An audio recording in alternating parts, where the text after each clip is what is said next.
this is more than pressure. Soul, tears, this is more than effort. They try to tell me I was lesser. If all this makes diamonds, you should get your test done.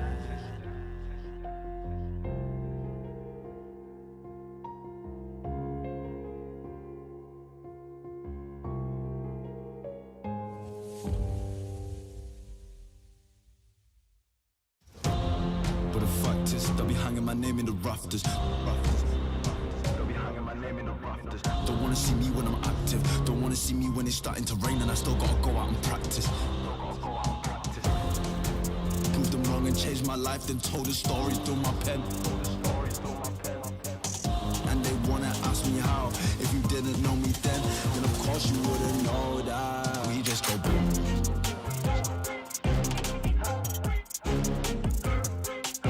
We just go boom.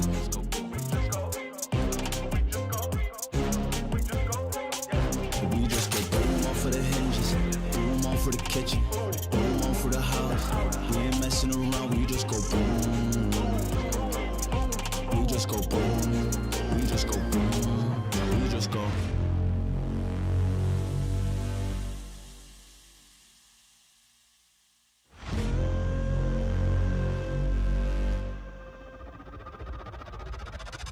They try to take me out of my existence. Do you really think I'm giving up? Car broke, wallet full of dust. Still I'm gonna go until I drop. Motivation really ain't enough. Dedication really ain't enough. Affirmations really ain't enough. You better run for your silence. Cause the worst part of the war is quiet. We just go.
Welcome to the biggest match of the LCK Playoffs here in 2025. It is D plus Kia and T1 to continue on their LCK championship journey. Digon alongside Chronicler and Wolf to break down this big matchup. And I promise we'll try to keep the bias to a minimum. I know that there might be someone here that might feel a certain way. They promised me earlier they will be a complete consummate professional. Some might say biased desk. Some might say based desk. That's what I would say. I would never be biased. I have never been accused of bias. Yes. I don't even know how to be biased. What I am, though, is excited because the fact that it all comes together here today for both a chance at that final spot at Worlds, but also a chance to make that run towards an LCK title. It's mind-boggling, truly, that it's T1 and DK, and it's all thanks to the valiant efforts of KT and Hanwha. That's right. So if you win today, you go to Worlds and you will face off against Gen G on the 21st to see who's going to go to that lower bracket finals and go to Inspire Arena. So very big best of 5 today. I'm hoping that it's going to be as unhinged as Chronicler's Twitter is right now. If you guys have seen Don't know what you're talking posts, it's been pretty wild over there. I'm thinking this series is probably going to deliver about the same amount of insanity. It's a best of 5 between these two teams that we had earlier this year. Obviously, it went the distance. It went to 5. It went down to an aiming, getting caught by a blitzcrank hook game, which was the ultimate decider. But we'll see if history repeats itself or if it's going to be a more one-sided series tonight. There's been a lot of other things that happened other than that blitzcrank hook happening to aiming. You know, there was opportunities, questions about the draft, but What happened at the end of the series? yeah, okay. What ended the series, Well, Digon? let's take a look at the head-to-head between these two squads because they have done battle multiple times, but not as many as you think in best of 5s over the organization's history here. And because of when DK was promoted, we actually do this is every best of 5 Every best of 5 ever played. And as you can see, a lot of them are bangers. More recently, outside of the blip in 2021, and then in 2020, obviously DK was the best team in the world. But it's been T1 favorite. DK always take a lot of games. But then you look at that Worlds qualifier, and that was kind of an out-of-nowhere win for DK as well. So I'm just hoping that today we go to 5 again, just like the last 2 times these teams have faced off. I'm thinking we're going to feel that sort of tension in this series. Oh, yeah. It's essentially a Worlds qualifier here that we are playing in this best of 5. So I think this series goes the distance for sure. Notice we talk about these teams in the Worlds history. D+ has never missed Worlds since their entry to the LCK in 2019. 6 consecutive appearances. T1 have 4 back-to-back, but have 5 world titles, whereas D+ only have the 1 in 2020. And it's insane to think that the defending world champion of the last 2 worlds is at the precipice of getting knocked out, right? Due to that win from Hanwha Life, due to the fact that KT won over Gen G. And one of these guys is not going. Chronicler, one, Carrier, and Showmaker will miss Worlds for that feels the very wrong. first time. Isn't that kind of insane? I don't like that. that feels bad. Same with Shiwu. If D+ don't make it, Shiwu would also miss Worlds for the first time. Good stat use there. You been talking to Atlas? Yeah, just throwing those out there, you know? We're just setting the stakes for the heartbreak that is going to come here for one of these squads as we take a look at how T1 has fared in the playoffs. This was their second series against Hanwha Life Esports, and we found some difficulty in the drafting in these 1 damage compositions. This game obviously went kind of down in history because Gumo had to carry the whole thing. He was the only damage dealer in this draft, and ended up being a bit aggressive, and it cost the team big. But I think it's not just this game in particular or Guma in particular that's the issue here. T1 are drafting these compositions that have extremely narrow win conditions, and it makes playing the game out super hard, especially in a volatile meta like the one we're playing in right now. It's basically, we've already been pretty critical of 2 carry compositions because I think they're hard to execute. This was a 1 carry composition, and I think Kai'Sa isn't a traditional... If this was a Jinx, I'd probably feel different about it, but Kai'Sa isn't a hyper carry in traditional sense, right? She has a very specific subset of skills, has great backline dive, is very self-sufficient, but what we see is that T1 is leaning into these styles of drafts that don't really work for them, and I think a lot of that, for me, is because of how good Hanwha's draft plans were coming into that series. Yeah, I mean, you saw in this game, they were able to get a pretty early lead with the Kiana, but they weren't able to snowball it enough, and then Smolder eventually happened, right? The break point was reached for Viper, who had an amazing series there.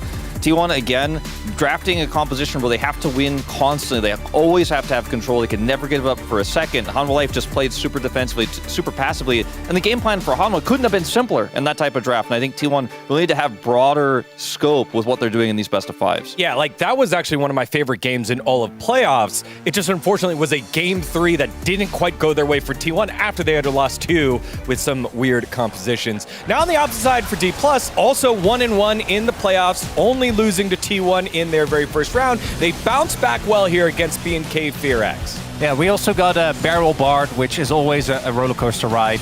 Truly never know what you get with that man. And it kind of showcased, I think this is kind of the pinnacle of Barrel's journey, because he was, and I've been very critical of him to the dismay of Atlas, because I think that Barrel actually had a really tough time throughout most of this year. But this play-ins and playoffs, I think he has actually leveled up, as has Xiu. Yeah, and Xiu playing in the match yesterday, some tanks playing the Scion in particular, showing up in a big way. I think this is great stylistically against B&K, but it's good to know that one of Xiu's biggest weaknesses may have been resolved, at least it was yesterday, so that could open up some strong points here in draft. We don't know how the form of Doran is going to look as well, had a bit of a rougher time in his last series, but some level ups individually here for D+, get them across the line. And we are seeing the coordination, I think, getting better and better bit by bit here for D+. That was the biggest issue I had with this squad in team fights, but looked much better yesterday. The biggest challenge for DK is obviously going to be that they have faced off against T1. That was close. But B&K is definitely didn't look nearly as strong. And we saw the struggles for aiming still continue. And that's something that I'm really going to be looking towards today, because I would expect Keria and Guma to really bounce back after the rough first series that they had. And if that comes to fruition, it might be a heavily topside focus for DK versus a heavily bot-side focus for T1. Well, that's exactly where we start in this matchup between these two World Championship winning squads in the bot lane with the champion pool. Obviously, the Kai'Sa highlighted because that was the gambit that T1 threw out earlier, and aiming has found success on Ziggs, which is something that Guma hasn't played. And these two players have opposite issues. I think that Guma, on his champions, is absolutely stellar. The problem is that, as we have seen, when he gets pushed, I think he can struggle, versus Aiming, who plays way more, but hasn't really looked that good in any of it. Yeah, he plays a lot of champions that require a lot of finesse, and even if you look at Aiming's Jhin record, it looks like maybe he's the better Jhin player of these two, but we know that's not true, right? No. He played Jhin in the Rise group, and his Jhin performances have left us a little bit worried at times with his individual performances, even though his team's able to drag him across the line. I think this matchup is going to be quite critical. T1, by the way, have not won against Ziggs. They're 0-5, and Ziggs right now in round 3 to playoffs has a really high win rate, sitting at nearly 80% here at 11-3. Really pivotal pick, really strong at the end of draft to counter teams who have been really greedy with how they're setting up their bottom 2v2. There's also the fact that I think DK have been prioritizing this. Plus, if your AD carry is struggling, Ziggs is a great pick because you can play towards it, but you really don't have to. He's very self-sufficient. They even won with it, with Veigar, which I still don't think should have worked, but it did! Yeah, and again, if you're copying Hanwha Life Esports' homework, that was something that they pulled out later on that T1 didn't have an answer for. So Jhin, Ziggs going to be something we're looking out for in the bot lane champ pool. Now at support, the partner for that bot lane.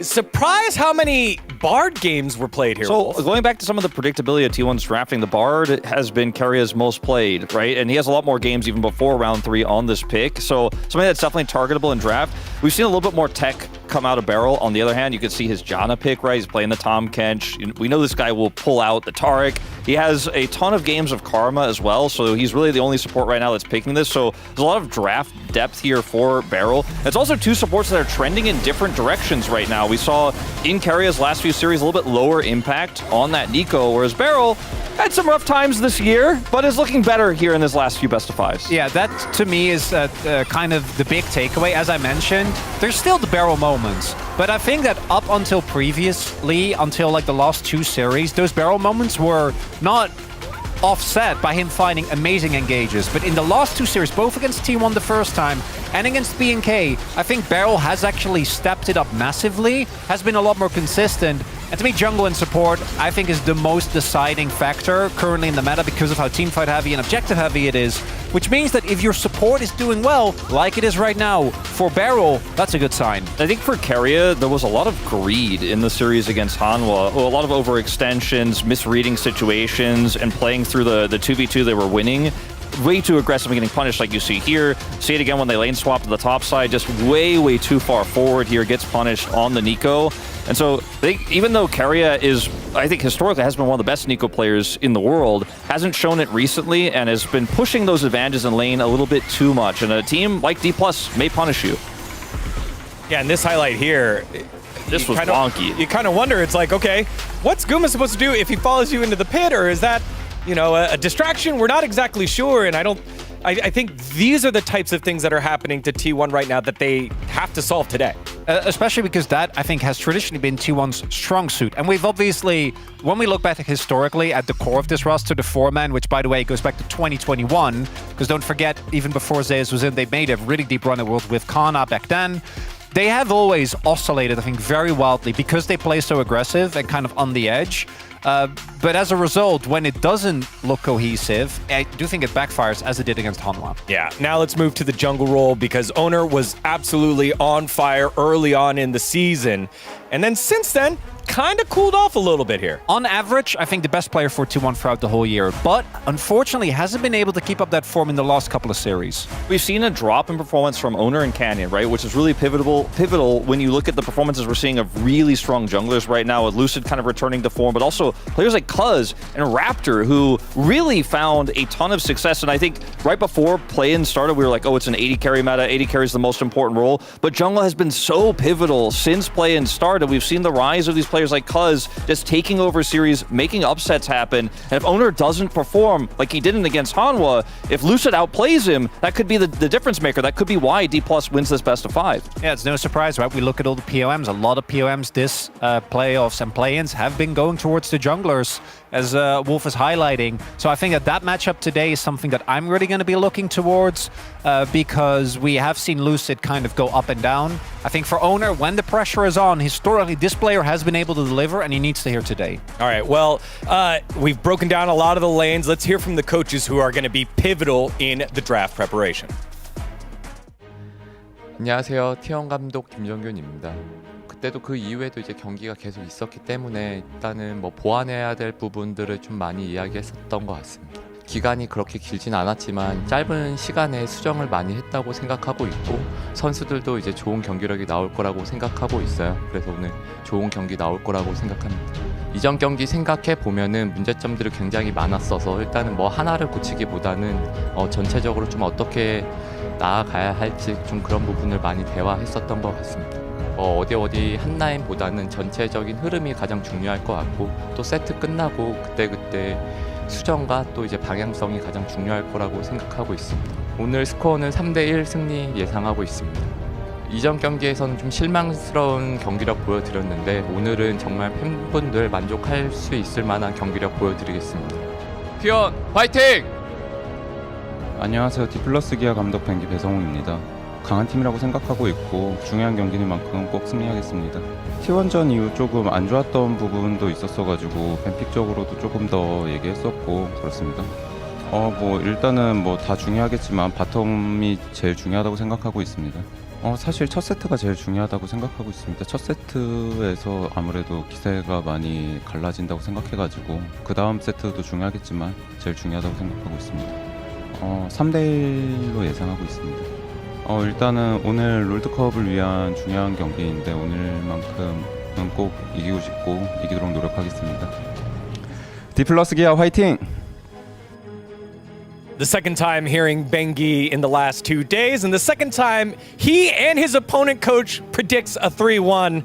3-1 Andes all over the place. So it's time for our predictions here on the desk. We'll save the casters for themselves, but Chronicler, of course, going with the D+ upset at 3-2.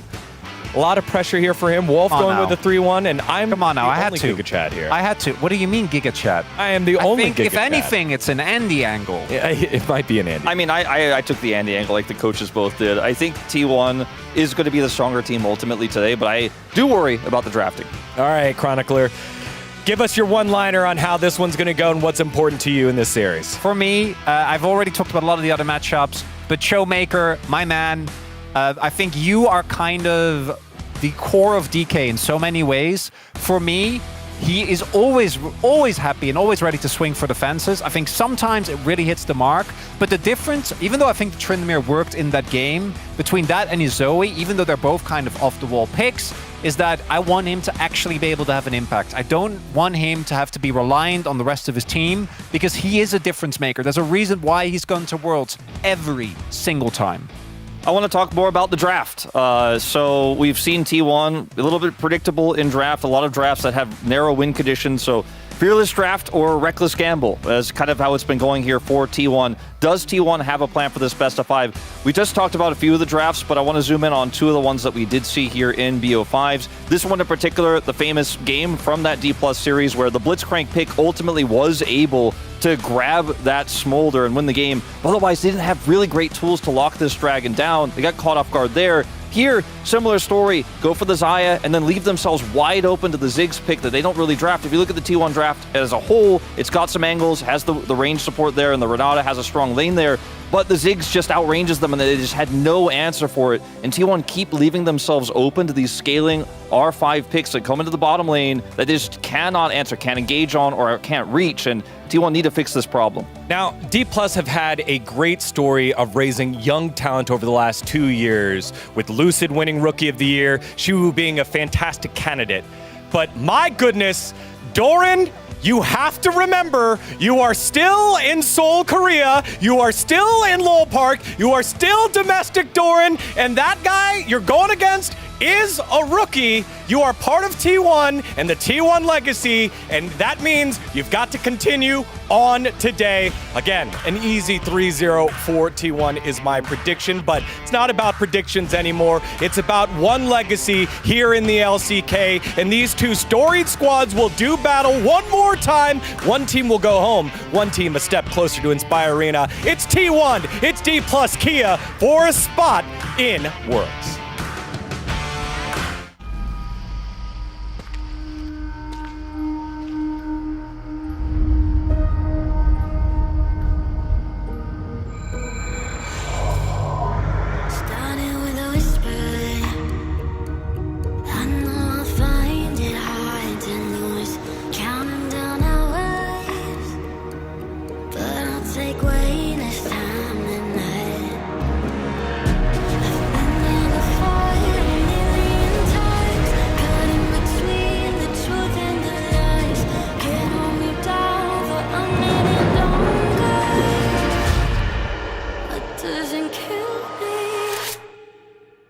Makes me stronger.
아니 지금 데카 T1 비상! 이거 완전 비상인데요 지금? T1 같은 팀을 상대할 때는 목을 노리기 전까지 안심하면 안 되겠죠? 이렇게 연력 끌어버립니다 T1이! 아니 T1 진짜? 나이스! T1이 쓰러지지만 않으면 그 T1에게 내려진 시련은 그 T1을 더 강하게 만들었어요. T 플러스 키아입니다! 에이스를 띄우는 T 플러스 키아! 근데 오늘 디플러스기가 진짜 준비 잘해왔는데요. 교전의 신. 디플러스 기아가 기어를 또 한 단계 올립니다. 지원 나와. 이제 달려가야죠 북쪽으로.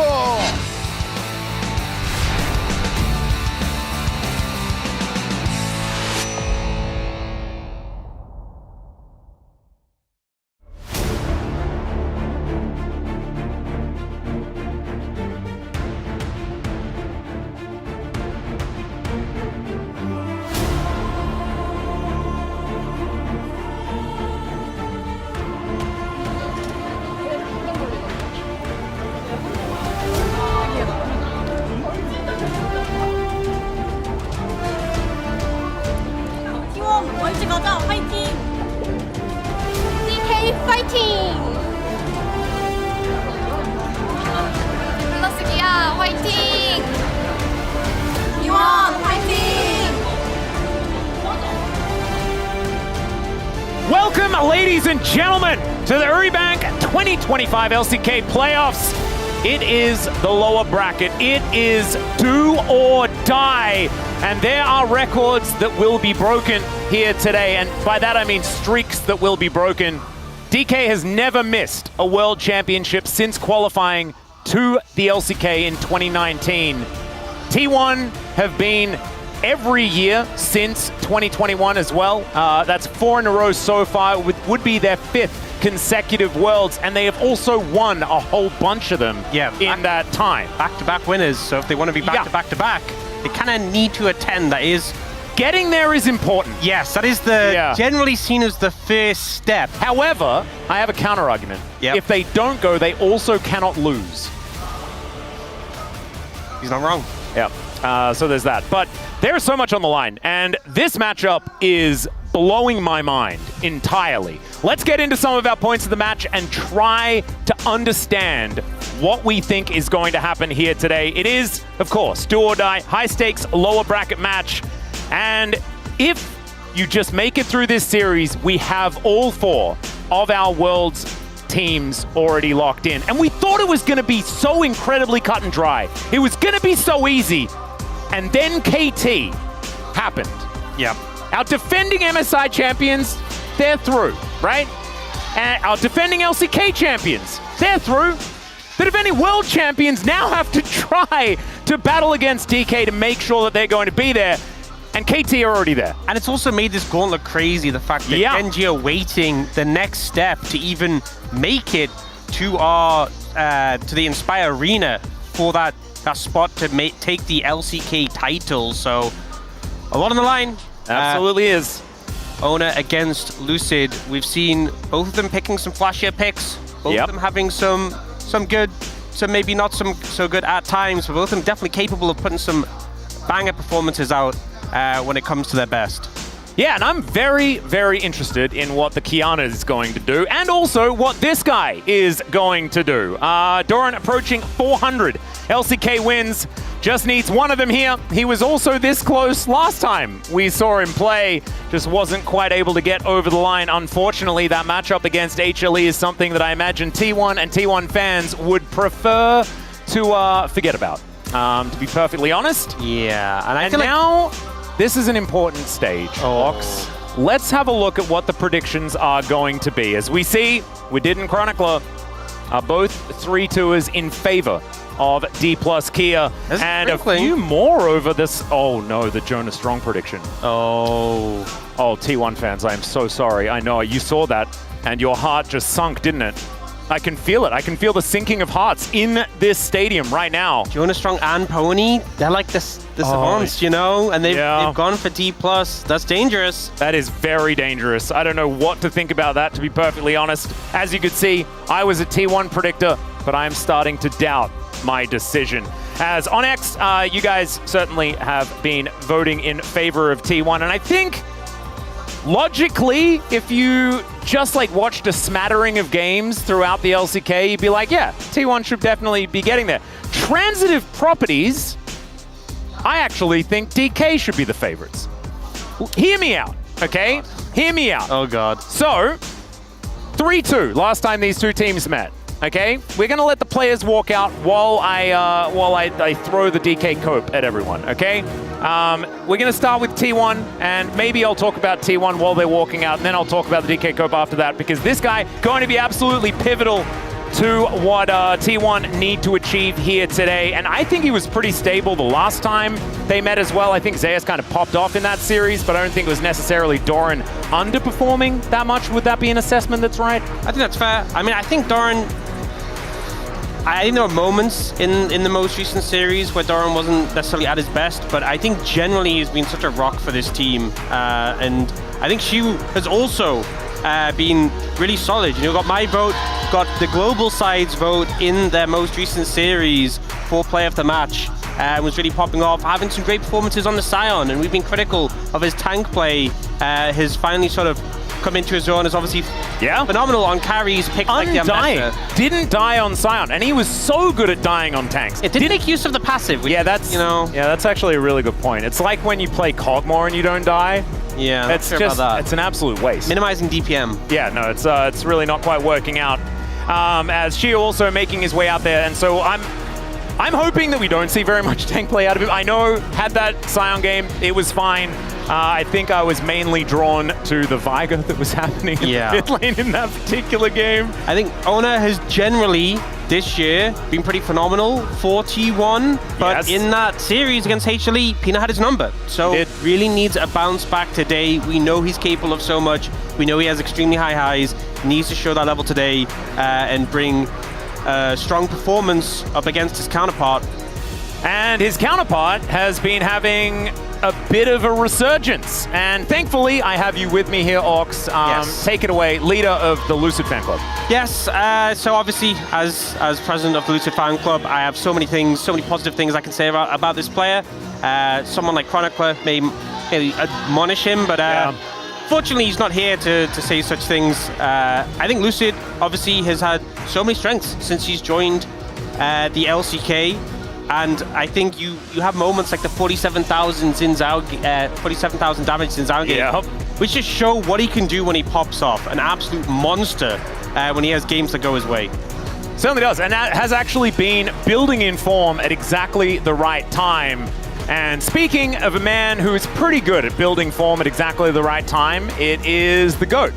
And Faker gonna make his way into LoL Park here, and honestly, I feel like T1, when backs are against the wall, which they are, just to be clear, incredibly against the wall now, this is when this team comes alive. And you cannot actually adjudicate them when Faker is on this roster until they've lost. I mean, at the end of the day, right, everyone on T1 contributes, but when you think back to the 2 world titles they just won, you think back to Faker's clutch plays. Yep. He always brings that clutch factor.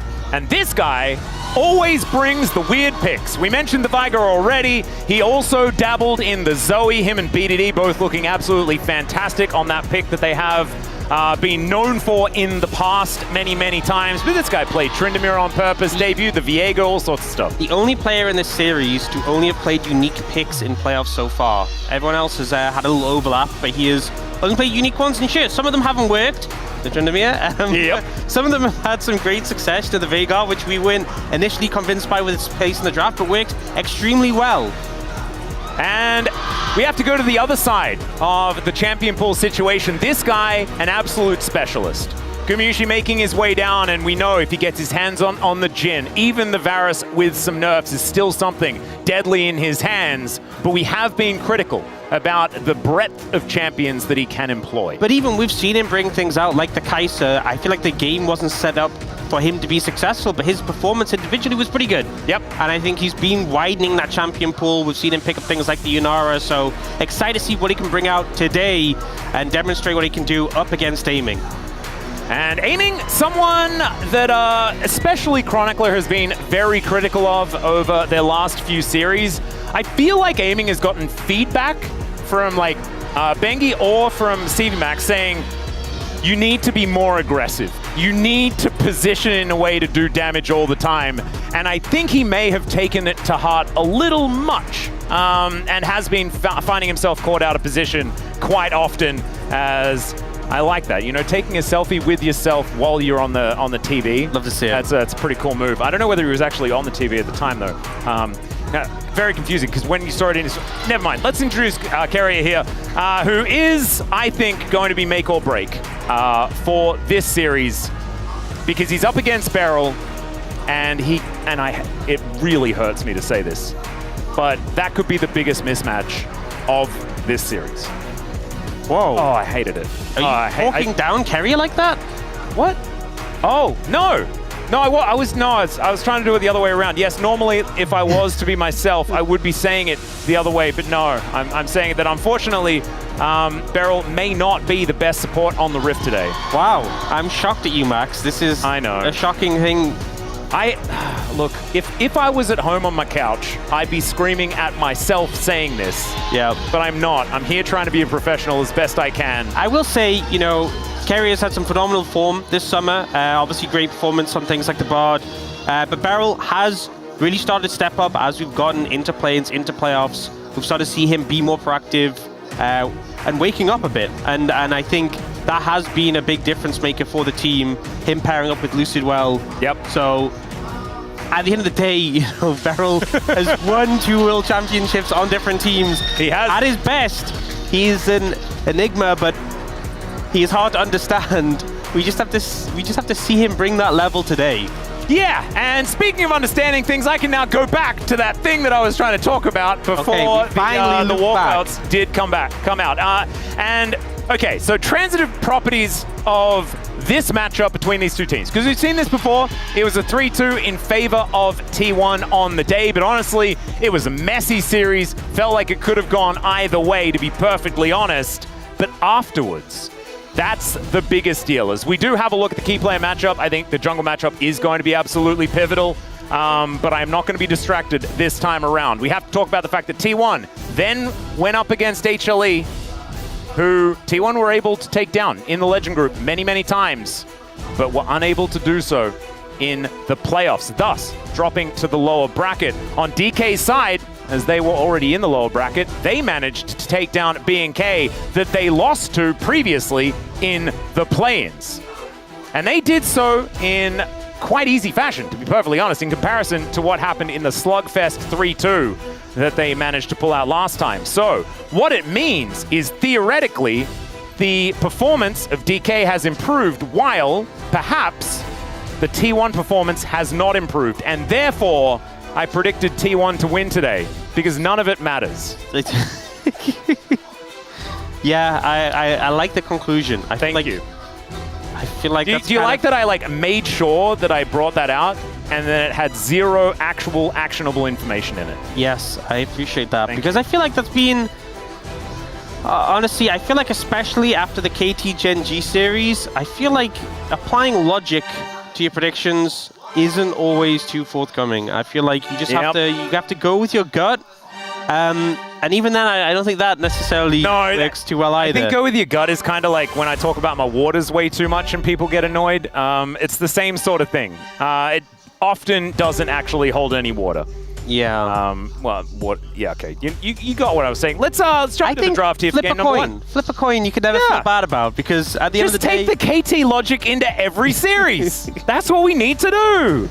Unless you actually have access to the script, which my license was revoked, unfortunately. I was a little bit too brazen with it the last time out. So that was taken away from me. T1 will be taking away some things themselves in the Yunara and the Jarvan, as DK going to have to ban away the Azir. We'll see whether they can sneak in a Nico ban that a lot of teams have been taking away from Carrier. Even though his win rate isn't necessarily massive, his impact is gigantic on the champion. Yeah, so Jarvan getting banned out, and still things like Wukong open and available. Do see the Bard getting targeted away from Carrier. Obviously something that Beryl can play as well, but not want to give that over when Carrier's had so much success in it. It will be Wukong banned by T1 as well. So hammering away at the jungle pool. Pantheon is still open and available, but it's been definitely lower priority significantly when it has come to playoffs. It has been often picked into Jarvans, though. Yeah. And so I do think the Jarvan ban is a bit of a masterstroke here by T1. I do really like that. And now there are a lot of things, because it feels like now the Pantheon is worth a look in as far as bans are concerned with that Jarvan removed. But the Orianna was still there, a champion that almost always gets played in game 1. And now there's a lot left up. Rumble standing out. There's a lot of things. It's Faker's most played in round 3 to 5 is the Orianna, and also we did definitely going to appreciate this getting taken away. But it'll be the Rise pickup for Faker. Talia is open and available as an option, but Faker definitely happy to get his hands on this. His second most played in rounds 3 to 5 in the Legend group was the Rise, so giving some strong mid lane pressure. It does mean that the Rumble could go over to Xiu if he does want to lock that one in. Rumble plus jungler is something that we've seen picked up fairly often. Oh, the good old Blind Trundle. Blind Trundle. Someone send someone to help Chronicler. He already had a monstrous crash out on Twitter earlier today, and this is not going to help. Yeah, we haven't been super keen on the Blind Trundle. No. Being picked up obviously does make it awkward to pick tanks in the top lane, but I feel like there's a lot of picks open where you don't really need to pick a tank in the top lane. I think that if you pick the Rumble, I like Rumble Trundle together, so that might salvage it a little bit. But that's not what they're going to do. Early locking off the Corki coming in. So Corki obviously has been super high prio. A lot of safety with the pick. Pretty good lane, scales pretty well. But just very early to have taken that. Not give any look in really to mid and top.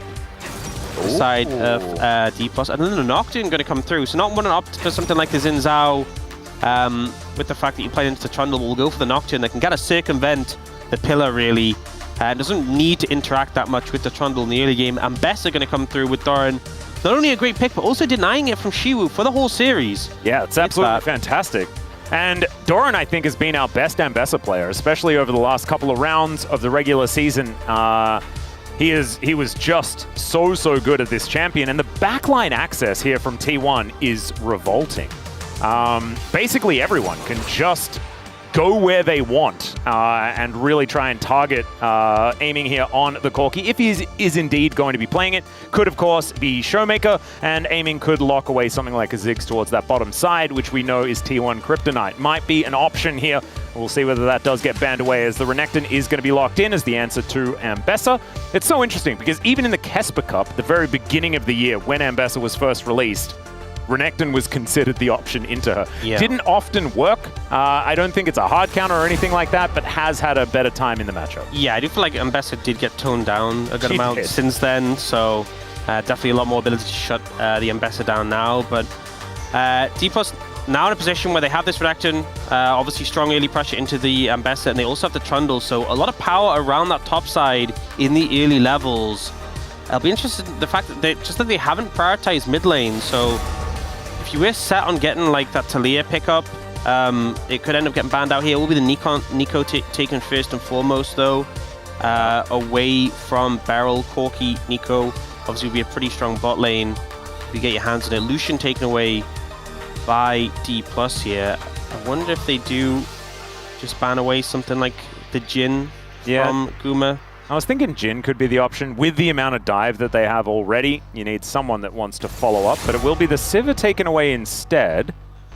So obviously thinking about a different angle here. And now T1, one final ban. Will it be the Ziggs? Will it be a different support? Alistair is something very popular to be banned away from Beryl, and there it is. That one is going to hit the deck. So now, aiming, let us know. Are we putting the Corki in the mid lane, or are we going to be picking an AD carry, or are we going to be saving the whole thing until much later, as that is a Lux.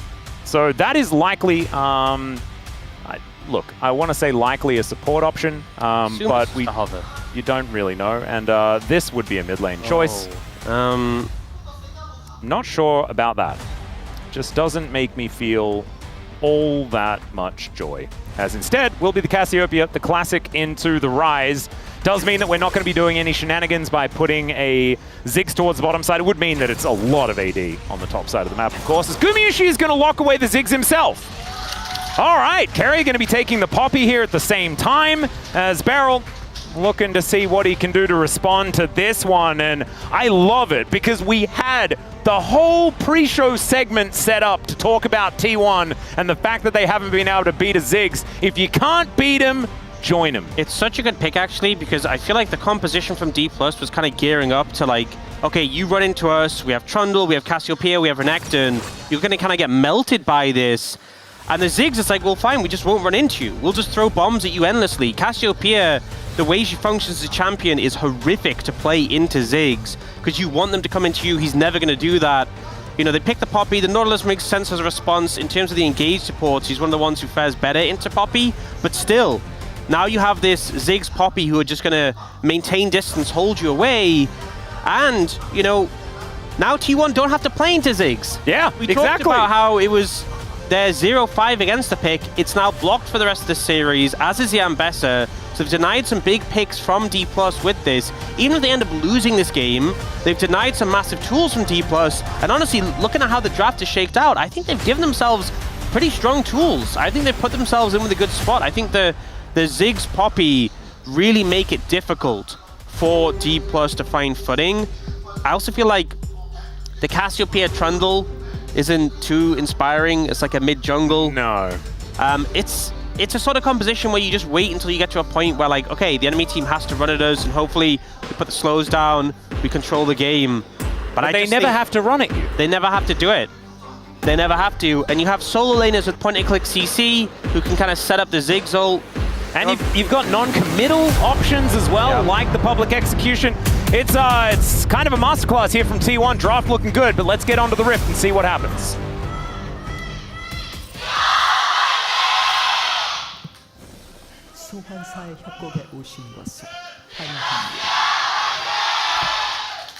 Okay, I don't know whether my headphones are just not working as well at canceling the noise from outside, or whether it's just way louder in here on both sides. Lolpark kind of just erupted, but you love to see it. And this is, of course, a pivotal match. This is either Worlds or go home. Stay in the running for the LCK trophy or just go home. As yeah, that was me. That was the live reaction to what had happened. And then I made sure that I hydrated. You guys should. Stay hydrated, yeah. Got to make sure you do that. This is a sort of game where if you don't remind yourself to drink, you will just be staring at the screen with your mouth open, captivated. Exactly. And then it goes dry, and then you won't be able to commentate, okay? And you want to be able to commentate. Yep. Or at least we do. Speaking for experience. Yeah. Can only speak for myself, but you guys might also be commentating at home. I don't know. That's a great way to practice. If you do want to be a commentator, it's totally a good idea. You don't need to be recording everything you do. Sometimes it is just about getting the reps in. But that's not what today is about. Today is about T1 or DK. Which one of these teams is going to Worlds? Will it be 7 in a row for DK? Or will it be 5 in a row for T1? And can they defend their World Championship? We mentioned already, the MSI champions, they're already there. LCK champions, they're already there. Defending World Champions still yet to make it. Oh, KT's also there for some reason. They're just there. They're just there. Just KTing their way there. Off the back of an incredible performance and one of the greatest series that we've ever had the pleasure of witnessing to really add some turmoil here to the LCK for 2025, as we've got a lot of action happening here. Showmaker gets Faker down below 100 health. Is looking for a bit of an angle as Faker sticking around. A little dangerous. Does have some potions to get through, but Showmaker does get the poison down. And Faker really does need to be careful. Couple of Twin Fangs, and he could be dead. As we do see, there's a Nocturne lurking, but yeah, level 3 Nocturne ganks, not a thing. And you know, we have seen this matchup a good amount, the Cassiopeia into Rise, but we haven't really seen it be this favorable. It's kind of been the matchup where, you know, you pick it because it does well later in the game. The lane can be successful, but it's been a lot more even than we've seen this. This is really Showmaker putting the hit onto Faker, which is great for D+, for their odds in this game. Beryl, a bit of a wander, as Keria had left the lane for a few moments. Aiming and Beryl actually playing pretty far up here as the hook is going to connect. Fair bit of damage onto Keria, but he dodges the fast bomb pretty nicely. As here towards the top side, we have a lot of damage being done by both of these top laners. Cannon is going to be secured, and I assume secured. Oh no! Doran not going to be able to get it. And Shiu is going to be winning that lane for now as the pillar comes down in this mid lane. Ona turns up. Flash out from Faker as Ona wants to be able to do battle with Lucid here, but there are a lot of minions and there's an angry snake. So get out of there. As an Australian, I know. Snakes, that's serious business. Just do not... Like, just don't risk it. And this is the fact that Faker's already TP'd back to lane, and he's in this bad a spot. I mean, it's a great gank from Lucid, forcing Oda to show up to try and help, but Faker's having a horrible time in this lane matchup. Showmaker really putting the pressure on. And considering top lane's going so well, mid lane's going so well, this is exactly the start D+ need if they're going to find favor in this game. Yep, and I'm really glad that you brought that up, because I think that as this game goes on, T1 have a lot of different avenues. They gave themselves outs in the draft, and I want to go back to what Wolf had already highlighted, right? He set this up, and T1 have been picking drafts with narrow win conditions. This is not one of those drafts. I feel like you have ways back into the game with a comp like this. You can mess with vision, you can side lane if you'd like to, you can control mid wave pretty comfortably with the Ziggs. I think they have a lot of flexibility, as Doran maybe doesn't as much here towards his bottom side. And DK, I think, will need to have a pretty good early game to feel comfortable in this one. Yeah, I would definitely agree, and I think it's important that... Important that, like, the Renekton is having this lead, and obviously did start off with a bit of an early advantage, but now the swap has come through from T1, and Doran doing a decent job of picking up the farm now. Obviously he gets chunked out a bit, but has a lot of sustain with the biscuits, with the potions he has, so should be able to farm up on the tower, and Shibu right now being zoned out pretty heavily, but the wave is going to crash into him.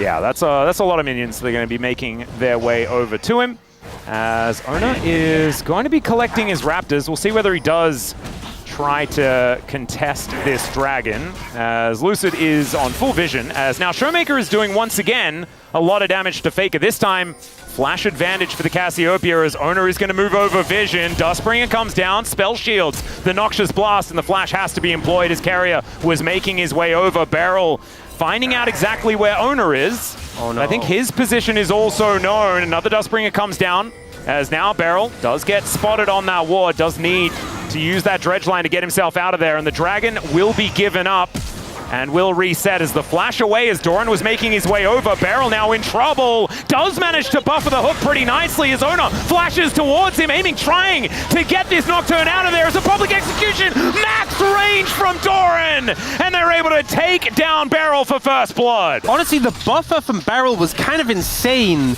Yeah. And it looked like that could have potentially saved him, but Doran just catches him with that max range public execution. It looked out of range. I thought it wasn't going to land. Right on the cusp, you know, that honestly, that's karma for It absolutely is, yeah, exactly. You know, the amount of times you've been caught by a dredge line that looks like it shouldn't have hit, so he's on the receiving end of that. Speaking of which, though, Beryl is going to be able to make his way to lane extraordinarily quickly, and does manage to find a cute little hook onto Doran there. But it's big because not only do they manage to pick up a kill for the Nocturne, which is an Ultima Hunter stack, that was, by the way, a P6 Nocturne as well, which is massive, but they stall out this dragon and stop D+ from able to pick it up. And this is a situation where they'd gone and sort of leant towards the top side, put their bot lane there, and they were sort of losing in the mid lane, and yet they managed to find this favorable play. Beryl, the dredge line buffer was great, but just catches him. Doran moving over perfectly, and the big difference maker being Doran level 6 compared to a level 4 aiming, so much more power there. And obviously that Renekton, not part of that equation. And also Showmaker just losing his flash in the preceding play, right? So it's T1 making a play and then being able to move on to another one very, very quickly without investing extra resources, right? Yep, Carrier was already in the area. Yeah, Carrier's moved down to punish Showmaker into forcing Beryl into that uncomfortable position, was just a great sort of translation of pressure down the map. Yep, very nicely done here by T1 to get themselves some control back in this game. The gold lead, not really anything to speak of just yet, and we still just have one kill so far, as the Grubs are going to spawn here towards this top side. Ona level 6 is going to wander over some vision. Faker does actually manage to get himself a CS advantage as well in this lane, as Lucid's going to come on over and try and punish him for it. Honestly, this is one of the frustrating things about playing Trundle into Ryze, is when he just phase rushes and just sprints out of the pillar. Well, Doran is about to have TP. Yeah, but he is right now locked in the bottom lane. And these Grubs are going down. Bouncing Bomb, not going to be enough to steal this one away. As 2 Grubs will be taken, it looks like a third is going to go over to DK here as well. So a little bit of extra side laning power as Mega Inferno steals it away. Never you mind.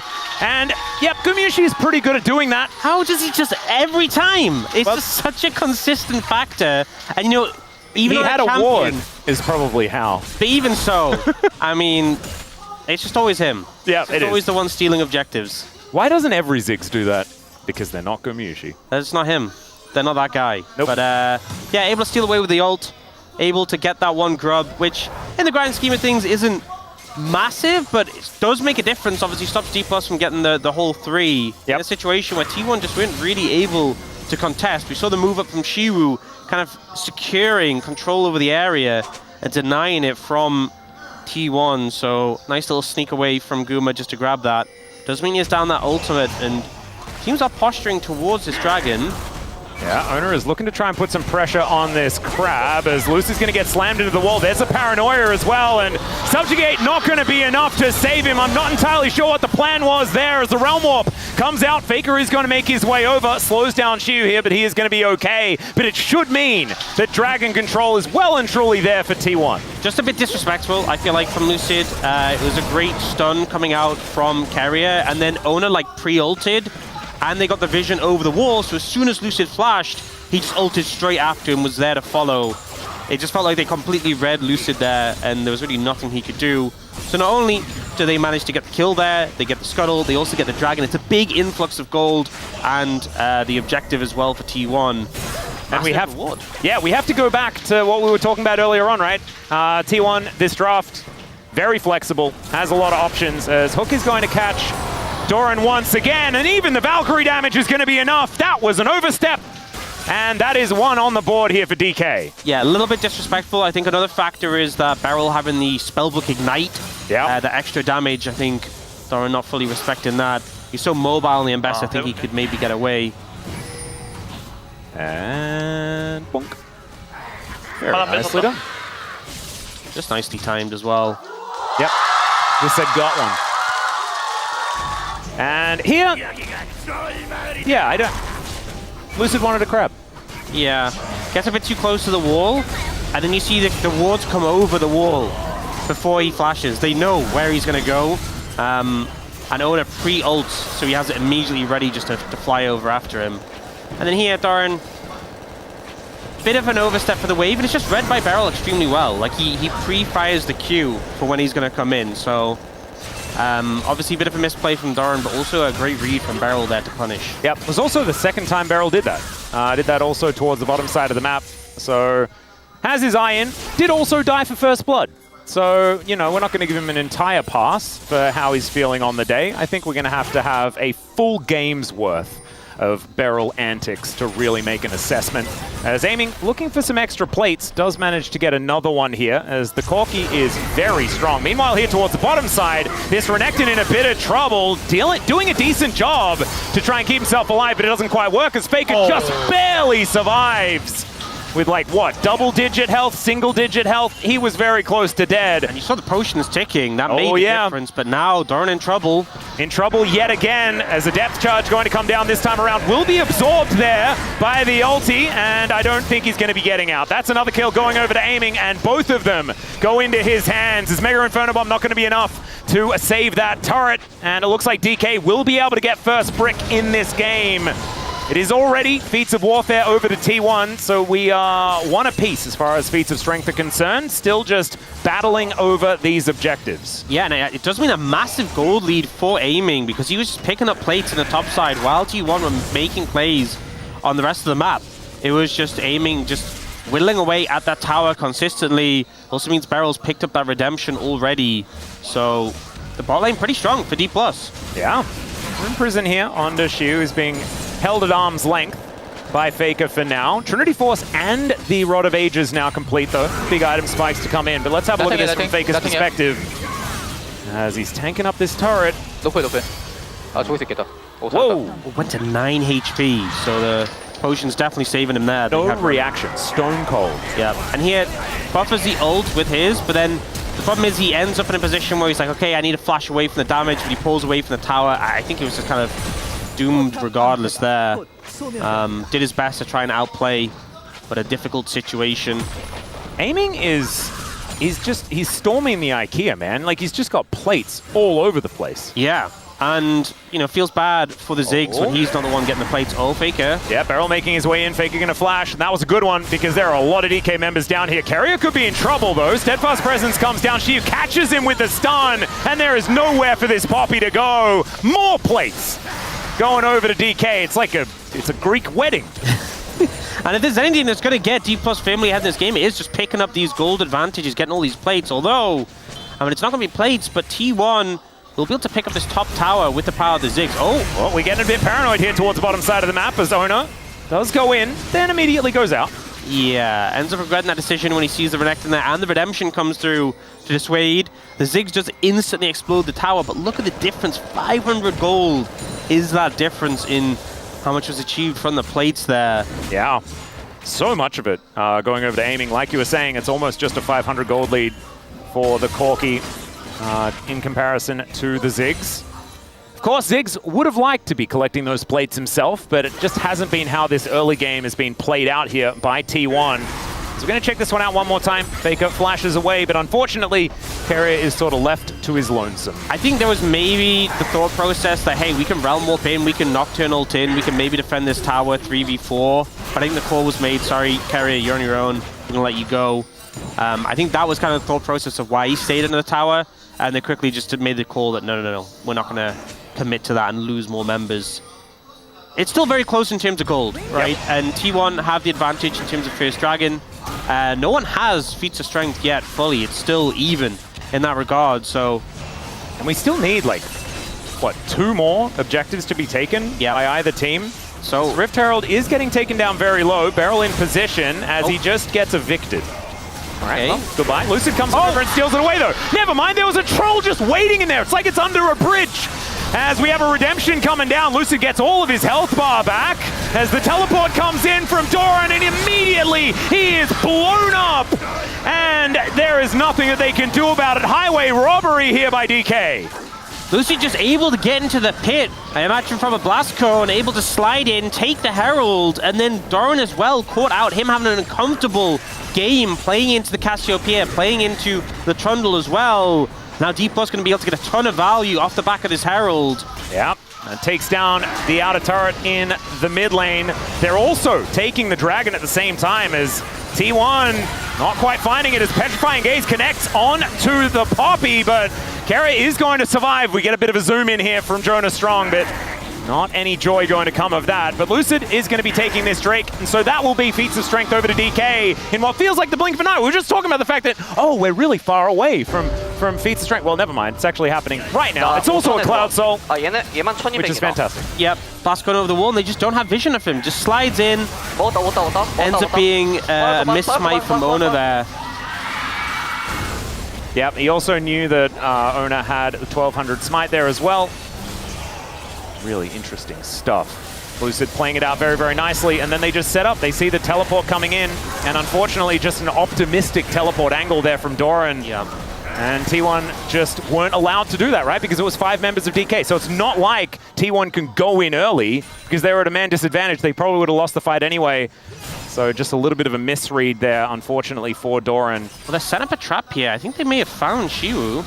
Yeah, the Crocodile has certainly been sought out as the Heroic Charge does come in. Public Execution comes down as well. The Redemption this time from Beryl is going to work, but the Paranoia comes in. The Flash out, he manages to get the Sun as Owner. Overcommits for it, and now we get some knockups to come through Beryl, but the Realm Warp. And that gets them to safety, and Aiming is taking an inner turret in the mid lane. This is what Ziggs is supposed to do, you know, just the tower killer, but Aiming has just been playing tower destruction duty this whole game, getting plates for days, getting towers for days, and now Doran in trouble. Oh, another hook gonna connect. Beryl's, like, anchor is magnetized to Doran today. Doran is not having a good time. 0, 4, and 2 on this Ambessa. He's just being bullied out since the early game. The only Fed member on the side of T1 is Ona, and he's just struggling to make any headway, diving in to get blown up. And another turret going over to the side of D+. That's the 4th of the game. And control heavily in their favor. And we've been talking about pendulums and things going back and forth. This has been some massive swings in both directions over the last few minutes. But let's check this out one more time, as they did manage to get Shiu, that's true, but the amount of time it took and the investment was just too large. Yeah, the fact that Ona has to flash at the end to finish him because Shiu flashed out of the ult. Oh. She once again in trouble here. Doesn't have the Dominus and is going to have to try and get himself over this wall. Yeah, not going to happen. And Mega Inferno Bomb was going to be there to confirm the kill. Unfortunately, Gumushi was unable to get that because he was dead too fast. Yeah, well, I will say T1 are trying to make use of these proactive sort of global tools. I mean, they didn't have to use them there, but trying to find these picks onto Shu. They have the Nocturne ultimate. If they can just keep finding picks, it is definitely a way back into this game for the deficit they have. Certainly is. I'm just looking at the... Oh, Beryl. Not going to quite find the cannon there. But Showmaker is 4-0-0. He's on this strong. He's a very large snake. I don't know what are the ones, like anacondas get quite large. Yeah. A lot of pythons get pretty quite big. Yeah, maybe he's one of those. This Cassiopeia is very, very scary. Owner is also pretty scary. And that is why the crocodile got feared. Yeah, the point-and-click CC, hard to deal with, especially if you're in a 1v2 situation. Now, D+ playing aggressively in the enemy jungle here. Lucid has been not afraid. Yes, very not afraid on this Trundle. And all in all, we have got some big spikes. So Aiming has the 2-item spike for Corki, which is pretty massive. Showmaker approaching that Rod of Ages being fully stacked. I mean, Fake is pretty on par in terms of items there, but Guma a decent amount behind. You know, going for that Seraph second, still a while away from that. Faker does have the boots advantage, though. Had to do it. You know, you have to. Every time there's a Cassiopeia in the game, you have to do it. That's Actually, how it works. Going for the Horizon focus second, so just sitting on the tier. I actually feel like the Seraph second with the Blackfire Torch is pretty okay. You get a lot of AP from it. With like the double mana item. I really do like Blackfire Torch, so I'm already okay with it for that reason. As now Faker is looking to get himself out with the Realm Warp, and he does! Chomp not going to be enough. Yeah, flashes away from the Pillar Knockup because that would have stopped him from being able to Realm Warp, so just survives that. But it's still a big win for D+, getting the Flash. Flash and Realm Warp, big deal. But the Otacon, I don't think they're going to attempt it without getting a little bit more than that. As Showmaker is going back home, we'll see whether that's 3 items done for the Cassiopeia. That would be a huge deal. Not quite there yet, but getting pretty close. Looks like Cosmic Drive going to be coming in pretty soon. It's going to have a massive amount of AP. As DK will be able to take their red buff. Lucid and Aiming going to have that. Aiming is just, he's been gold kinging. He really has. Like, I feel like he felt like his title was going to get taken away. Yeah. And he's like, I need all of the money, all of the time stat, I think is what he said. It's it's fantastic when you're on a Corki, and a Corki is so strong, but it also has the sort of caveat that he really needs to play with a lot of responsibility. And we think back to that Smolder game, obviously Corki, you have the Valkyrie, you should be able to play and operate at a decent range. If you misplay and you get caught, it's so much gold lost for the team. Oh, that flap. Oh, it was not. I didn't need reminding. Didn't need reminding. I think Aiming needs to have that in mind and think, yes, don't do that. He needs to be reminded of that. Don't do that. But no one else needs to be reminded of that. Second Dragon comes through here for DK. As Otacon has been started. Some vision is still here, though, for T1. They're teleporting in. And the Zig's already here. Doran going back first before he decides to teleport over. As DK just back away. They get the teleport. And they... Wait. DK just making a measured decision? Yeah, this is a good play as well. I mean, they really would have loved to get Doran's TP. I think expending Guma's TP isn't that big of a deal in comparison to being the top laner's TP. But D+ just pull away. They're like, cool, we got what we wanted out of the play. And it also pulls T1 heavily over to this side of the map. So it'll steal away some camps, push a wave in mid. It does mean this full wave is crashing on this inner turret on the top side of the map, so that is money sort of going to the wayside. Thanks, Jonas Strong, for hopping on over there. And no cannon up there, so all of these minions are just going to go away. Yeah, so some pros and cons, definitely, on this situation. I think losing Otacon could have been a big deal, though. So understandable that they are going to be playing for that one. And also, they managed to get the Drake at the same time, so understandable trade-offs. You can see the gold didn't actually move towards T1 after said play. I think as well the movement speed from Cloud's so massive in a game like this where you are worried about the range of the Ziggs and sort of get on top of him. It's pretty good for aiming as well if they manage to get the soul, because you get to activate a lot of movement speed all the time. Yep. Your ultimate doesn't quite have a cooldown.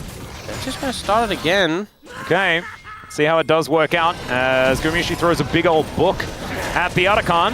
But at the moment, it looks like it's just kind of helping. Redemption comes down. Showmaker comes in. He's a lot of DPS represented here for DK, but he's not hitting the Otacon right now. They're looking for a turn. Miasma comes in. Another hook comes down as Doran has to flash away. He's been subjugated as well, and they look for the Crocodile. He slices, dices, and gets himself out of there. As Shiu still looking a little worse for wear, but not quite as bad as Beryl, who is basically out of this fight completely. T1 take control of the Otacon. Lucid trying to get over there as Beryl finds another hook onto Doran. The petrifying gaze as well onto Faker. They've taken 2 kills, but it is the Otacon secured by T1. Now can they get out of there? That's the big question. As DK, it's a bit of a sacrifice to give it away if they're not able to get a little bit more.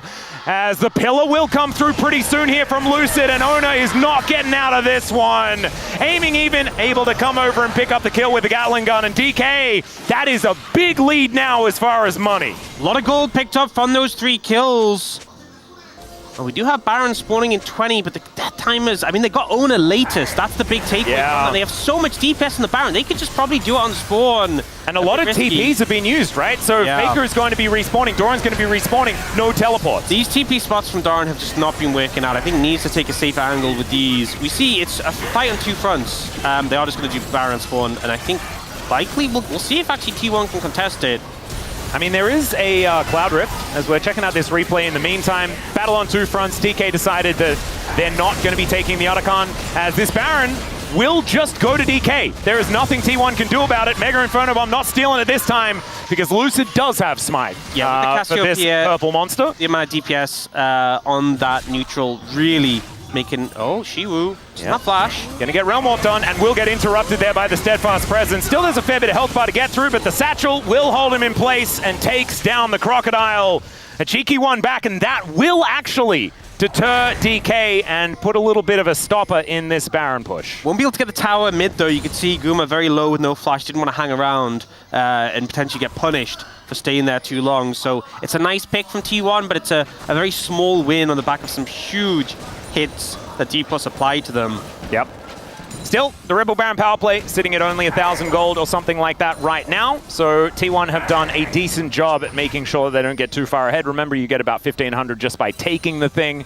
And so being able to get that kill onto Shiu really helping them out there, as we're going to check it out in the replay. Yeah, I love that we get a Steadfast Presence before the Realm Warp. So he's obviously going to dash immediately. It's already up to block it when he arrives. He's also incentivized to wait for them to turn up before he presses the button, because otherwise he can't dice. Yeah, so it makes a whole lot of sense when it's Renekton for that one to work, as Owner is going to get a nice spell shield here, as Beryl is throwing out anchors all over the place, as Carrier very annoyed by that big old trophy in his way. Yeah, a little spooky, but able to... He's pretty used to trophies at this point, so he's not too worried about it, I don't think. Still, that one was very annoyingly placed. I mean, aiming is just so strong now. Approaching that Infinity Edge, 4th item. He's almost their gold lead. Yeah. Like, alone. As now Carrier is in a lot of trouble. That trophy is just pesky. Not sure the angle he was really going for there. Just super overextended. Potentially looking for a flank and just gets instantly exploded. Doran doing pretty good into Shiwu specifically, but he's got friends. Yeah, he's got a lot of buddies, and the public execution is going to miss. There are so many things on the ground, and the turret just evaporates. Aiming looked at it, and it just exploded. Beryl going to make his way over, and I think that's the base that's going to get broken here on this push. That Rebel Baron power play that I was telling you was quite low is now obscenely large. 4,000 is the note of that one, and that means that they have a 7.5k gold lead. T1 kind of just crumbling. You know, this could have been a Baron, you could have stalled out, right? You have the Ziggs, a great champion for mitigating the pressure, and... Okay. Well, that is a bit of a... Oh, they're running to look for They desperately want this mid tower to go down, but there's members of D+ there to defend it, so not really going to be able to achieve too much. And now Guma does have the satchel again. Yeah, another trophy does go down here from Lucid. But yeah, I think T1 just kind of dropping the ball a bit and giving D+ way more than I think they otherwise could have gotten on the back of that Baron push. Now a 7,000 gold lead. And Soul Point now to be picked up from for DK as well. Aiming level 16, going to be able to recall and pick up Infinity Edge. Oh, God. He is just going to be doing so much damage. That is kind of obscene. 4-item spike here for the Corki when he does manage to lock that one down. And Gumishi does have 3 items complete, but none of them are really those items that make you go, oh, now I'm doing the damage. It's not a death cap or things like that. Yeah. It does have the Void Staff, so it can get through some of the magic resist, but there's not a whole lot of that has been built up, and he really wants to be hitting squishies. As there's that IE that we were talking about. Aiming really has just been farming all game, and he is just so strong. You have like the, I forgot the name of it, but is it the Verdant Barrier? Yep. Yep, you have that on Showmaker. You have the upgraded Merc Treads on Aiming. So it feels like it's going to be even harder for like Faker and Guma to get the damage off on those members. Like, there's a lot of Merc Treads across the board. Yeah. D+. The only person who doesn't have Merc Treads is Showmaker. And he can't build them. Yeah. It's very unfortunate. But a lot of them upgraded as well. And the AD damage, you know, Ona's not doing that much AD damage. I mean, he's quite fed, but it's hard to spread it as Nocturne. And Doran is 0-6. Yeah, he's just eating anchors. Yeah, oh. As Paranoia comes down, we've got a Realm Warp to join him in here as they look for Aiming, but he just gets himself out. And Beryl is going to vacate as well as Showmaker flashes for it. Lucid dives in on top. And the Nocturne and Ziggs immediately go down. Kerry gets caught out. And this game, ladies and gentlemen, is over. Faker is the last man standing. Teleports come in as DK, it's their turn for the jump scare. And now they will take down another in-hit. They're going to take down some Nexus turrets as well. And DK in a classic DK Game 1 are going to be 1-0 in this series. T1 try and find a way back in. They look for Aiming, but this time he holds strong. 0 deaths in this game. 9-0-3, that early Corky pick coming up huge. And T+ will go 1-0 up in this series. Oh man, that was... I mean, I was going to say dominance. It was back and forth at the beginning. But as soon as that Otacon play happened, DK just took control and never let go. And it was controlled.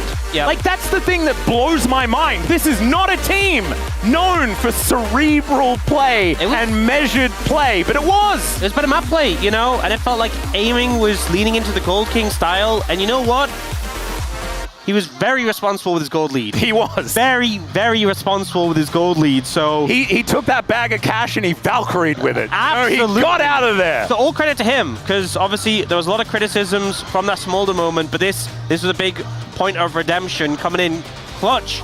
Speaking of redemption, final moment. Beryl wasn't late. Yeah, true. With his redemptions as well, which I think is a huge improvement as well. Yeah.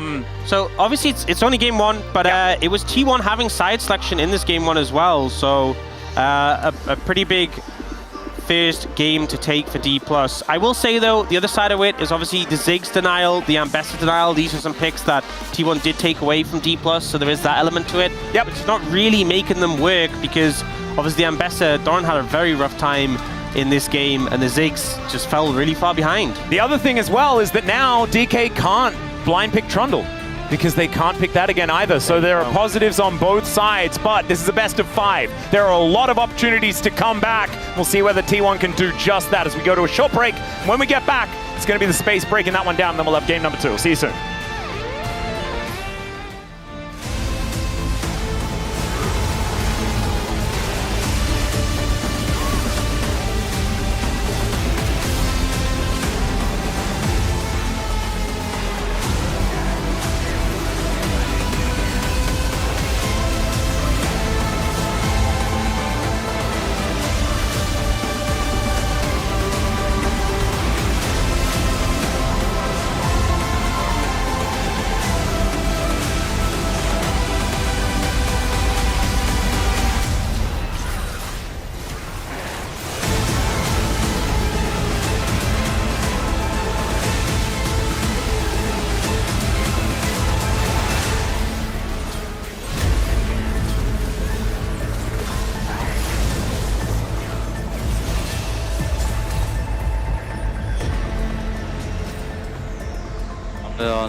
여기 나 보여. 왼쪽으로 빼. 왼쪽으로 나 살아 높을 안정 야 직스 다 맞췄어 야 너 앞에서 야 이거 미드라인 텔 코르케 밑에 나한 잘 빨았다 야 노플 하나만 계속 깔았어 야 이거 라인 지키자 뭔데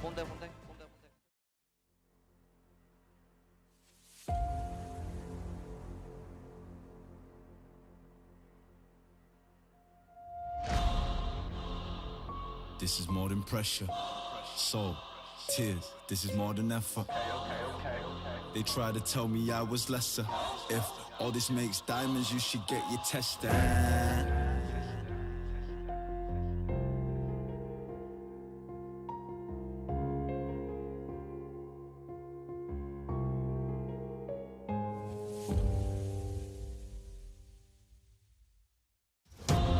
But the fact is, they'll be hanging my name in the rafters.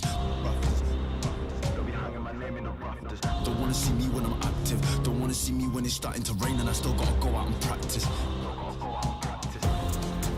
Prove them wrong and change my life, then told the story through my pen.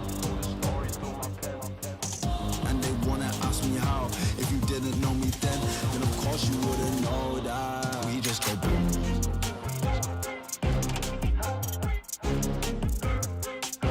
We just go boom.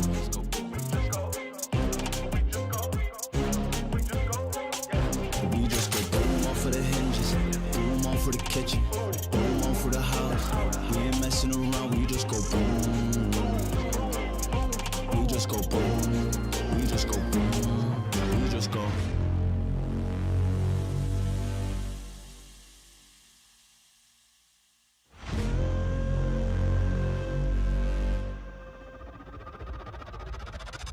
They try to tell me out of my existence. Do you really think I'm giving up?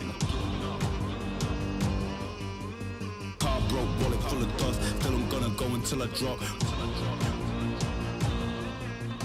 Motivation really ain't enough. Dedication really ain't enough. Affirmations really ain't enough. You better run for your silence. Cause the worst part of the war is quiet. We just go.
After a very exciting early game, if you're a Nocturne jungle, and a very difficult game to play if you are a top laner for both sides. It's D plus Kia striking first in our playoff match here over T1, 1-0. Digon alongside Chronicler and Wolf. And if you're a KT fan, you might know what word not to use. We're definitely not going to use that one on this desk either.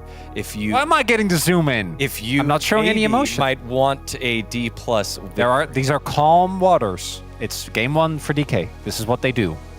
No, not the 2-shot either. No Digon face. Clean game 1. I was a little bit worried after the draft, but I think that DK have shown that they can look very different in the first game in the series, particularly their composure. I think really blew me away. I was not a fan of the Trundle buy and pick, as the casters were highlighting. I was, in fact, losing my mind when I got locked in. But they didn't actually get punished for it at all. Like, I think Trundle was very happy playing into anyone on that team, except, I guess, the Ziggs. But the fact that the Trundle didn't get punished and Beryl had a crazy game on the Nautilus, for me, were the main takeaways from this draft. I mean, the performance we saw in the Nautilus where he was able to even threaten Doran in sides was actually pretty huge. But on top of that, it's great for turn. And the Cassiopeia really ended up being a slam dunk in this draft. Sure, outranged by the Ziggs in a big way, but this comp has to go in because it's Ambessa Nocturne. So even though it has a lot of scaling and ranged elements, but like part of this draft started off really well for T1 because of the side lane pressure it employs, but it's a little bit tougher to actually have full cohesion with the Ziggs later on, especially with Guma usually who's not really well known to be playing Ziggs, especially in a big best of 5 like this. But for me, a bigger issue is that I think T1, again, and this is what has allowed them to win towards, have a very specific style. And Ziggs warps a game. If he's in your game, you play against him, you need to play differently. But if you play with him, ideally you play differently as well. And I feel like it means that you get value from that passive, that you rotate him in a way and dive for him in a way that he has allowed to get plates, because Doran also made a lot of mistakes. But if Doran is going like 0-5 and they're perma-diving him, how is Ziggs not further ahead?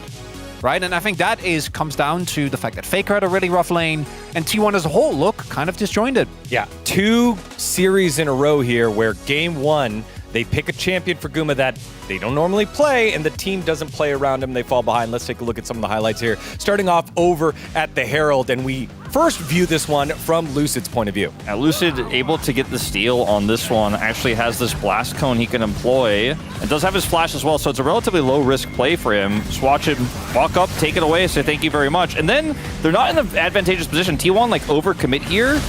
And when you see how this plays out for T1, they overcommit to try to make something happen, then back away. But guess who isn't able to back away? It's the teleporting top laner who does end up getting left behind here. And so D+ just get a free kill. What baffles me, though, is that, like, I think that TP is fine. Like, if you pause at the start of that, but they completely cede all positioning, and it just means that Doran, like, TP's in to die, but either he needs to not TP, which would have been a fine call, or the team just says, okay, we commit. And that's what T1 does normally. Exactly. This is the kind of call that Chronicler was talking about, where T1 just look a little bit uncoordinated, a little out of sorts, and it's calls like this where you have to be super decisive, either all in on backing out or all in on being aggressive in that moment. Yeah, exactly, because while watching the replay, you see Doran pushing like one more wave. That extra 5 seconds was the difference between the TPs there. Also to note, it was a 1,200 smite damage there for Owner and only 900 for Lucid. So again, just not only not being cohesive in terms of team plays, but individual plays as well, Chron. That one I think is a bit more excusable because they didn't know the Trundle was there, right? So like he appears, I think that in that context as a jungler trying to go for the early smite makes sense. Was I think 111 off, but it's really...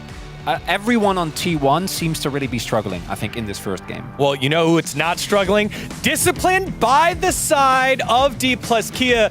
Atlas called it out on the broadcast. We were freaking out back here. Look at them start up the Otacon and then peel off, realizing this isn't a really good opportunity for us. This is unironically Rise Group practice. They threw a million at these. I mean, this is a really good call. They end up getting the TP, they back away, and then are able to then start it up after T1 decide to back. So they have full control here on this one. The TP comes through from Showmaker, who at this point is extremely large on this Cassiopeia. It's really difficult for T1 here to actually wrestle that control away, and Beryl just having such a phenomenal game of this Nautilus, and Doran, this isolated, forced to flash, gets away, but the ensuing fight is so difficult to play out into this choke point, into this Cassiopeia. As you guys will see, T1 not quite able to close that gap.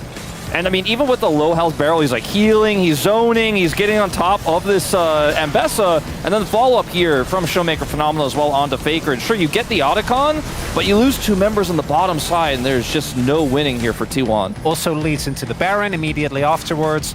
And Beryl, my POM in this first game, absolutely impeccable. Nautilus game, even the first death, like he gave up first blood, was more of a team thing, wasn't really him being where he wasn't supposed to be. That just got out-rotated by T1. Now, again, we should highlight that DK have done this a lot. I was told, I think this was on Twitter by someone, that it's a 44% win rate for DK in game number 2. So DK fans know to chill. Final thoughts, Wolf? I thought it was a great game from Aiming as well. I just want to mention he was the gold king. Like, he just spent so much time in the mid lane, pushing, getting turret plates in the top lane. They played through him. His Corki was huge. And this is the D+, I think, that's at its highest level. Well, the D+ system continues on. Win game 1. Give hope. How will it play out for the rest of this best of 5? Let's find out with game number 2.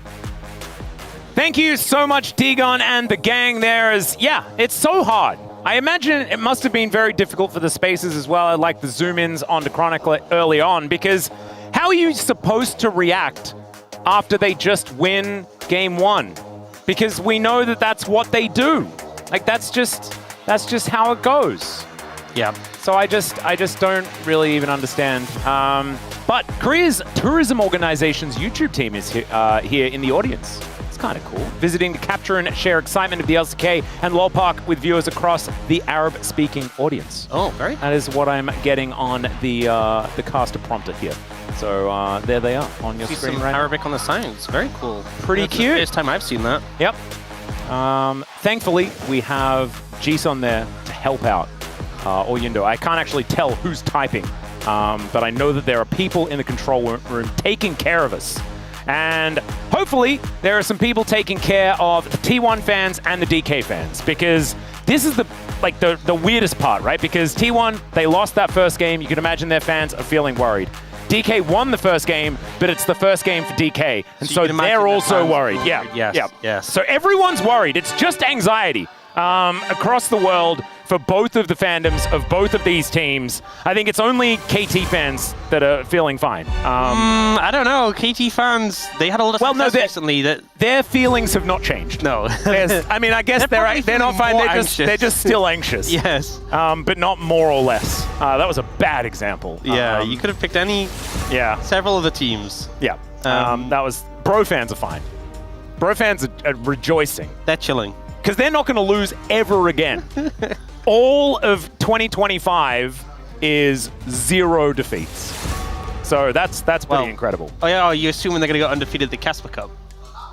I mean, they are talking about the defending Casper Cup champions here, Ox. Okay, fair. I think we know that they're going to be fine. All right, we do have the Aurora and the Yunara both banned away here as T1 remain on the blue side. Orianna and Azir still continue to be banned. Okay, so J4 was banned by T1 last time. Bard was banned by D+ last time. Ooh. Annie going to be banned. So Jungler's being left open by T1. It was the J4 and Wukong banned last time. They're both being left up. But the fact that the Aurora's being banned makes me think maybe they want to look for a top laner. So Wukong gets taken away by D+. I feel like that kind of ups the prio on J4, but also Xin with Trundle being gone is pretty good. I feel like it could just be a top laner here if you want to get prio on that with that Aurora ban.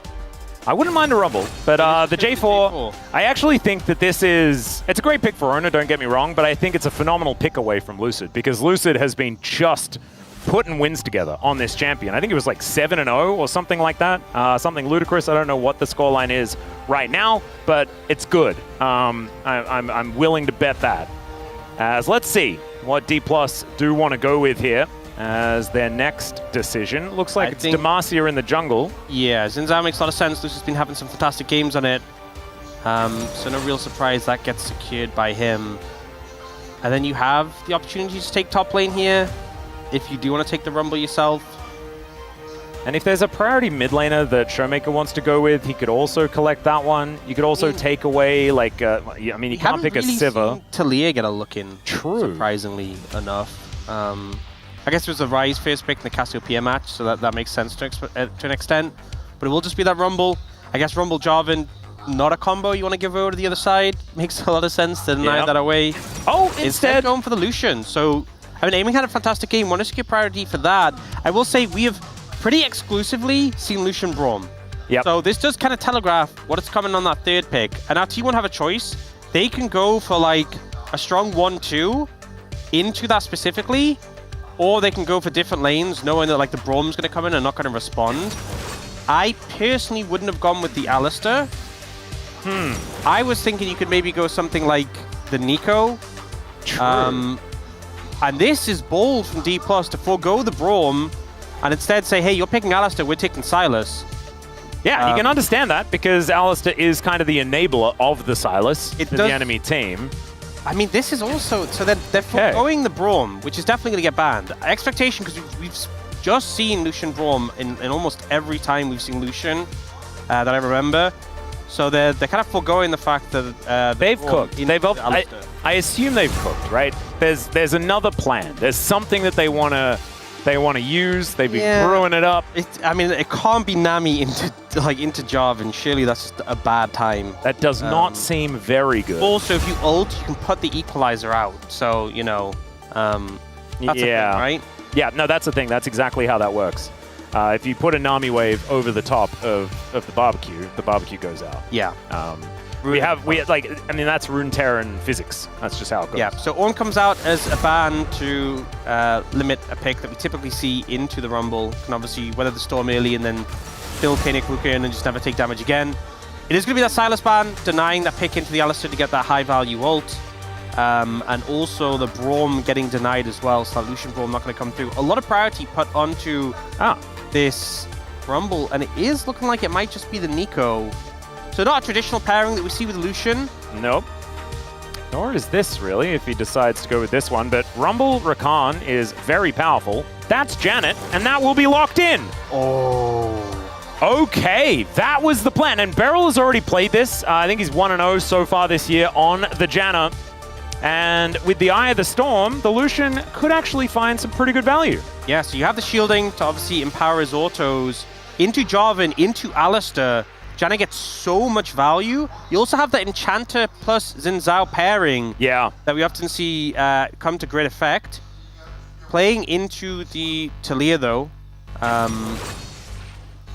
This is a pretty solid comp from T1, but I'm interested to see how the Janna can perform into this. Because again, the engage from T1 is nullified heavily by it, but you don't exactly outrange T1's composition. If you had a longer range carry, it could be, you know, a situation where it's like, oh, they can't reach you, you can just hammer down on them. But that's not really a thing right now. Wait. Okay. I'm not sure whether this is going to be the thing. We're looking for what Doran's going to play. And it looks like it's going to be a Scion there towards the top side of the map, just going to absorb the pressure. As Ahri going to be the consideration here for Showmaker. He has really loved this pick. Ahri Xin has been a fair bit of power in the duo as far as mid-jungle is concerned. But Ahri just kind of doesn't make us feel good. Yeah, so here at the LCK. Obviously the mobility pretty good into T1's composition. A lot of outplay potential good into the Talia generally. But not a pick it inspires a lot of joy. I think T1's composition is robust. And what you typically kind of expect, right? You have two pretty high tier carry picks, and you have a lot of frontline, a lot of engage potential.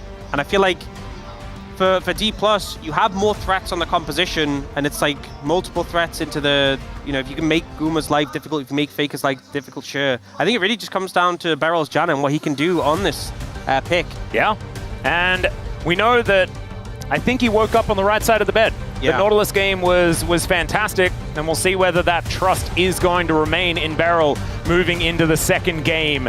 As, you know, the space already pointed it out. The win rate not great as far as game twos are concerned. If they can get to match point here without side selection 2 games in a row, that would be insanity.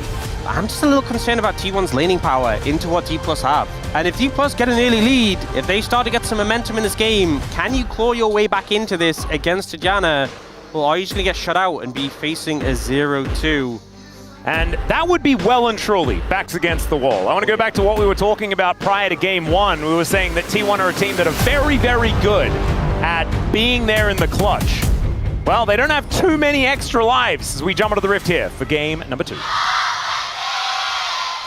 소환사의 협곡에 오신 것을 환영합니다.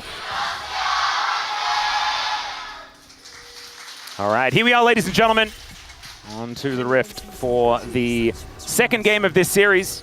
It is a best of 5. No one's gone home just yet, but match point with 3 games to play would be a pretty huge advantage here for DK. And T1 have the opportunity to move this over to just a best of 3. Yep. That's the thing, that with it being Fearless now, it's like a spicy best of 3. True. You know? True. The added element of those removed picks definitely makes it a lot more interesting when you come down to the point where it's 1-1. Yep, But, and also DK don't have that free Ziggs game that they've been relying on quite a bit over the last couple of series. So, not to be the case. Of course, you know, already picking up a win with the Ziggs game. Just wasn't their Ziggs. So maybe we can include it. As Aiming is just going to get a ward down, and then his ward goes down. You know, we had a scenario where Aiming obviously got a massive lead last game. I feel like D+ allowing him just to hit plates constantly.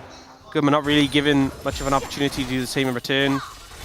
With T1 having, you know, 2 carries, and obviously Jarvan can do a good amount if he's ahead, but he's not like a carry in the way that a Sivir is. I really feel like Goodman needs to be strong. And when you're sharing a lane with an Analyst, you're obviously going to be on the back foot early, but T1 need to set him up for success. Yep. Because if he ends up in a scenario where he's 2,000-3,000 gold behind again, if Aiming starts doing the goldkin things, this might just be a blowout. It really could be. And I want to go back to what I believe it was Wadid talking about this a couple of series ago, and that's the fact that T1 doesn't really play around Gumayusi all that much. And it has been to their detriment in a few of their games thus far. He's been sort of left out to dry in a fair bit of decision-making, but also even in sort of like the microclasm of a team fighters. We are going to see a good little headbutt back onto Beryl. Doesn't find all that much value with that tornado as the flash forward from Ona as well. Beryl holds the flash for a very long time and then stays alive as Ona almost not so lucky, down to 100 health as he backs away. But double summoners now removed from Beryl is going to be a big deal for pressure in the bottom lane for T1. Yeah, I will say Beryl played that about as well as you can because they really wanted to get that final knockup, but because he gained so much distance on the back end, Ona couldn't follow him with the flash. Is on a 5-win streak, and do you want to know, all of those 5 games, we're actually in playoffs. It's 5-0 in playoffs. That's crazy. Yeah, on the counterpoint, Pantheon 0-5 in playoffs. So if you're wondering why we're seeing no Pantheon, a lot of Xin Zhao at the moment, that's why. Yep, we've had enough nerfs, as it turns out. Faker is going to be going back home, but as you can see in the farm numbers, just doing okay. We'll be teleporting back in with a tier in hand. So building towards that Seraphs as Lucid will be taking down this Rift Scuttler and now looking for a little bit of an invade. As Carrier, that was a Hex Flash, just playing around as he wants to hold on to this wave, will be sent skyward as Beryl is just wailing on the cow. Yeah. The headbutt does come on through here, but Carrier looking a little worse for wear. As, I mean, he's holding the wave for a teleport, I guess, when that eventually comes in from Doran, because there is a lane swap in effect. Yeah, it is just going to bounce back anyway, though, so hasn't really achieved too much. Sometimes you just want to take a few Janna auto attacks. Yeah. Well, either way, we get the swap coming through, so Guma avoiding the matchup that was a little bit tricky, with him being on the bot side into the double range matchup as range melee. Yep. Doran now, though, that's the thing, you know, typically Sion in the lane swap matchup, obviously very happy, but Rumble also pretty okay with it, but needs level 6, really. Yep. He will be getting there relatively soon, as you can see. She already level 5, but in the very early stages of it, so needs maybe a wave or two before he will be at that level 6. That Ardent Blaze was very satisfying there from Aiming, as they will be able to crash this wave in. As you mentioned, I mean, Doran should be fine. He's Sion. He's kind of built for lane swaps. It's kind of how it works. As we'll see whether Shiu can actually collect this minion. It was almost the comment that was enough there, as Doran taking a bit of damage towards the bottom side. Thank you, Jonas Strong. As the cannon will be denied here on the bottom side of the map, I assume the same thing happened in the top lane as Showmaker does get shoved back. Shredded Volley also doing a fair bit of work as Lucid, speaking of work, getting to it here on this Dragon towards the bottom side. And already about a 400 gold lead has been accrued by DK.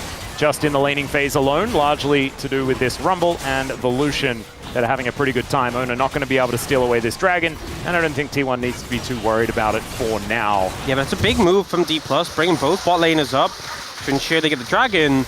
And it means Doran got to grab that entire huge wave on the tower, so he's very comfortable now. Hit level 6. Yeah, he's back in it. And really just able to farm comfortably there. So Doran in a pretty chill spot right now. I mean, I say chill spot, he is under the tower right now. Yeah. And they are trying to make the wave push out away from him, putting him in an uncomfortable position going forwards. And the tornado is very annoying when it comes to interrupting backs. Yeah, also just not really fun to play Sion into Janna, who can just, from a distance, stop you charging up your Decimating Smash. Very easy to do. Yeah, it's been like... Janna was so incredibly strong at the very beginning of League of Legends. Yeah. And so I think a lot of the players of old know just how frustrating this champion is. Yeah.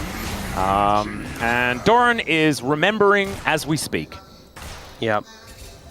It was just so hard to kill. She just ran so far, well, floated so fast. When she gave movement speed to everyone on the map, yeah. Showmaker. Yeah, that's the flash. Has to come out there. Good seismic shove placement from Faker to make sure that that one did come on through. And I think he was dead if Ona was able to get that knock up on him as well. I think, honestly, he could have just ulted through the rocks and got stunned on the tower, and he could have been okay. Ah, true. But went for the flash instead. Didn't want to lose too much HP. Didn't want to get chunked out and potentially get bursted, maybe. Yep. I also might have wanted to hold on to some of the combat power of having the ulti. I'm not. Yeah, that's also valid. I think it's a little hindsighty, but I think that would have allowed him to save the longer cooldown. Yep. But we do have Grubs in 42nd, and I think the ult, as you said, the combat power more important to have the ult for that. As Beryl will actually tank the Q. So Doran is able to at least get some value there.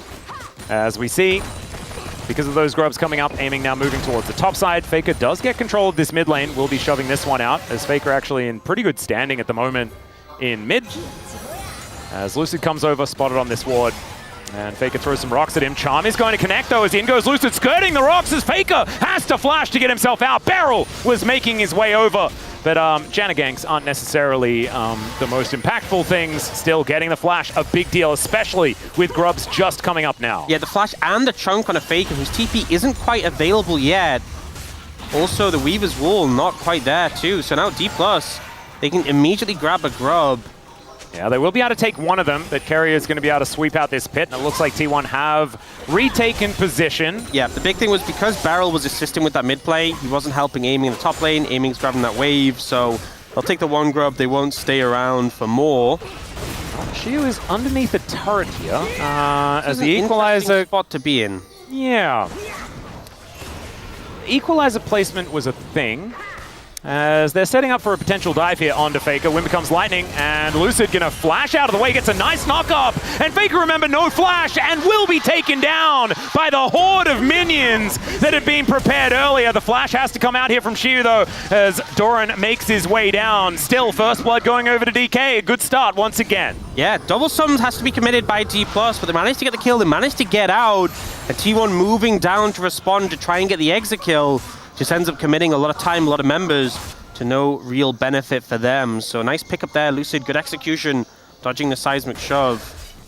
Yeah, it was nicely played. And man, the aggression from this guy, it reminds me of, you know, Challenger Lucid from back in the day. You know, the guy that would just make any play and make it work. As president of the Lucid fan club, I obviously remember. Yeah, no, of course. Challenger's Lucid. Yeah.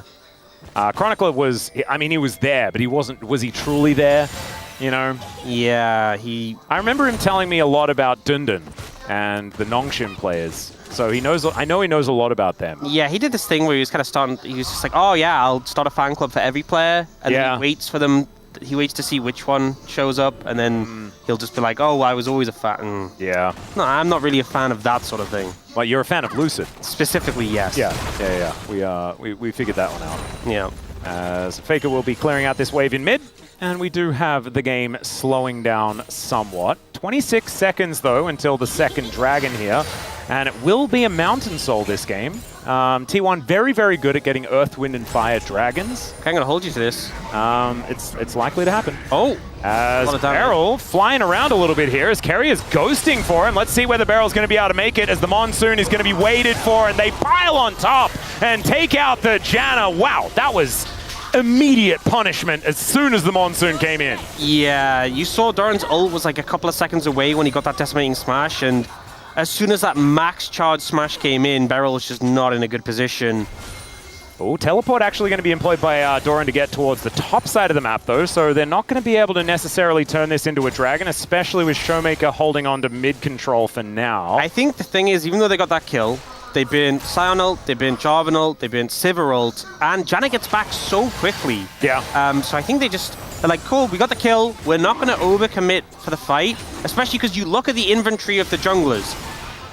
That is the one thing you look at and you say, we're not fighting. Yeah. If one jungler has Sundered Sky and the other doesn't, no, we're not interested. We don't. It's the Sundered Sky rule. Yeah, and honestly, you look across the board, mid laners, 80 carries, item completions heavily in favor of D+. And even though you can see, Ona's just finished his now, I'm sure Faker and Guma are quickly going to follow. That little window where D+ had the advantage, I think T1 making the right call of just not flipping the game on a dragon. And it is going to be a Chemtech Soul, which T1 pretty happy. It's not going to be one of the strongest souls. I will say, though, that Janna going to get some nice extra healing and shielding value out of that. That's true, but it's supposed to be a mountain. That was what was written down in the script, but I think I've been given a fake script now because I couldn't be trusted with the last one. Makes a fair bit of sense, as Keria is going to get a dangerous back massage from aiming. And will be told to leave. A lot of vision here for DK was invested towards that bottom side to guarantee the double dragon, and now Xiu is going to get left out to dry. Equalizer doing a fair bit of damage, but that's a lot of CC, and he will just be taken down. Scrap Shield will allow him to at least get this wave, or the majority of it, as now a counter dive towards the bottom side as aiming is flashing away, had turret aggro, and did need to be a little bit worried about that one. There is the Unbreakable Will from Keria, and that will keep him alive. And so no kills on the cross map here for DK. Yeah, Keria finding a great angle there to punish aiming, who is under the tower. So good gang for T1 on the top side. No major punishment here. We will get aiming, picking up some plates again, though. Oh dear. That is a little bit worrying. And it feels like if he starts to amass a big lead over Guma once more, that could be definitely the win con for D+. Well, now it's up to 600 gold, as we can see, as the Tornadoes are just streaming their way over the top of these minions. In comes Sion. Hey, buddy. It's going to be a bit of damage onto Beryl as the Zephyr comes out, and Doran remembers that his life is probably not going to be very fun hanging out underneath this turret, but he's doing a decent job. I mean, he's already very tanky, all things considered. We've sometimes seen Sions fall behind a good amount and be like low econ. Oh, I'm saying that. He's getting bullied out a good amount now. Exactly. Essence Reaver now done for aiming, so he's feeling a little bit better, but still it's only 50% of Doran's health bar. He should be able to get a fair bit of that back. Okay, Lucid's coming down. If they force him off the tower, they could probably just pick this up on this wave with a cannon. They're doing their very best to punish Doran. This whole series, I mean, Game 1 was another example of it, but in the last passage of play, DK have given up a fair bit of ground. The gold lead has basically disappeared. Yep. So certainly some good moves here from T1 to stabilize in this mid game. Again, the plates do fall down. They have those two dragons, but it's not the most meaningful soul. Oh, he has... Doran, he has flash. Well, he might have to use it here, as Lucid will be able to find the knock-up. Orbit Deception comes down, and oh, he's just dead. And he knows it. Not going to be able to flash out of this one, and he will get some use out of the passive as he runs towards the turret and towards Showmaker by the looks of things. Yeah, I think it was the right call just to save the summoner. I think as soon as you see the Ahri specifically, you're like, well, I'm not going to wait. He didn't have ult. The flash is only going to be an extra ult charge from Showmaker. It does unfortunately mean that Showmaker doesn't even have to commit the ult, but the 5-minute cooldown obviously a lot longer. And now Showmaker going to be able to pick up this tower. Doesn't get the extra plates that were there just a moment ago. Yeah, but will get that first tower, and it's going to mean D+ one objective or one kill away from Feats of Strength. Very, very close. Feats of Warfare are available for both teams with one kill. See whether T1 can get one here as they're posturing in the mid lane. Teleport in from Doran to get him towards this bottom side of the map, as another time it is going to be a fairly aggressive one, looking to try and punish Showmaker but not going to be able to do so. And of course, with Showmaker- Spirit Rush, he is going to be fine. He doesn't have TP yet, but Yeah, Weaver's Wall coming on down. Shiu does have Flash and uses it to get out of that seismic shove. Is now aiming once again, throwing the culling into the cow. As Gumiushi with On the Hunt already procced. Fair bit of damage onto Lucid here. As we've got the unstoppable onslaught interrupted there by Showmaker. And the charm is going to come down as well. That's going to take the Scion out of the fight as Redemption getting Lucid healthy once more. But Showmaker isn't quite that. yeah, his TP's up soon, so I think he's going to try and recall. Actually, he doesn't have time to. We'll just stay around on low HP. Okay, he's going for it now. They stole out the Herald. He's going to recall TP back in. Or just walk back in unless just walk, they yeah. start it. So he doesn't like- even need to commit that just yet. Okay, he is TP in. Yeah, they're Alright. trying to stall it out. He got chunked out pretty heavily. It is, though, aiming picks up God. Navori. And that's a huge spike for the Lucian. He was sitting means- on a chunk of gold. Yeah, it means you can basically just play if on Lucian and have no cooldown. So D+ should be confident with that spike that they can really go for this. Set up for aiming, whose flash is nearly available. That's the only thing. His flash is down for a little bit longer. Oh, Shiu in a little bit of trouble here. Seismic Shove is going to pick up the Rumble.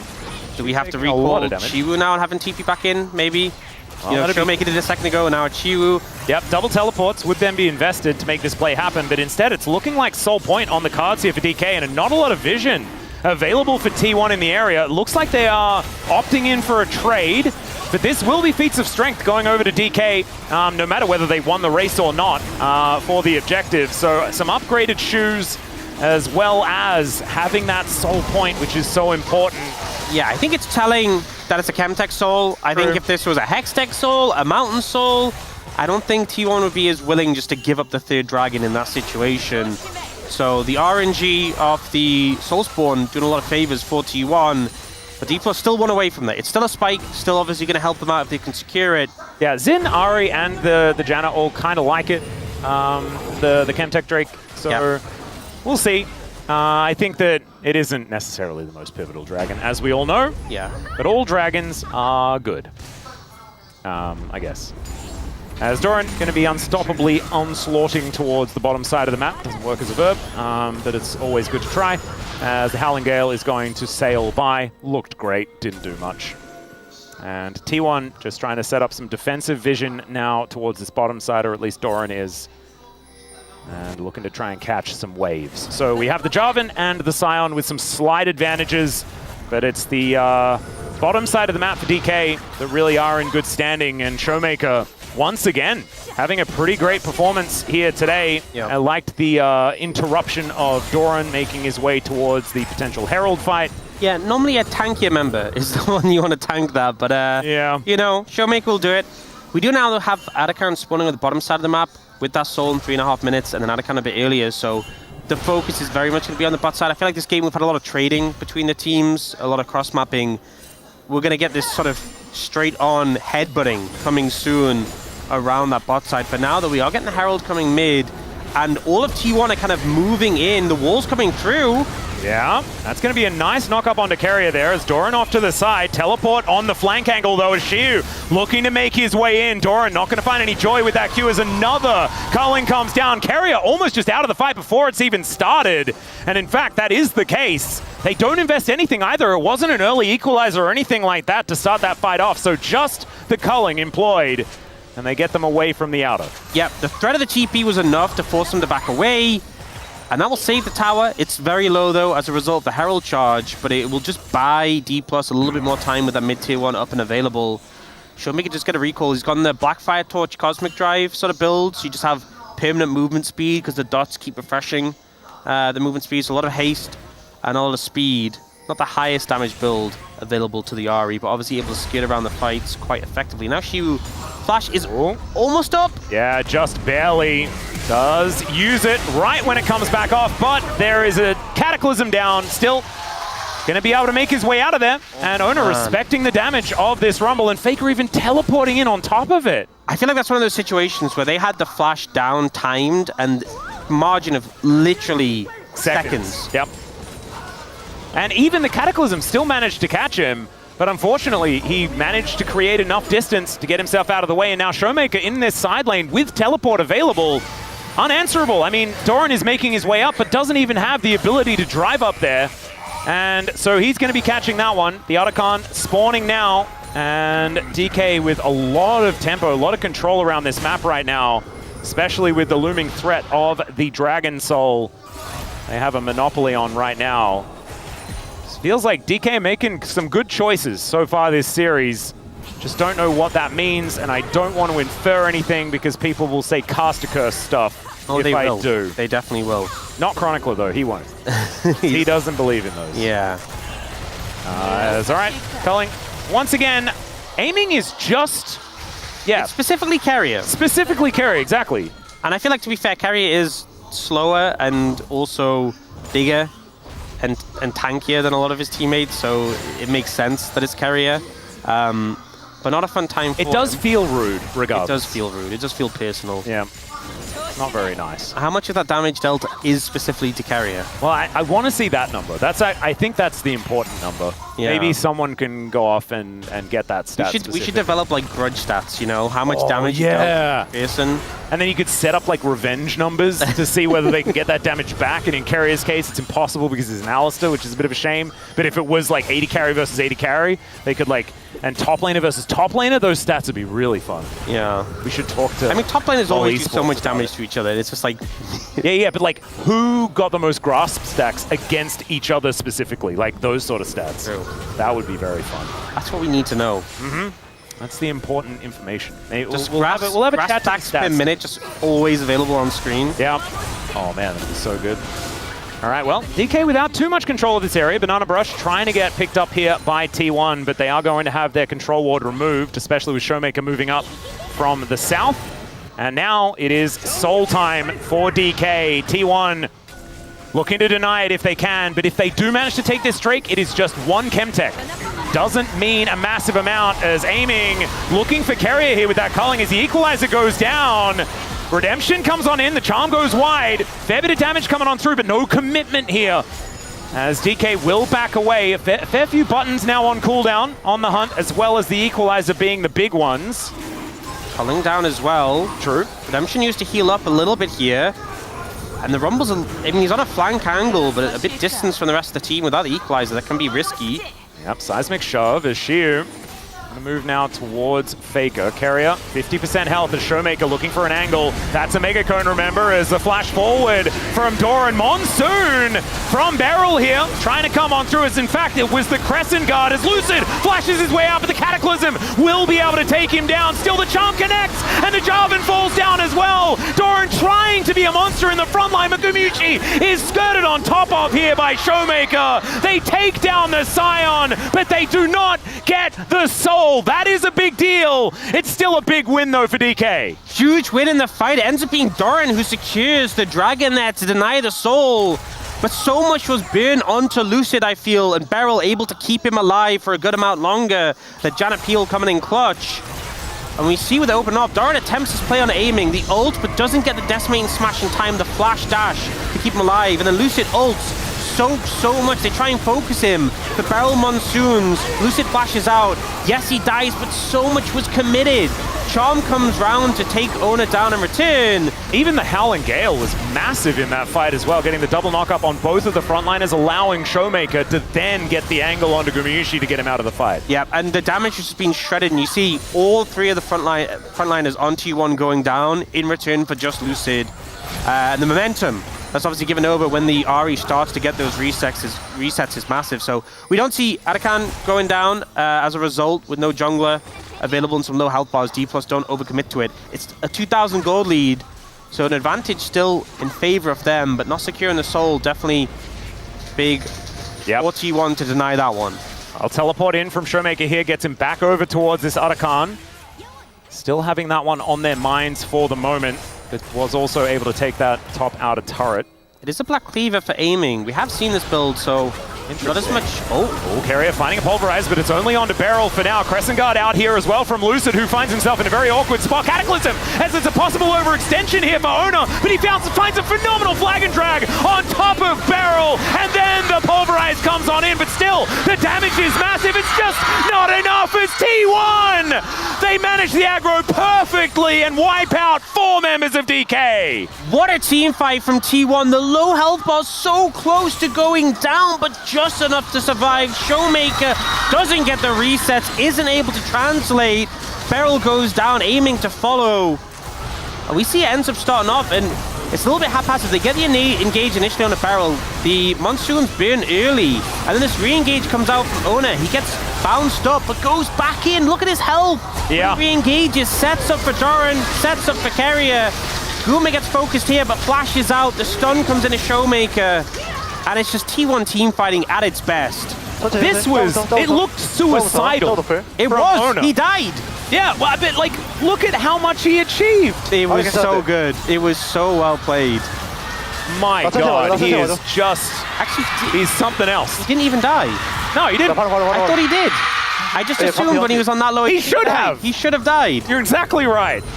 But wow, he didn't even die. He didn't even die. That's even more insane. I honestly thought, I watched that and I watched the replay and I thought he died after watching it 2 times. That's crazy. But as it turns out, he did die, but it was a different time of the game. He didn't die because he sundered the sky. There you go. Oh, that's poetry. That's beautiful. Put that in your palm comment or something like that later on. As DK now looking to try and defend as the Otacon still up and available. Pulverize coming on through here as Lucid finds himself cornered off, but Showmaker has a good angle. The equalizer's down in a great position, is now aiming, working like a typewriter as he looks to soften up T1. The health bars are getting low, but they do make their way out. We'll just see whether this is actually going to be enough for DK to lock down this Otacon, because that looks like the prize that they're looking for, but you can see not actually going to commit for it. And T1 are going to start it off themselves now as teleport to come in. DK still in the area, but they have no vision of this. Yeah, D+ feel hesitant because they've lost Showmaker's ultimate. Now they have to approach. They don't have control of the area against Talia Sion. Oh, Faker goes golden, seeing that charm coming over the wall as now aiming gets flashed into. Headbutt Pulverize, and there's everything, but he still managed to flash away. The Monsoon's down as well as Faker was taken out. Lucid gets into the backline, but Gumayushi, oh no! He's taken down, and now aiming is frontlining into Doran, and that is exactly what he was looking for. DK strike back and find themselves a great team fight. And it's Beryl flashing in to help take down Gumayushi, the DPS Janna, to finish it up. It looked like T1 maybe found the angle onto aiming, but the peel for the Janna coming in clutch to keep him alive, and D+ answer back. They'll be able to cash in on the Otacon, and it's 15 seconds on that Dragon. Yeah, they are going to look for a back first, I think, because their health bars are very, very low. But let's have a look at this one once again. Yeah, so Faker has to stasis because the charm came in, and then the flash ult from Doran. Aiming looks like he's going to die, but the Monsoon, the flash comes in. Lucid finds Faker, looks for Guma, and then look, Beryl at the end actually flashes the W to kill Guma. That's my goat right there. I knew you'd love that one. Absolutely insane. As Ona now with positional control. And the best thing about this is, yeah, DK, they managed to get Otacon. They've still got Soul Point, things like this. The Rebel Baron power play, not massive, but T1 still managed to get that Baron. And so the gold is still in their favor. This game is anyone's. It's a Chemtech Soul as well. And so I don't think either team is too worried. There are a lot of petals in advantage for DK, so the Otacon does feel fantastic. This is still anyone's game as Showmaker has to use the ulti to get out of the way of Faker, but my God, the damage from this Ahri. But the Honey Fruit going to heal him back up, and that's Ahri ult down.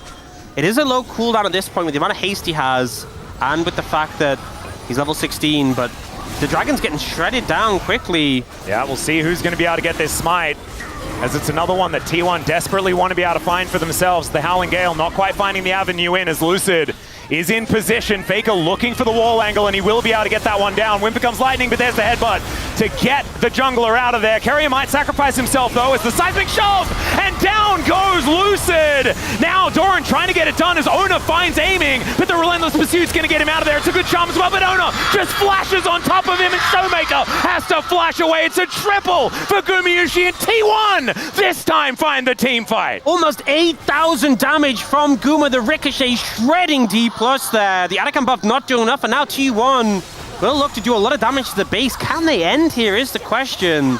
I mean, that would be ridiculous, surely.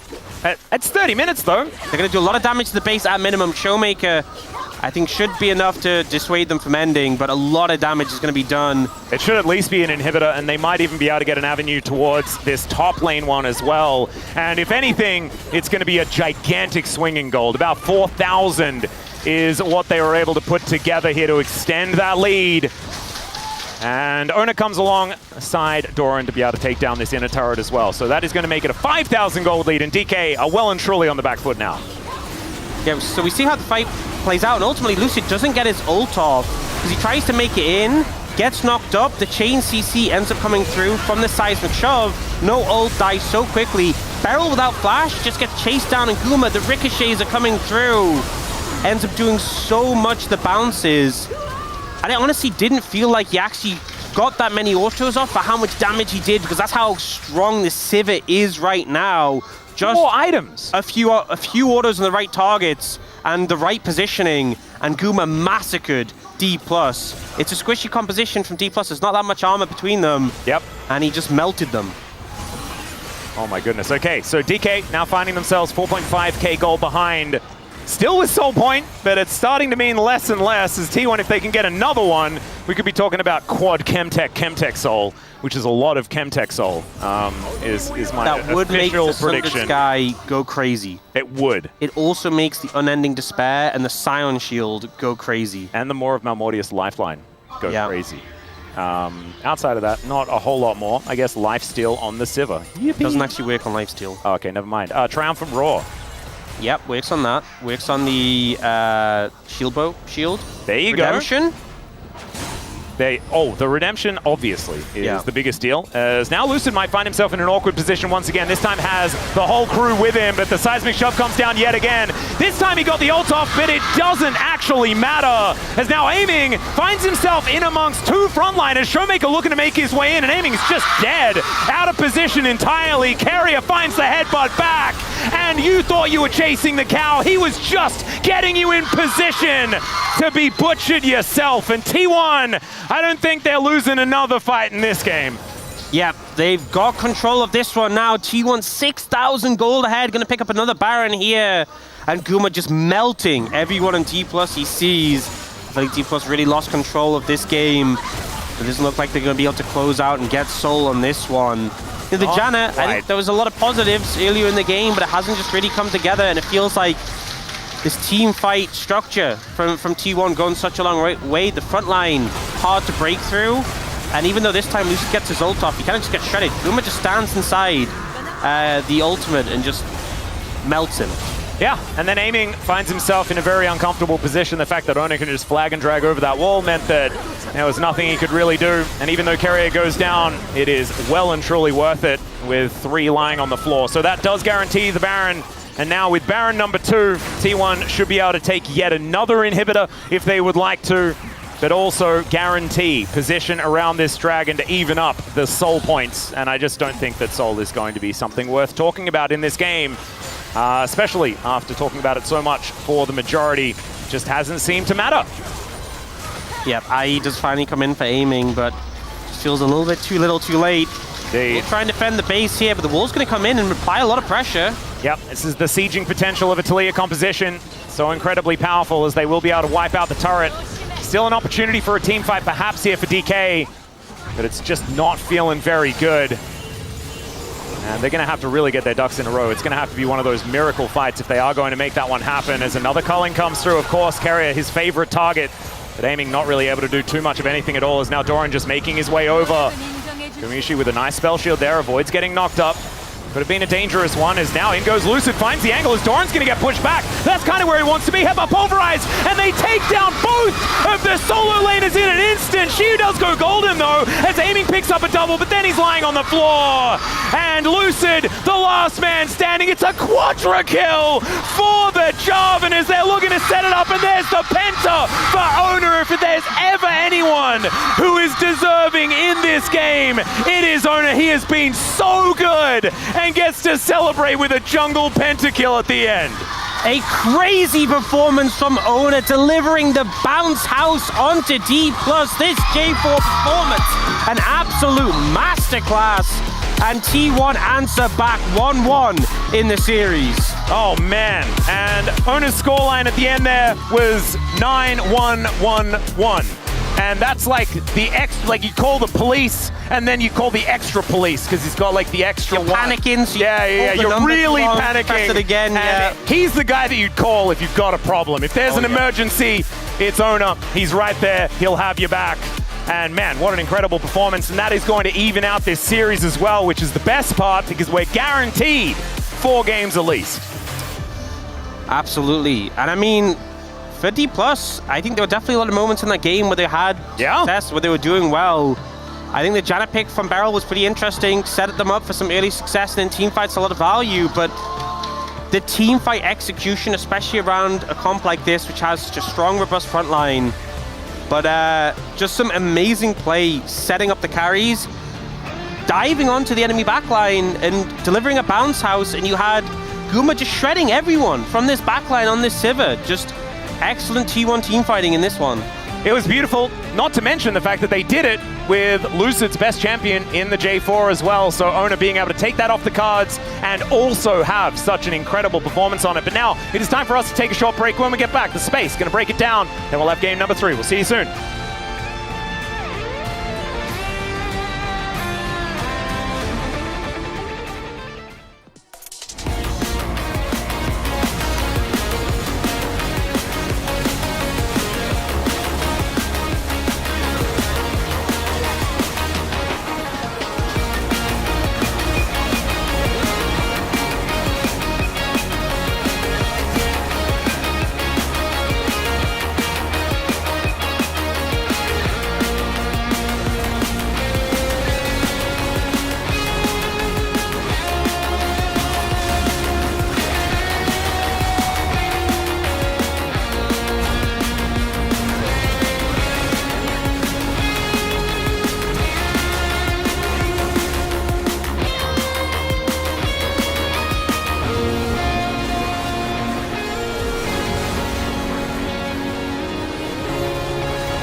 가져야 될 것 같은데 여기? 오케이. 사이온이 있어줘야 되긴 한다. 갈게. 잠시만, 쇼리 계속 조심해야 돼. 여기 애매하다. 이거 대창한데 여기. 용 들어가자. 아, 오케이. 용 턴다. 암라인. 괜찮아. 아리야, 왼쪽, 오른쪽. 아리 팀 내는데. 괜찮아. 좋아. 너무 높여. 루시안 높여. 잡았다. 이겼어. 잡아야 돼. 나 안 왔어. 가져야 돼. 14초. 나 페카. 왜 페카냐, 이거? 조심해. 나이스.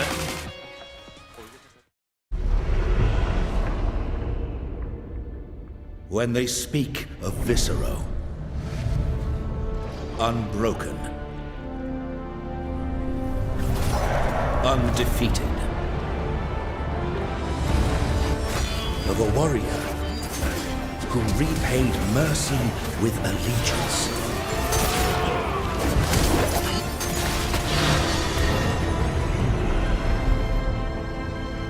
When they speak of the king's chosen protector, the prince's beloved mentor, Demacia's honored seneschal,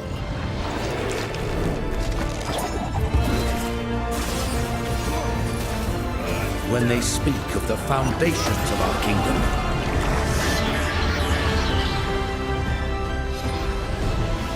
of what makes a true Demacian,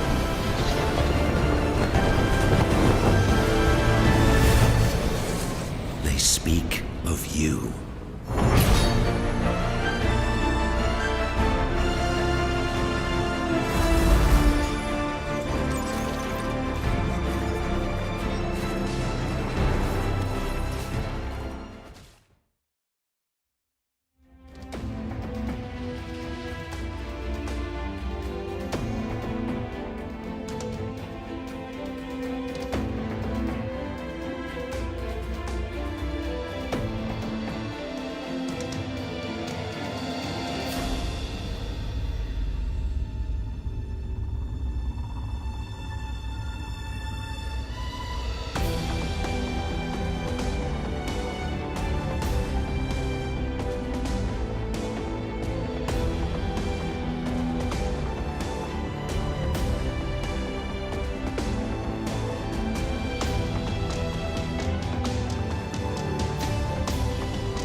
following the script, everyone. Just following the script. Game 1, win, give hope. Game 2, be very close, fall behind, get some team fights, and then give over a history-making pentakill to the Jarvan. Owner getting a pentakill, the first ever pentakill in top-tier pro play by a Jarvan jungle.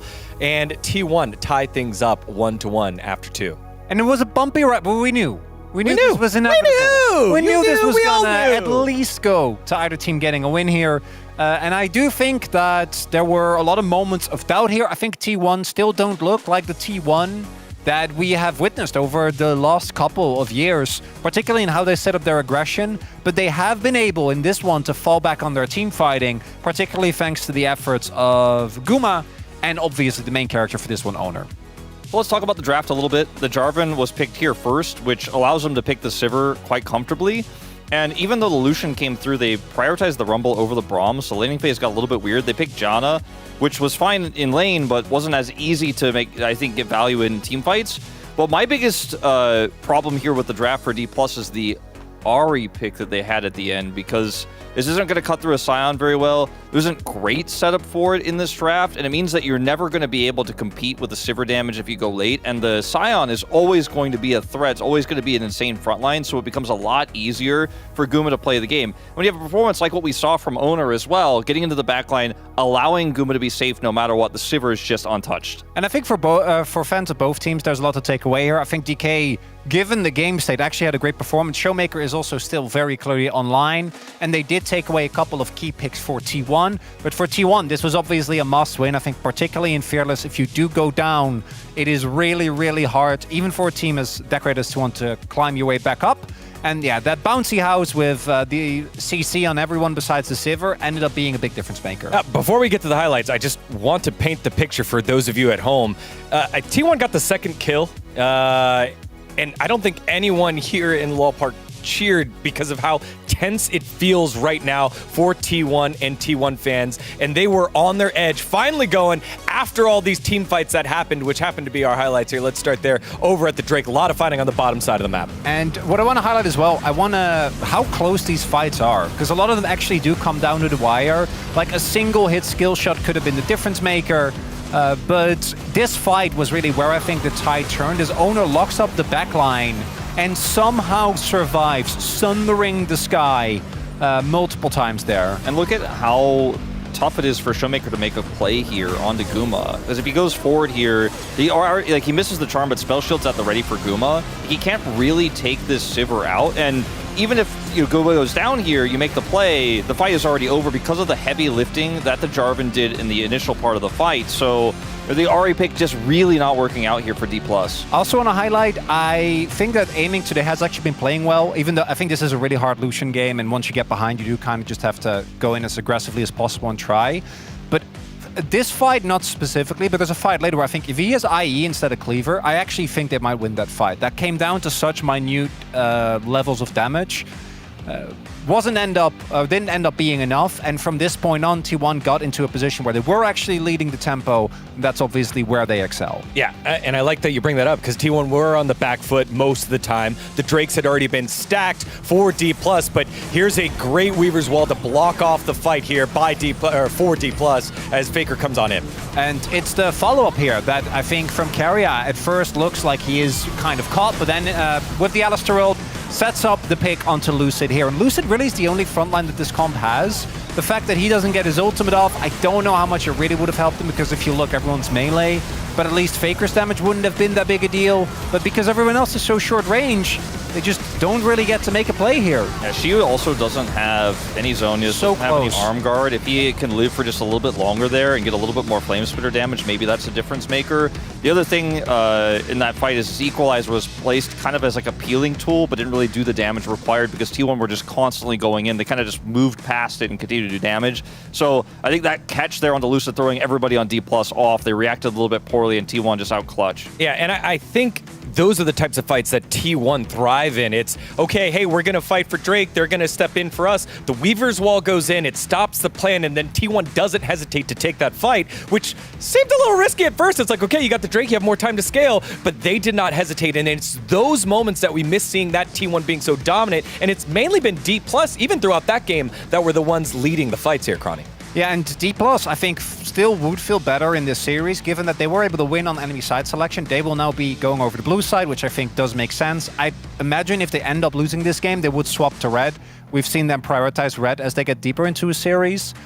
But it really paints an interesting picture where I'm not 100% certain. Because if you look at the drafts as well in Fearless, that Ziggs pick to me was, we're picking that away from Aiming or from Showmaker, but from DK. And then here, the Xin Zhao pick, as well as I think the Lucian pick, also kind of felt like they were more targeted towards T1 than towards what makes sense for our comp. And now I'm curious, like, is this where T1 pull out the Jhin Bard? Do they run a composition that has a strong front line, the Jhin Bard? They can block it up on red side really easily and set up that bottom lane before it gets to the second phase. Maybe this is what why we haven't seen the Bard just yet for T1. They've been saving it for a draft like this as we get deeper into the pool. Or are we going to see some of those scaling picks, the Smolder, Aimings, Zeri, when there's no Nautilus available? These are the questions that'll be answered, I think, in this third game draft. There's also the Kai'Sa for Aiming, which used to be one of his best picks. Maybe that's something they can go towards, but based on these first two games, I think we're in for a treat. Also, Braum now, not going to be Lucian Braum, it'll be Braum something, maybe something into an engaged composition to provide some disengage, but a lot of unique questions already asked in the draft. That was going to be a lot of the focus of this series. It was by our analyst, and the teams know it as well. It's all tied up 1-1, basically a best of 3 here on out. The stress is on the players, on everyone watching, except our fantastic casters who have the call for game number 3. Speak for yourself, I am stressed out of my mind, but Doran, not so much. 400 wins secured. Took the second one of this series, been waiting patiently, but does manage to get there, just one behind Keen, our two veterans here in the LCK 1 and 2. Very exciting stuff. We'll see whether Doran can join Keen at Worlds or whether that is not in the cards today. We'll just have to find out. A lot of questions posed and answered by the space. I have a question, though, for Degon. And I love the bleached hair look, but I kind of want him to bleach the beard as well. Oh. What do you think, Orcs? Would that be weird? That would kind of give vibes. I mean, we've already said this to him so much, you know, Hunger Games host vibes. But that'd be awesome. Yeah. I mean, you know what? I'm down for it. I consent. Do you consent? Because if we, 100%. If we're down for it, I don't think we're the only. It's our opinion that matters. I think that's the most important thing. I think that he can make the final call. I just hope he makes the right one. Yeah. All right, we're into the draft here as Bard has been taken away, maybe listening to what was happening on the space. As the Azir also going to be banned, we're going to see Qiyana taken away at the same time. A pick that hasn't found a lot of success here.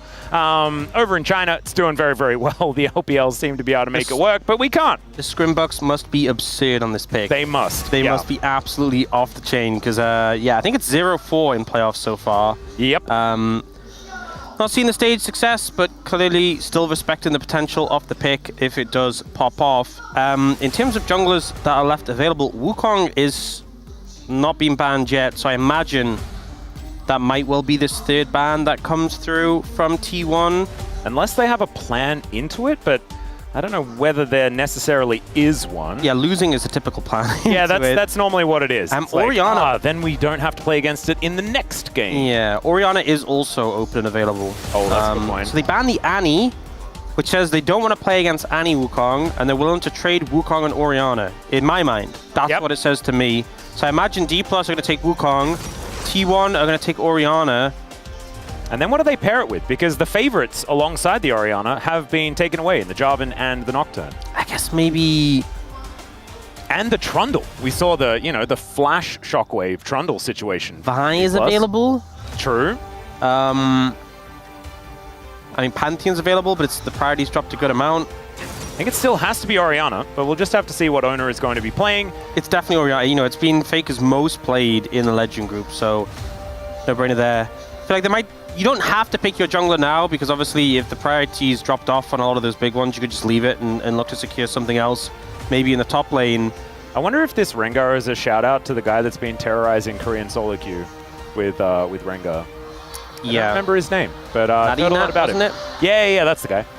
Anyway, Pantheon is going to be locked in. Okay. That will be paired alongside it. Not necessarily like an incredibly synergistic pick. Hasn't found a lot of victories, but we know that it's still strong. It's been 0-5 in playoffs. It's a small sample size. The pick obviously strong, just hasn't been working out super well. Now the question is, what do D+ want to bring in here? Looking at the Kai'Sa for aiming and the Nico. Oh man. Nico. This is a strong team composition already from D+. And a lot of threat onto this Orianna immediately. And this is Kai'Sa, which is one of the best picks for aiming specifically. You think of some of his career best performances, Kai'Sa at the forefront. So just don't think too hard, because there are some moments that we also want to forget. T1 looking at potentially securing the Xayah as a response to all this dive threat.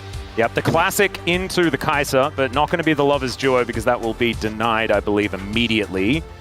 So one of the dangers of picking it on 3 and then having an extra ban phase. Let's see what is going to be taken away here by T1, though, looking for solo laners, most likely. Maybe protecting Faker's matchup, maybe an Akali to be taken away, although Showmaker hasn't been pulling it out very much recently. We'll see what does happen. I'm trying to think what else specifically we could see Showmaker bring out. Tryndamere. Viego? Probably not Tryndamere. Silas. I feel like you want to have an AP pick, ultimately. Well, not Lissandra. Yeah, I think Lissandra kind of serves as that replacement for Annie when paired with Wukong. So I feel like it makes actually a lot of sense to ban that away. We saw, obviously, KT using to great effect the Wukong Lissandra in unison. Yeah, could be the Syndra as well, the other thing that KT used to pretty great effect. I think Rakan, Rel, to me, would be good bans from D+, unless you want to throw something towards top lane. But I think Rel has kind of been pretty high tier in terms of support picks and that movement speed. I think it works really well with Pantheon. You just speed him up, he goes in, gets one stun, you get another stun, you get a knock-up. So I could see D+ banning that out as their last ban. See where they do decide to go. There's one final ban to come through here from T1. Do they protect that mid lane ever further, or are they going to look elsewhere? Could be a top lane ban type situation, but it will be the Akali taken away, largely just looking out for the matchup here, because we have seen Akali picked into the Orianna many, many times. Yeah, in theory, I feel like earlier in playoffs, this is where we might have seen a Galio, but I feel like Galio has kind of fallen out of favor, especially into Orianna. Yeah, I do feel like Galio suits the DK comp incredibly well, though, if they can actually... It's just kind of, you have to weather the storm in the early matchups. Teams have kind of a little bit lost interest, but if you play the Galio into the Orianna, you weather the storm a bit, and then you set up a gank, it's very punishing, you know? And once someone goes in, you obviously ult on top, so we'll see if they opt to go for that. That being said, it'd be it'd be really committing to the dive specifically into the Xayah, which gives a lot of Blade Caller value, so... Yeah. Does DK want to play Jax? What do you think? Going for the Lulu, so not going for something like the Rel. Instead, going for a more defensive pick. Gives that wild growth, gives those defensive tools, and also gives a range matchup into the Nico. So not willing to give up the bot lane 2v2, which picking like a melee support would ensure you kind of lose in terms of prio. And now you can actually kind of bully Nico out a decent amount as long as you can dodge away from the root. This is interesting. Let's see what DK decide to go with, as that Jax is pretty obvious with the Gragas being banned away. That is Doran's favorite pick into this champion, and instead it's going to be Victor. Last second, locked in for the mid lane. One of Showmaker's less interesting mid lane picks, you could say, but the Jax is still going to be a consideration. We'll see whether it does get locked in. I think it's a fine Jax game if you're confident that Doran's not going to pick anything too good in chat. I actually like the Yorick here, because a lot of the picks you would typically see into the Yorick I feel like have been taken off the cards. You know, I haven't seen Renekton do good into the Yorick early on and find momentum, and that's gone. I think it adds to the Wombo combo as well. I feel like Ghouliewall can get a bit of value, but instead it will be the Aatrox locked in, and Aatrox can also find a lot of value in the Brawl, as now Doran is thinking about becoming a Viking. Okay, that would be interesting. Lulu, Olaf together is a lot of power. Yeah, you can just kind of ignore a lot of the CC that D+ have, and when they come into you, kind of just thrive in the chaos. Oh man, that is a cannon! Okay. Which T1 are we watching? All right. Hey. Even Sunke, I heard him. The Korean cast a little bit baffled about what's going on here. Doran not necessarily known for the cannon, but T1 are a team that are very good at playing around it, as we know. And we'll see whether this is actually going to be able to find the angle, especially like if Doran and Faker can coordinate with one another. You get a slicing Maelstrom as well as a Shockwave. You can do devastating damage alongside Gumayusi. This is a very sort of feast or famine composition. Game, because you have a lot of squishy champions on the side of T1 and a lot of potential to blow them up from the side of D+, but if they get ahead and you get like Zhonya's on the Orianna, Zhonya's on the Kennen, those ults will just explode you as you're diving in. The Lulu and the Xayah will be able to survive the initial burst and you'll be able to turn the fights around. So I think momentum's going to be super important in this game, and I think because you have that Kennen into Aatrox, because you have that range matchup, if Doran plays the lane matchup well, if Guma Carrier plays the lane matchup well, I think T1 could have an edge here, but it really comes down to them performing well and setting up for success. And I think importantly, making sure they get gold in the right places, because we have seen Aiming getting a lead in both games so far. Yeah. Which obviously wouldn't be ideal in this one. We'll just have to see how it does go. Some interesting drafts on both sides as we get onto the Rift here for game number 3.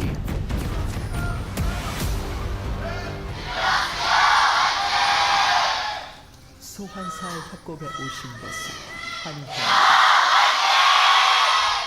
Man, the fan chants have been so incredibly impressive here in LoL Park today as we are on the Rift for the 3rd game. Winner of this one will get match point. That's what's going to happen as we are tied up 1-1.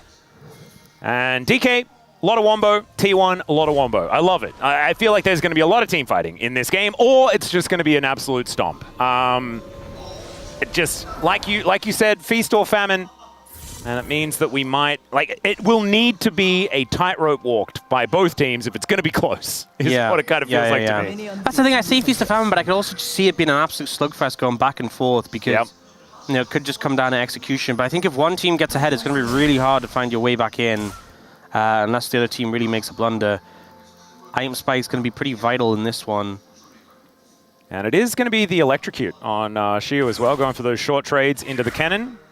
Trying not to get bullied out. We've seen this a fair bit from Aatrox's into ranged matchups. As far as melee champs into ranged champions, Aatrox does better than most. If piloted well, we've seen him played into things like Gnar.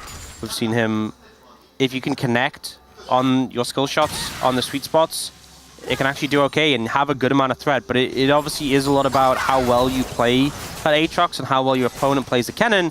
And Kennen's obviously an annoying range champion to play into, specifically because you have that ability to stun and that movement speed boost on your E, so it is awkward for the Aatrox to find an advantage. I feel like the Kennen does have to mess up to a degree to allow you to get a good, favorable trade.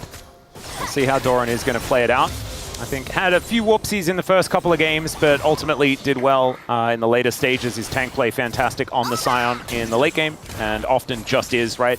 This guy is known for being a team fighter. As T1 don't have too much control here in this bottom lane, but everything is pretty even. And Xayah Kai'Sa, man, it dates back to 2017. As we know, this is a tale as old as time. As coming down to the bottom side is Owner, and is going to be unseen as he walks his way in. This is dangerous, as Aiming going to have to flash to get himself out of the way, as the feathers not going to be enough to take him down, but still, he is going to have to go home. No flash in hand anymore. Yep, so Aiming able to get out of that one without dying, but it's such a heavy blow to lose that summoner, to get chunked out of lane, especially as the wave is going to crash into tower in a second. So it's just a nice investment from Owner. It doesn't cost very much. Wait a second, he's doing like the Pantheon last season move, you know, where you just gank, that's all you do. Very Raptor-esque, I like it a lot, but did need to make his way towards his top side anyway, and so just going to be annoying, takes a bunch of health here from Showmaker, doesn't get a flash, but is going to allow that lane to feel a whole lot better, as already Xiu is here towards the bottom side, as DK wanting to get him out of his difficult matchup. I feel like a lot of the times, lane swaps are done because the bottom lane is feeling a certain way. This is not that. Yeah. This is the top lane. Yeah, not having a fun time. But yeah, I think this is, you know, if you want to have success in the Pantheon, the early pressure from level 3 onwards, so much Burst potential, the CC have just been able to walk up and stun. Pantheon has, I think he's tied for highest base movement speed in the game, or at least very high up there. So you can just walk in and stun, and it is so effective. Yep. Has fallen a bit behind in terms of farm compared to Lucid, but has put pressure down on both mid and bot for his laners. You can obviously see aiming on the scoreboard is a little bit ahead in farm, but there's a big wave going to shove in.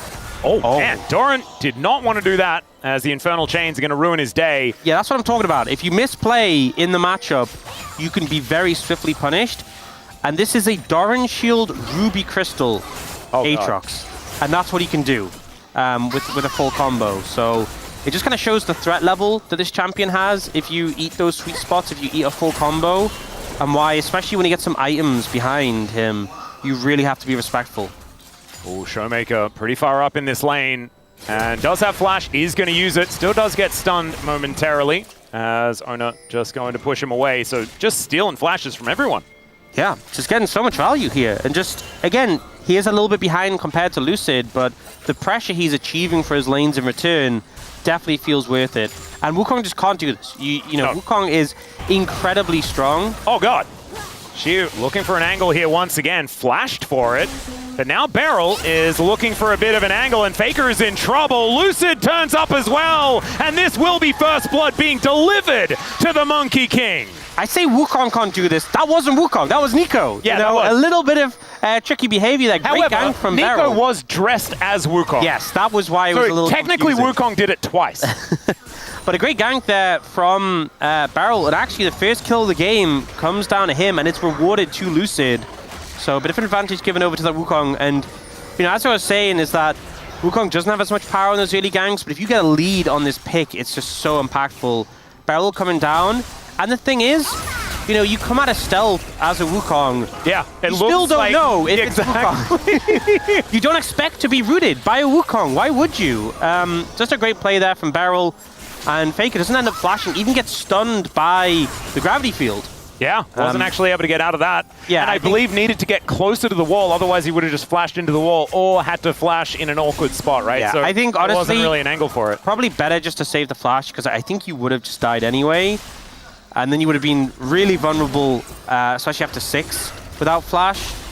But obviously does not feel ideal. Does get stunned up by the gravity field as well and takes a bit of a hit on that trade. Well, you can see now Xiu moving on over, does spot out Ona. Just looks at him and forces a smite. Yeah, that's a bit cute. But is still going to be able to get the crab. So the Pantheon feeling all right here and has actually caught up as far as the farm number is concerned. Rishi taking a bit of damage here, but aiming as well, looking worse for wear as Lucid finding himself on the bad end of that trade as Ona is putting the pressure down once again. Feels like that pentakill may have made him feel a little bit confident here in this matchup. I mean, you just don't want to tango with the Pantheon as the Wukong early on. Flash in from Doran, looking for the angle. Ona is here as Xiu tries to make the world end, but it's his world that is going down. And T1 are going to even the scoreline. Such an easy play there. Such a good setup from Doran, flashing in to commit the play, or Ona's there to follow. Remember, Xiu flashed on the bot side to try and find a kill on Doran and will pay for it with his life. So an answer back in terms of kills. And Ona, just the amount of ganks he's actually pulled off. We're 7.5 minutes into the game. Yeah. And how many is it? Like 4 now so far in total? Yep.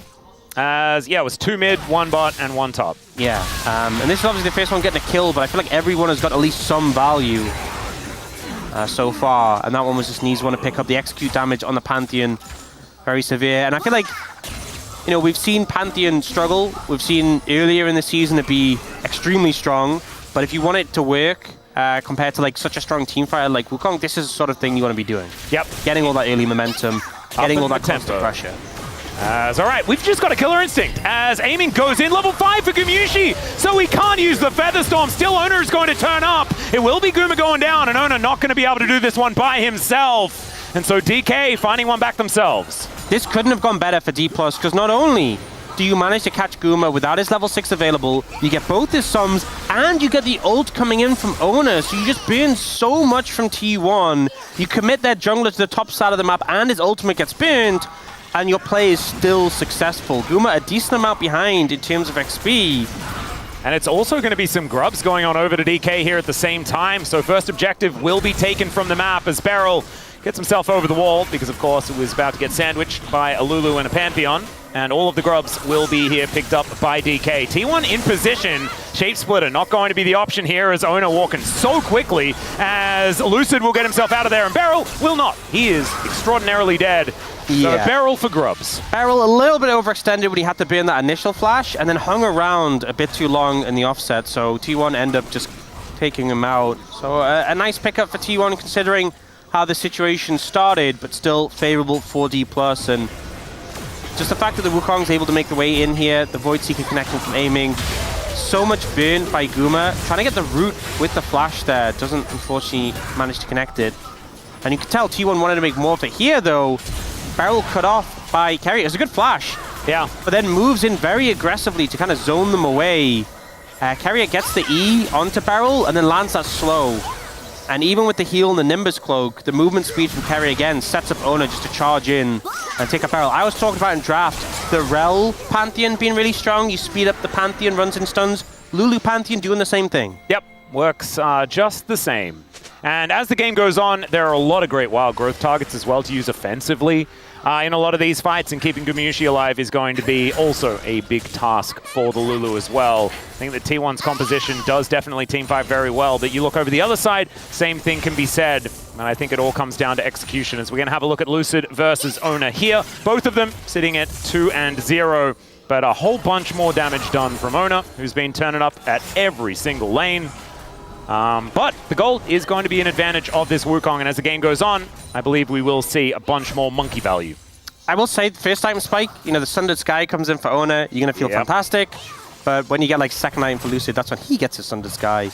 That's when he really feels fantastic in those team fights. It still feels like the Pantheon is definitely one of those picks where old Pantheon, you really thought of how he fell off a cliff, but I feel like he holds up so much better now. Especially they gave him so much armor penetration just for points in his ultimate, so his damage really feels significant even later in the game. But definitely not comparable to just the Wukong's team fighting power is kind of obscene, as we have seen in many games this year. Indeed. This pick has been very, very strong. But there is the Sundered Sky, the item that like the entire post-match thread was just talking about how broken this item is. Oh man, it's so crazy. It is very silly. As now Doran is in a lot of trouble. Does have Slicing Maelstrom, but there is the Cyclone to come down. Lucid will die as Doran even lives. Aiming comes in and finishes him off, but now Shiu is the one in trouble. Pop Blossom here, and it's not going to be enough to save anything. And in fact, I think Beryl is just going to die. And Carrier is going to come on over and make sure that that happens. That was not the dive that DK was looking for. Huge turnaround play for T1. The Pantheon coming in clutch there with the ult to find favor in the play. And, you know, we just said he just picked up Sundered Sky. I don't think he really needed it to make that play work. But Doran getting massive value out of the Slicing Maelstrom to stay alive for just long enough. And diving a cannon is always a difficult task, and we're going to have a look at this one once again. Yeah, she was a little bit low already. The ult stunned all three. Yeah. And then Lucid has to commit heavily with the ult. Aiming has to ult in to find it. She was low enough that it's just easy for Ona to finish off. And then we even see Beryl goes in to try and just save his AD carry to get out, and that just means he's dead too. It's a massive play for T1. Ona getting a ton of value, and considering he was already in a great spot prior to this play, he's now 4-0 on the back of this, and yeah, he is thriving. Yeah, and he's also the one with all the mojo. So this is definitely pretty devastating, as Beryl will be able to find the snare onto Doran. But you can see Doran actually wanting to go in there, does have his dash cannon now completed, and aiming, still looking for some more plates, and the gold lead is not exactly end of the world levels or anything like that, but it's the tempo vibes that we're really feeling stacking up for T1. That is a bit of a worry here for DK. Some of those old mistakes coming back, overextensions, trying to get more. Impatience is kind of the feeling that we're getting. We'll see whether they can pull it back just a little bit here and retake some control.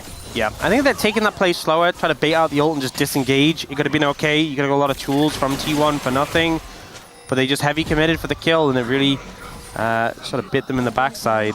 Did indeed. Been a very slow game when it comes to dragons. 13 minutes in and no dragon taken yet. It's an 8-minute-old dragon. That's it's very old. Pretty lengthy. Not the longest we've seen, not by a long way. Yeah, what was that? The dragon lasted like 20 minutes or something like that? Definitely, yeah. You saw something like that. It was crazy. Yeah, it was like this year. It's very. But we do see, you know, I mentioned it. I spoke in existence. The pings are coming through. T1 heard me. Ah, there we go. And, oh yeah, dragon exists.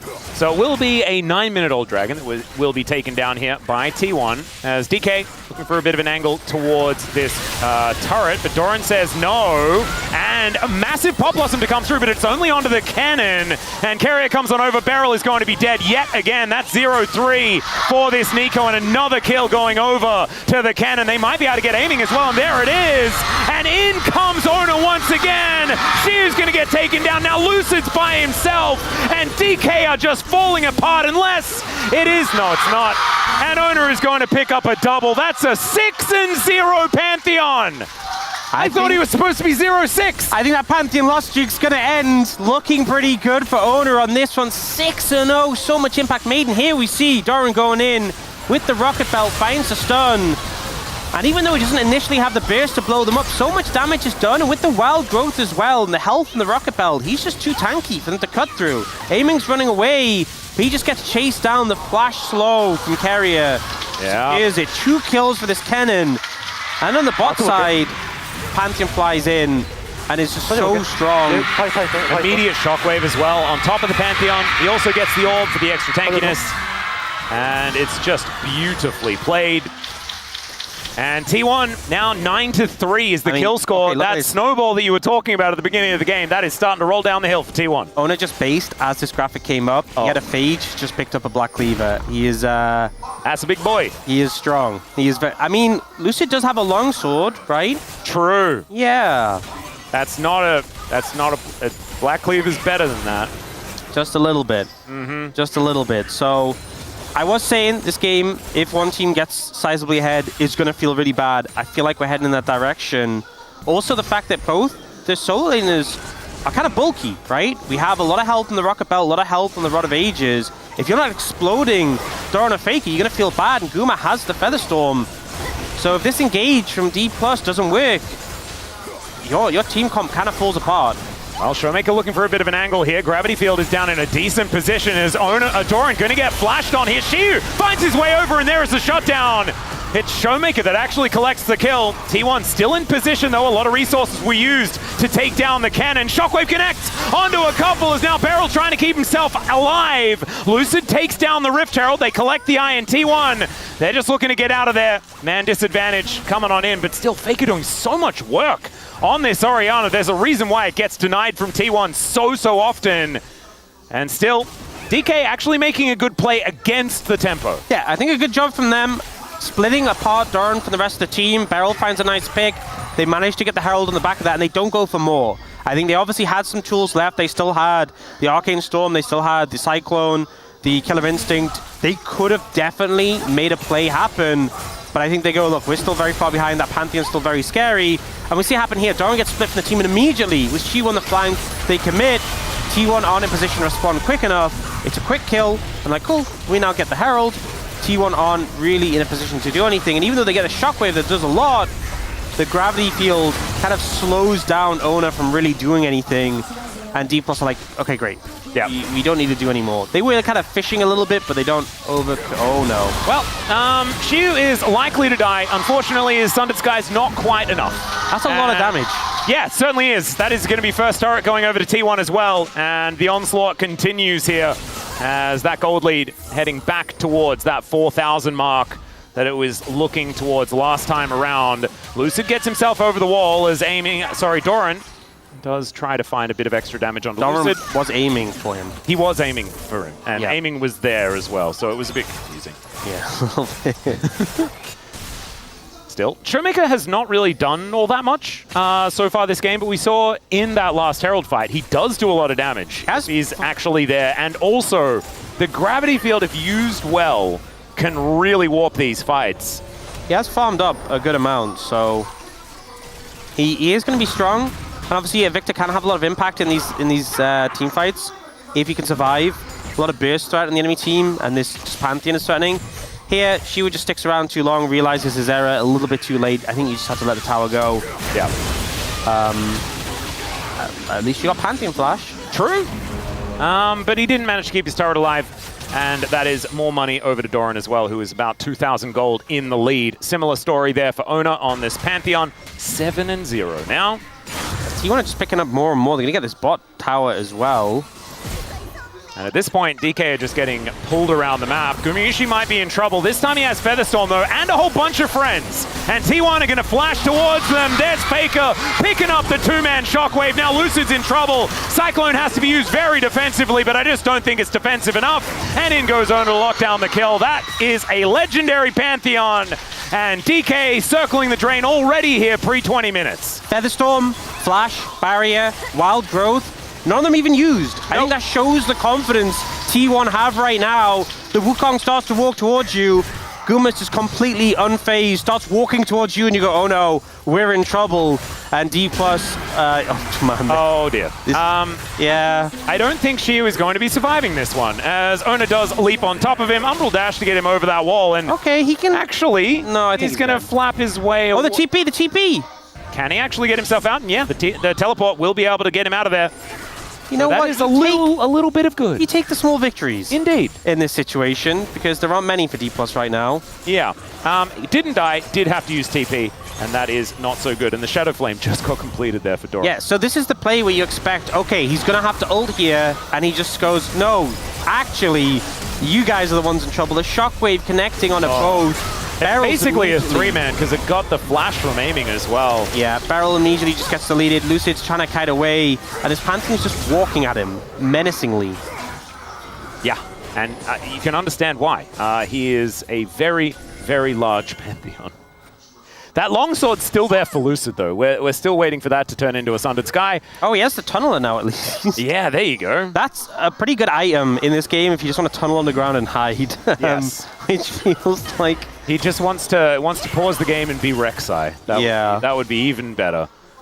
As aiming does have 2 items now completed, as the Rage Blade is finally done, but he is pretty far behind himself. I think as well, in a game like this, you really need to be burning summoners from the critical members. So like, the fact they didn't get anything from Guma, yeah, there's nothing to play around. There's no, okay, well, we lost that fight, but we got the 80 carries flash. The next fight, we got, no, his flash is still up. Everything is still up, so, you know, this fight, they're starting up Arakan right now, they're calling you to contest. They have all their tools available. The only thing they don't have is a flash on Faker, so maybe Faker needs to be the target. We'll see if they can pull that off. They do throw the Herald down mid, though, as T1 move up towards Arakan, so they at least find a window to throw that down. Yep. In the mid tier 1, obviously opens up some better angles to approach from when they are looking for those flanks. And still, it is not going to be a commitment onto the Arakan either, so that is certainly good news. Doran does upgrade some shoes, though, so he's got 2 items and is feeling absolutely fantastic on this Kennen. Kennen, with a tempo advantage in a game, is so deadly. Yeah. And Ona is going to start off this dragon, and I just don't think that there is going to be any contest. Hopefully it's Cloud Soul, so we finally do get our Earth, Wind, and Fire reference that I've been looking for. I think that's a one positive for D+, is that the first dragon was very late. True. So a potential soul is very late in this game, and it's going to be... There it is. There you go. I knew there was going to be one this game. It's pretty high-value Cloud game. You know, the movement speed goes a long way. Yep. Kennen gets a ton of value when he pops the ultimate, even Zyre as well.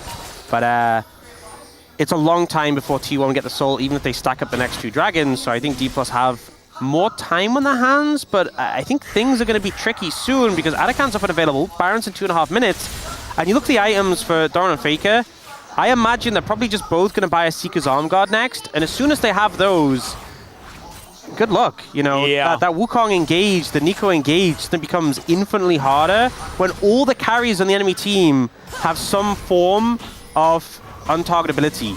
The only person you can actually hit who can't make themselves untargetable is Carrier. Yeah. And he is not a target that you want to be focusing because the rest of the team will kill you. That is kind of how that one's going to go. The one positive that I have here, guys, is for DK, is that they have more petals. Yeah. So that's something. I guess Ona isn't untargetable, but you can't damage him, so it might as well be the same thing. You don't want to target him. Yeah. You just don't want to be on the same screen as him. Exactly. As aiming is now going to, speaking of which, just get flashed on. There's the Shockwave, and where did he go? He's just gone. Yeah, I didn't see much outplay potential in that situation. You know, I'm trying to analyze, trying to figure out what the strategy was. I think you just die when that happens. So now T1 heading over towards the ad account, and I think it's just a give up and let them have it. I'm going to go with a foregone conclusion on that one. 9-0 now on the Pantheon. See, I thought after the previous game, I was like, okay, Owner really wants POM, you know. He really wants POM, and also I think he wants to go further in playoffs, and also I think he wants to go to Worlds. That's the vibe I'm getting from Owner right now. I'm pretty sure he doesn't want his year to end. I think that might be something that you have hit the nail on. That's what I'm picking up. Yeah, that's what I'm getting from his play. Yeah, and we don't want to like jump to conclusions. I don't want to speak for him. No, exactly. But I feel like his play is speaking for him. I would just a little bit at least. Wanting to win is something I've picked up. Yes, from what he's putting down. Yes, just a touch, a hint of wanting to win. This has been a great understatement that you've just thrown out there multiple times. Yes. As Aiming does make his way back onto the Rift, but I think that he is going to be very, very scared of doing anything at all. Gumayusi just going to be stealing away a blue buff, but I don't know whether that is going to be something he's going to commit to, as Owner does turn up, but there are some DK members in the area. We're looking to move his way over. Lucid is in here, though, so it should be that their blue will go over their way, and it will be secured. There we nice. go. Blue buff secured. Good there you go. There's something. No? You got to take the good with the bad. And there was a lot of bad, so yeah, yeah. As Aiming now looking to try and defend this inner turret. It is going down pretty quickly, though, as Faker possibly going to get flanked here as Shiu gets on top of him, but the chains are going to get broken, and now Shockwave connects onto this Aatrox, and he has to flash away. He thought that he was starting the fight, but no. No, that's not how it's going to work in this game. Yeah, and Faker does have that Seeker's Arm Guard now, so good luck. Not dying so much. Doran went for the Oblivion Orb, so he's just, I mean, it's a good buy. There's a lot of healing on D+ with the double Sundered Sky. But he's fine dying once he's pressed his ultimate. Well, Pop Blossom is going to find one here, but Owner says goodbye, Beryl. And down he will go. Now Lucid finding himself in an awkward spot as the angle from Doran is glorious. Just executes Aiming and looks to make his way out. The man drop comes in and Doran goes down, but it does not matter. It's only Shiu left alive. He's going to try and umbrally dash away. He's a very cute snowman. But this game is still looking 100% T1's. Beautiful ult there from Doran, just decimating the backline of D+, but I feel like this game was looking pretty over long before that. 11-0-3 now for Owner on this Pantheon. Baron about to come through as well. T1 looking to take this one a match point. Oh, okay. Another Shockwave to come through here as Faker was pushing out this mid-wave. And the Baron still hasn't gone down yet, and they still managed to get that inner. So Owner and Gumayusi going to be able to finish this one off, and there it goes. As it's all over but the crying, ladies and gentlemen. There's just not much you can do. Nope. They're just so far. I mean, the thing is as well, it's another scenario where they go on a Faker. Has Flash, has Seeker's Arm Guard, does not care. Looks like a tank. Like his health bar is just massive. He is. Angle. And look, Aiming just gets base. He gets one shot through everything. Dies. Gets the Killer Instinct shield, doesn't matter. Yes, Doran goes down. His job is done. And Faker, well, he lost a little bit of HP. That massive, see how he's like the 3 big quadrants of health? He lost one of them. Yeah. So, you know. And now it's Soul Point here for T1 on top of everything else. I don't know whether we're going to see a Soul this game. Now Doran has a Seeker's Arm Guard. Okay. Okay, now you're really in trouble. Now he doesn't even trade his life for 5 people. No. He just kills 5 people. Yeah. That doesn't seem very fair.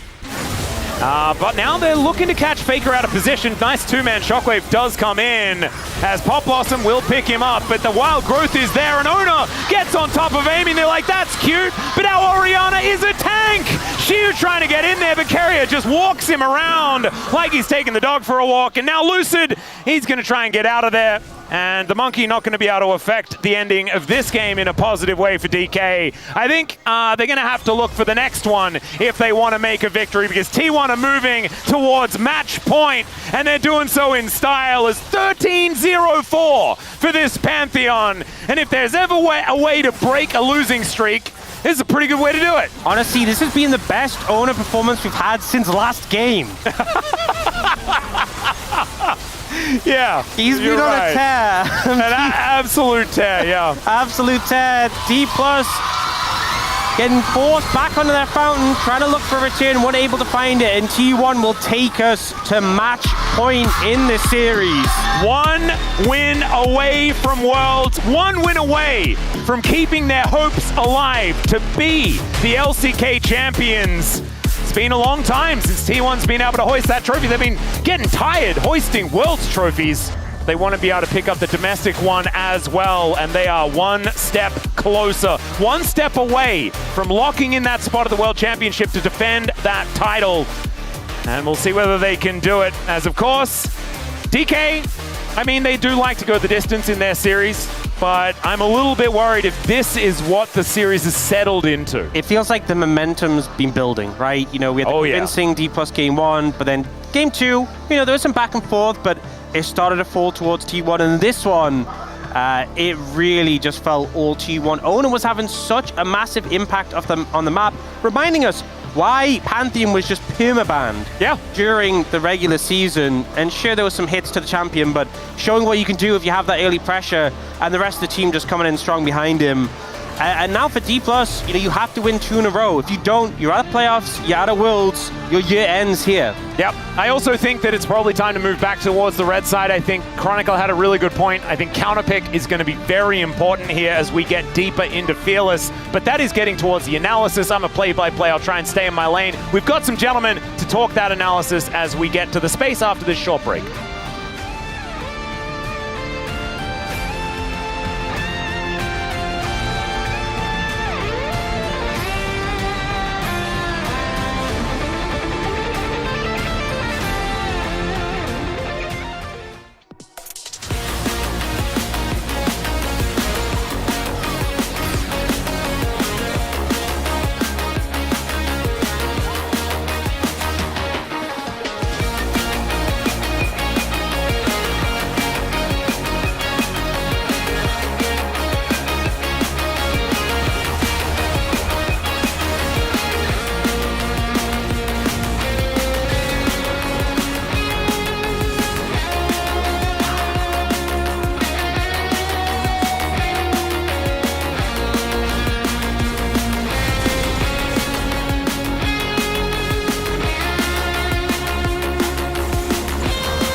떨어지면서 볼생각.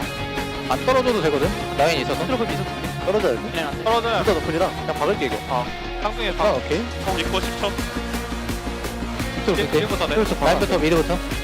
그냥 라인 해야겠다. 해줄게. 나 더블 빠졌다. 파우치면 끝나긴 해. 뒷골 빠졌어. 파우치 끝나. 아웃을게 일단. 상대 다 나왔어. 파우치. 나풍 3초. 오케이.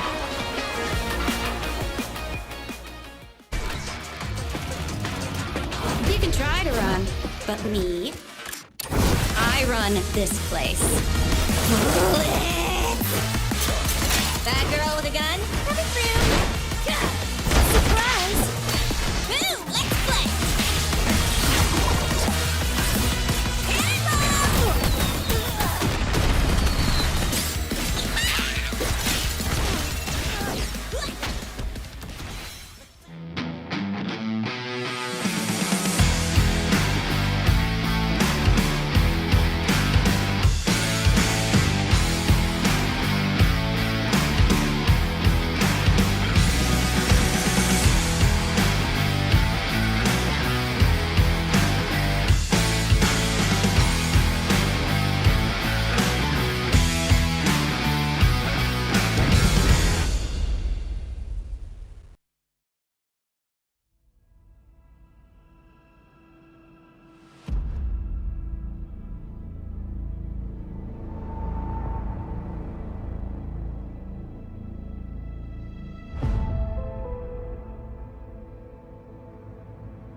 The script was followed between 3 games here, and if this was a best of 3, this would have been exactly it. But this is more like a TV movie special. It has to be 3 wins. It's only 2 for T1 as they were able to get the job done with the cheeky little cannon pick and some early game heroics by Owner, but we're not done yet. They've still got 1 more game to go, Dagon alongside Chronicler and Wolf, and this means that D+ still have an opportunity here to make the comeback. I think this is going to be such an insane test for D+'s resilience, right? In that last game, they, while behind, continued to double down on plays on the top side, kept forcing fights with Barrel that didn't go well, and it felt like they just were ready to move to the next game. There's a way you could kind of cope and look at it like, ready to move on, this game is not playable, it's not winnable, but you really need to keep your mental straight coming into this next game because that last game was a stop. Everything you tried failed, and at the very end, they just sent it, and it didn't work. I think it's also a game where a lot kind of fell apart for DK what had been going well. I think Barrel had a really rough game. We saw Shield really struggle, and I think that he's been struggling to not get focused in side lane, as has Doran in this series. But the difference in this one was there was no counterplay, and the attempted counterplays were answered very, very well. So definitely, I think T1 showcasing the continued form of Owner in particular. Yeah, DK. Not looking so hot on that one, but it's fine. They'll bounce back, and instead they'll bring us to game 5, surely. So there were a lot of plays by Owner in the top side of the map to set up Doran, right? Or to protect him, right? There was this one, and then up here, looking for the dive onto the cannon, Doran actually strikes first, sets up an insane slicing maelstrom, and I don't think they expect the Pantheon to be on top side here, and this dive completely lifts, but it's not the last one either. And this, to me, is the play that kind of turns the game firmly in T1's favor, because I think before this they were doing well, but here so much free gold is given over. There's nothing on the cross map that is gotten. And if that dive doesn't have Owner there, that just works. And obviously diving cannon is always risky, but it's a crucial mismanagement and misreading of where Owner is on the map.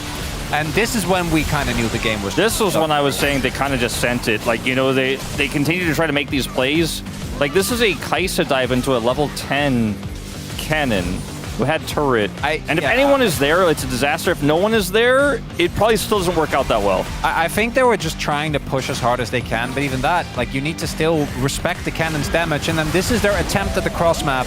But because Lucid and She were so far behind, and Faker has gone for a tanky build, Owner shows up again in perfect timing, and this is why the Pantheon has been so high prior. We hadn't seen it in a lot of games, but in this one, it really showcased again.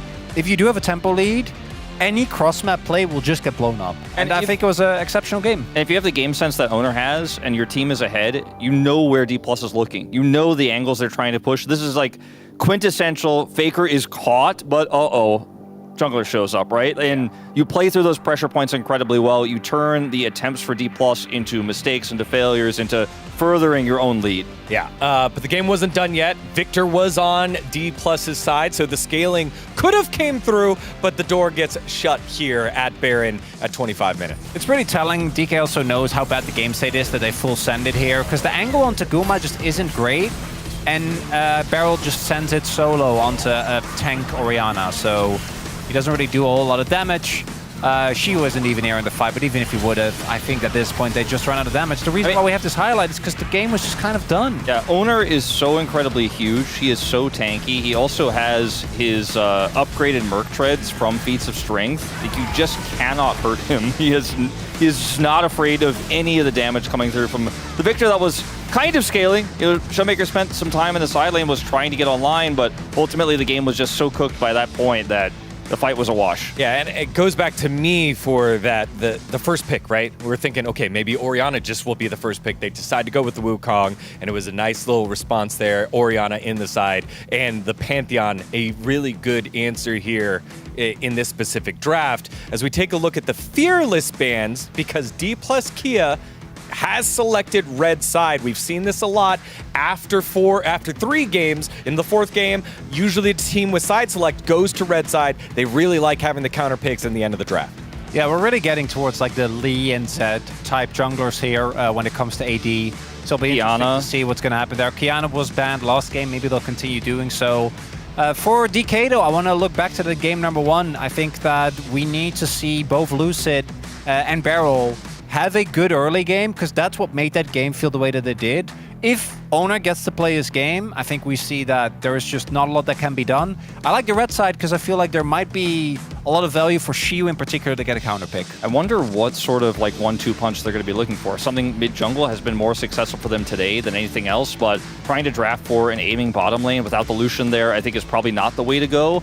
But there's no Ahri, for example. That's one of those picks. I think Annie's going to be banned on blue side again. T1's not going to let them have it. I wonder what sort of strategy D+ has prepared, because I think this is not going to be a standard setup here in the first phase if they're picking red side. Yeah, a second round Lissandra ban was something that T1 pulled out to prevent Showmaker from having playmaking ability.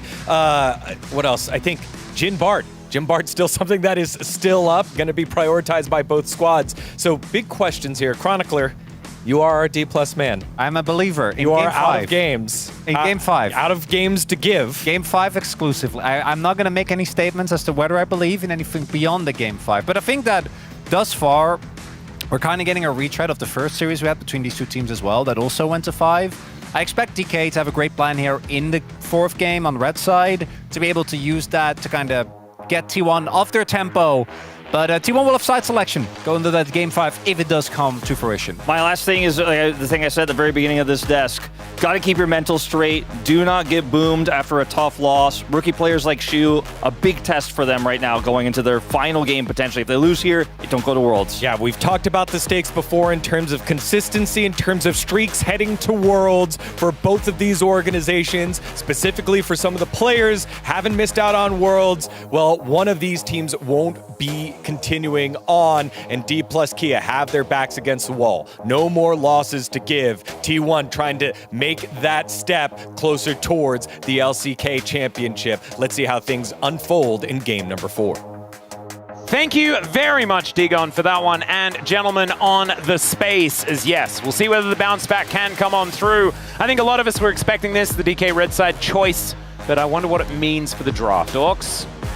Yeah, I think, we've seen a lot of roles get really thinned out. One role that I feel like is actually interestingly not being thinned out that much is support. Because typically we see engaged supports get like pummeled as we go through the draft. But considering we've had like Poppy, Janna, Lulu, and interestingly Nico, even though Nico's an engaged support, she's often banned. Yeah. So the fact that she's come through and been picked, it means we still have like Rel, we still have Leona available, we still have Rakan. So it's actually a lot more of those engaged supports at this stage. Sometimes we get to game 4 and we're like, okay, we're grasping at straws. We get to game 5, it's like, is it a Shen and Maokai angle? So it's interesting how this series specifically has developed. As we get underway, though, we do see the Yunara being banned again on blue side and the Kiana coming through. Aurora also going to be taken away as the AA bans come through here for D+. Yeah, that Azir staying constant. I feel like the Bard and the Annie are the big ones, really. If you look at the bans from the last game, those are the two big ones that open. So maybe T1 bans something else completely, and they kind of force D+ to choose. Bard or Annie, which are you banning? We might take the other, so they ban Tristana. Ooh. So now T1, is Bard first pickable? Maybe. Annie definitely is. Yeah, I assume the Annie is probably what has to... Never mind, the Bard will be banned away. So T1 can have the Annie if they would like to, and then the question mark becomes, do you then have to pick away Rakan?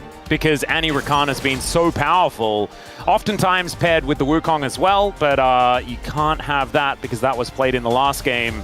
So that will be the first pick here for T1. And Annie is a big ticket one as well. Now they can utilize it. We'll see whether it is going to work out. As DK, what is the plan? What are you going to reveal to us? As they did choose this red side. And this timer is going down. No hovers just yet as the Jhin that the space has been talking about. Yep, I think pretty big to deny from Guma. Not a pick we see as being one of Aiming's best, but something he has played a good amount. But definitely denying from Guma huge. I wonder also if they take the Vi. A big pick for Lucid, but also Vi Annie can be pretty scary to play into. So maybe worried about that. Could look to take that away, especially because the jungle pool has been thinned so heavily in terms of picks that do thrive on Sundered Sky, which is kind of been the meta at the moment. Vi is one of the higher prior ones that is left available. And the Jax also going to be left available. I don't know whether that is necessarily the highest of priority, but they will be taking that one away. Gragas up and possible to be picked into it here for Doran if he would like to. Yeah, and that's the question. Do you want to specifically respond to the top lane pick, or do you want to pick in different areas? You know, obviously the Rakan was something you mentioned, but I think there are a lot of engaged supports. That being said, with it being D+, they can obviously ban away engaged supports and pick one themselves. When we go the second rotation, if you leave it, looks like it is going to be that MF, so going for a bit of a wombo combo here for T1. MF Rel could be pretty good. MF Vi could also work. I feel like both of those make sense in my mind. You could just go for the Gragas if you wanted to secure something for Doran into the Jax, but I do think that Gragas MF doesn't have the best synergy. Yeah, it's a little bit anti-synergy there. Yeah.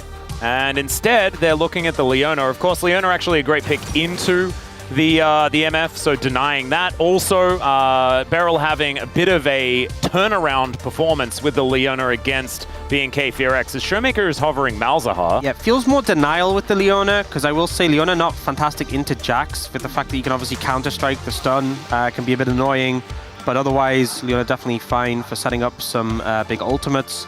Definitely means that aiming will be running cleanse as well in this game. And the Morgana comes through. So we've seen the Morgana specifically in the Annie. And if you think about the value this game, Morgana into Annie, into Leona, is pretty absurdly high value here. Yeah, that's actually kind of ridiculous. It's also still theoretically a flex pick at the same time. So if you find like an angle where you just want to put the Morgana on the bottom side, there is like something that you can do as far as... Even in the jungle. Yeah. Oh, that's actually a very good point. It's been a while. Potential triple flex in theory. I think mid likely, but we could see it make things a little difficult. They will now ban the Gragas away. I also think it makes Vi a bit uncomfortable because if you're going in for a Vial and they Black Shield, not a fun time. So we'll see what ends up coming out here. The Rel makes sense to ban in this situation. Maybe the Rakan, if you want to do your due diligence and just ban away all these engaged supports. I feel like Rakan's like kind of awkward as well, just because if the bullet time is going off, it's not like you can really do Rakan things unless you can really get on top of the misfortune. Yeah, it's a bit tricky. Lee Sin as the... I think with the amount of CC available, it gives so much setup for Lee Sin, so I think it makes sense. They will still go for the Rakan, so I feel like all of the meta engaged supports have kind of been cold now. There obviously are other alternative options you can go for. The classic Jin Braum. Let's go. As it will mean Neferi locked in here for Lucid. Okay. And he was on the receiving end of this champion when Raptor played it. And so has now picked it up himself. This is like the least playable Vi game ever. Yes. I think T1 happy they didn't pick the Vi earlier, because if you were playing Vi into this, it'd be absolute nightmare fuel. I honestly feel like the angle could be even like an AP jungler, especially if they go for something like a Gangplank here. If you go something like a more AP-focused jungle here, you could get a lot of value in this situation. Well, GP comes out. Something with like high pace, you know, maybe like a Lilia or a Zyra, I think could make a lot of sense here. I think Lilia is certainly going to be a powerful option if he does want to go that way. And he isn't high damage as well, so I think AP is going to be a good shout if Owner does want to go that direction. With the GP and the MF, you have more than enough AD in your composition. Silas is another one of those choices, and that will be locked in as Beryl hovering a tree. But yeah, I don't think you can. I mean, the Maokai, it seems like it's the choice they wanted to go for, but you can't give the Maokai ult for the Silas. I think that's just not what you want to do. So you can see he's kind of like, oh, I don't want to go for Rammus! What? Goes for the Rammus. Hang on, where is everything going? Ox, help me! Okay, it's mid Morgana, Rammus support, and Neferi jungle. I think it's pretty straightforward. Right, okay, never mind. So Beryl is just picking his champion. What does Rammus support do? Taunts people. Got it. Has a lot of armor. I guess the thing into the Leona specifically is when she goes to stun, you taunt her, so she stuns you instead, I guess is maybe the theory. Some ways similar to Shen, a little bit less swift. A lot of ganking power, you know? I mean, Rammus has a lot of ganking power in general as a jungler, so the theory is going to be similar here. I expect to see him running around the map trying to make things happen, similar to what we saw Owner do in last game. Here, it's been a long time since I've seen a Rammus. Like a really long time. Kyoshi played it last year, I think, in the jungle. I don't think we've ever seen Rammus support. Yeah, I think this might be... Was it last year, or was it... He definitely played it at some point in the last couple of years. But wasn't he not here last year? No, was that the year before? I'm getting confused now. When was Mark? At some point, Pioshik did a thing with a Rammus. Pioshik, while I was here, Pioshik played Rammus in the jungle. We will have the little lower third that'll say how many days it's been and stuff like that. We'll get that, right? It'll say Rammus support and it'll say first time ever. Oh, yeah, that's true. It will say that. That makes me a little bit sad. But what doesn't make me sad is fan chants. So let's get into game number 4.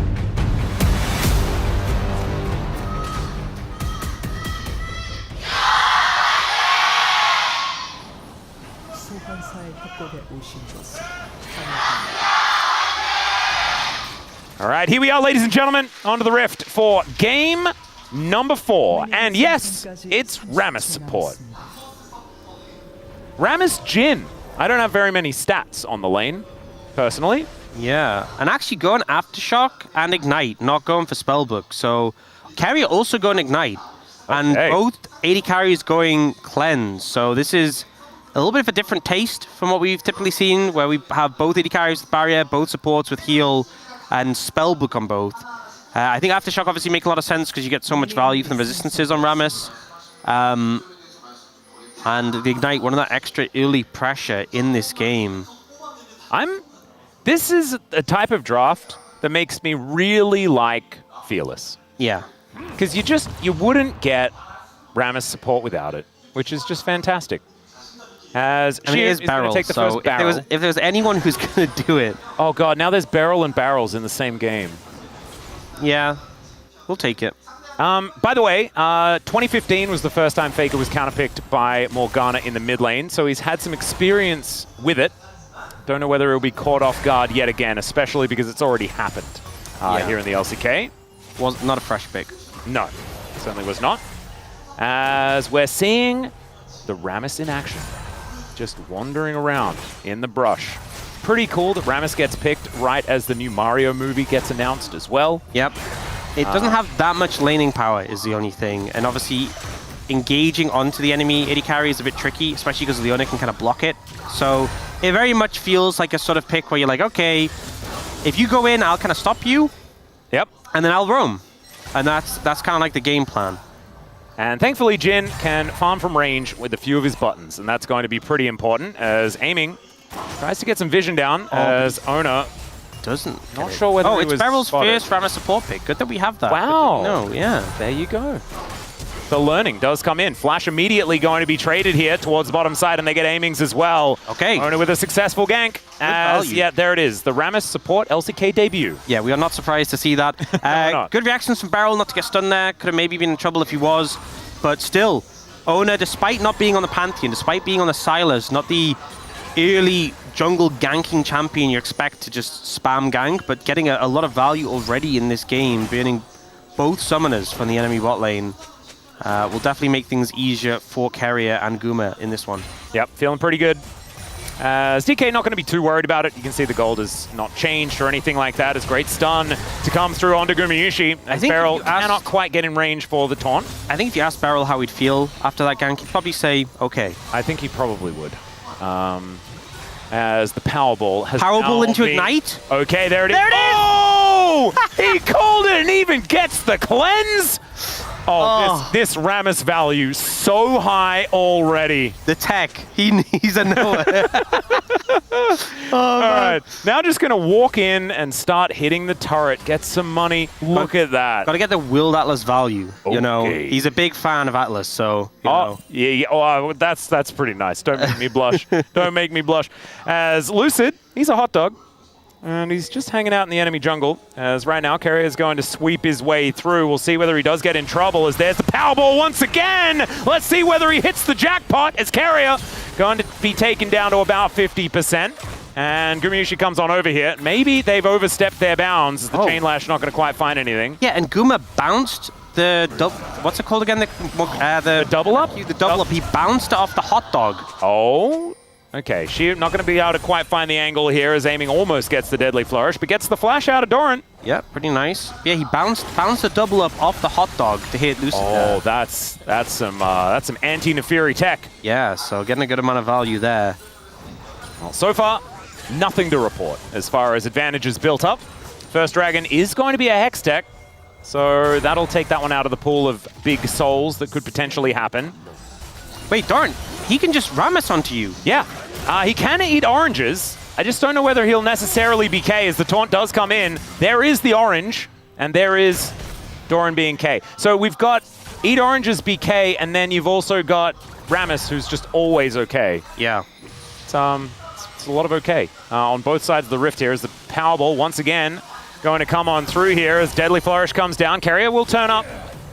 As Beryl is doing his very best to get value out of this, but he will just get hit by this Zenith Blade as in goes Carrier, and now just looking to try and latch on to Beryl. Shield of Daybreak comes in, but Beryl is going to be okay. The flash from Ona!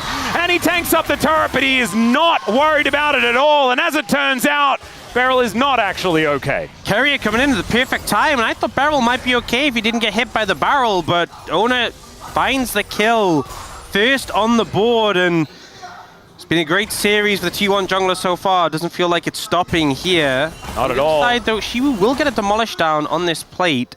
Tibbers. Okay, Lucid looking for a little bit of an angle here, as they might get a bear surprise from the brush. I feel like they honestly could have dove that, but it just spooked a bit by Faker moving down. Because remember, it's no cleanse on Guma.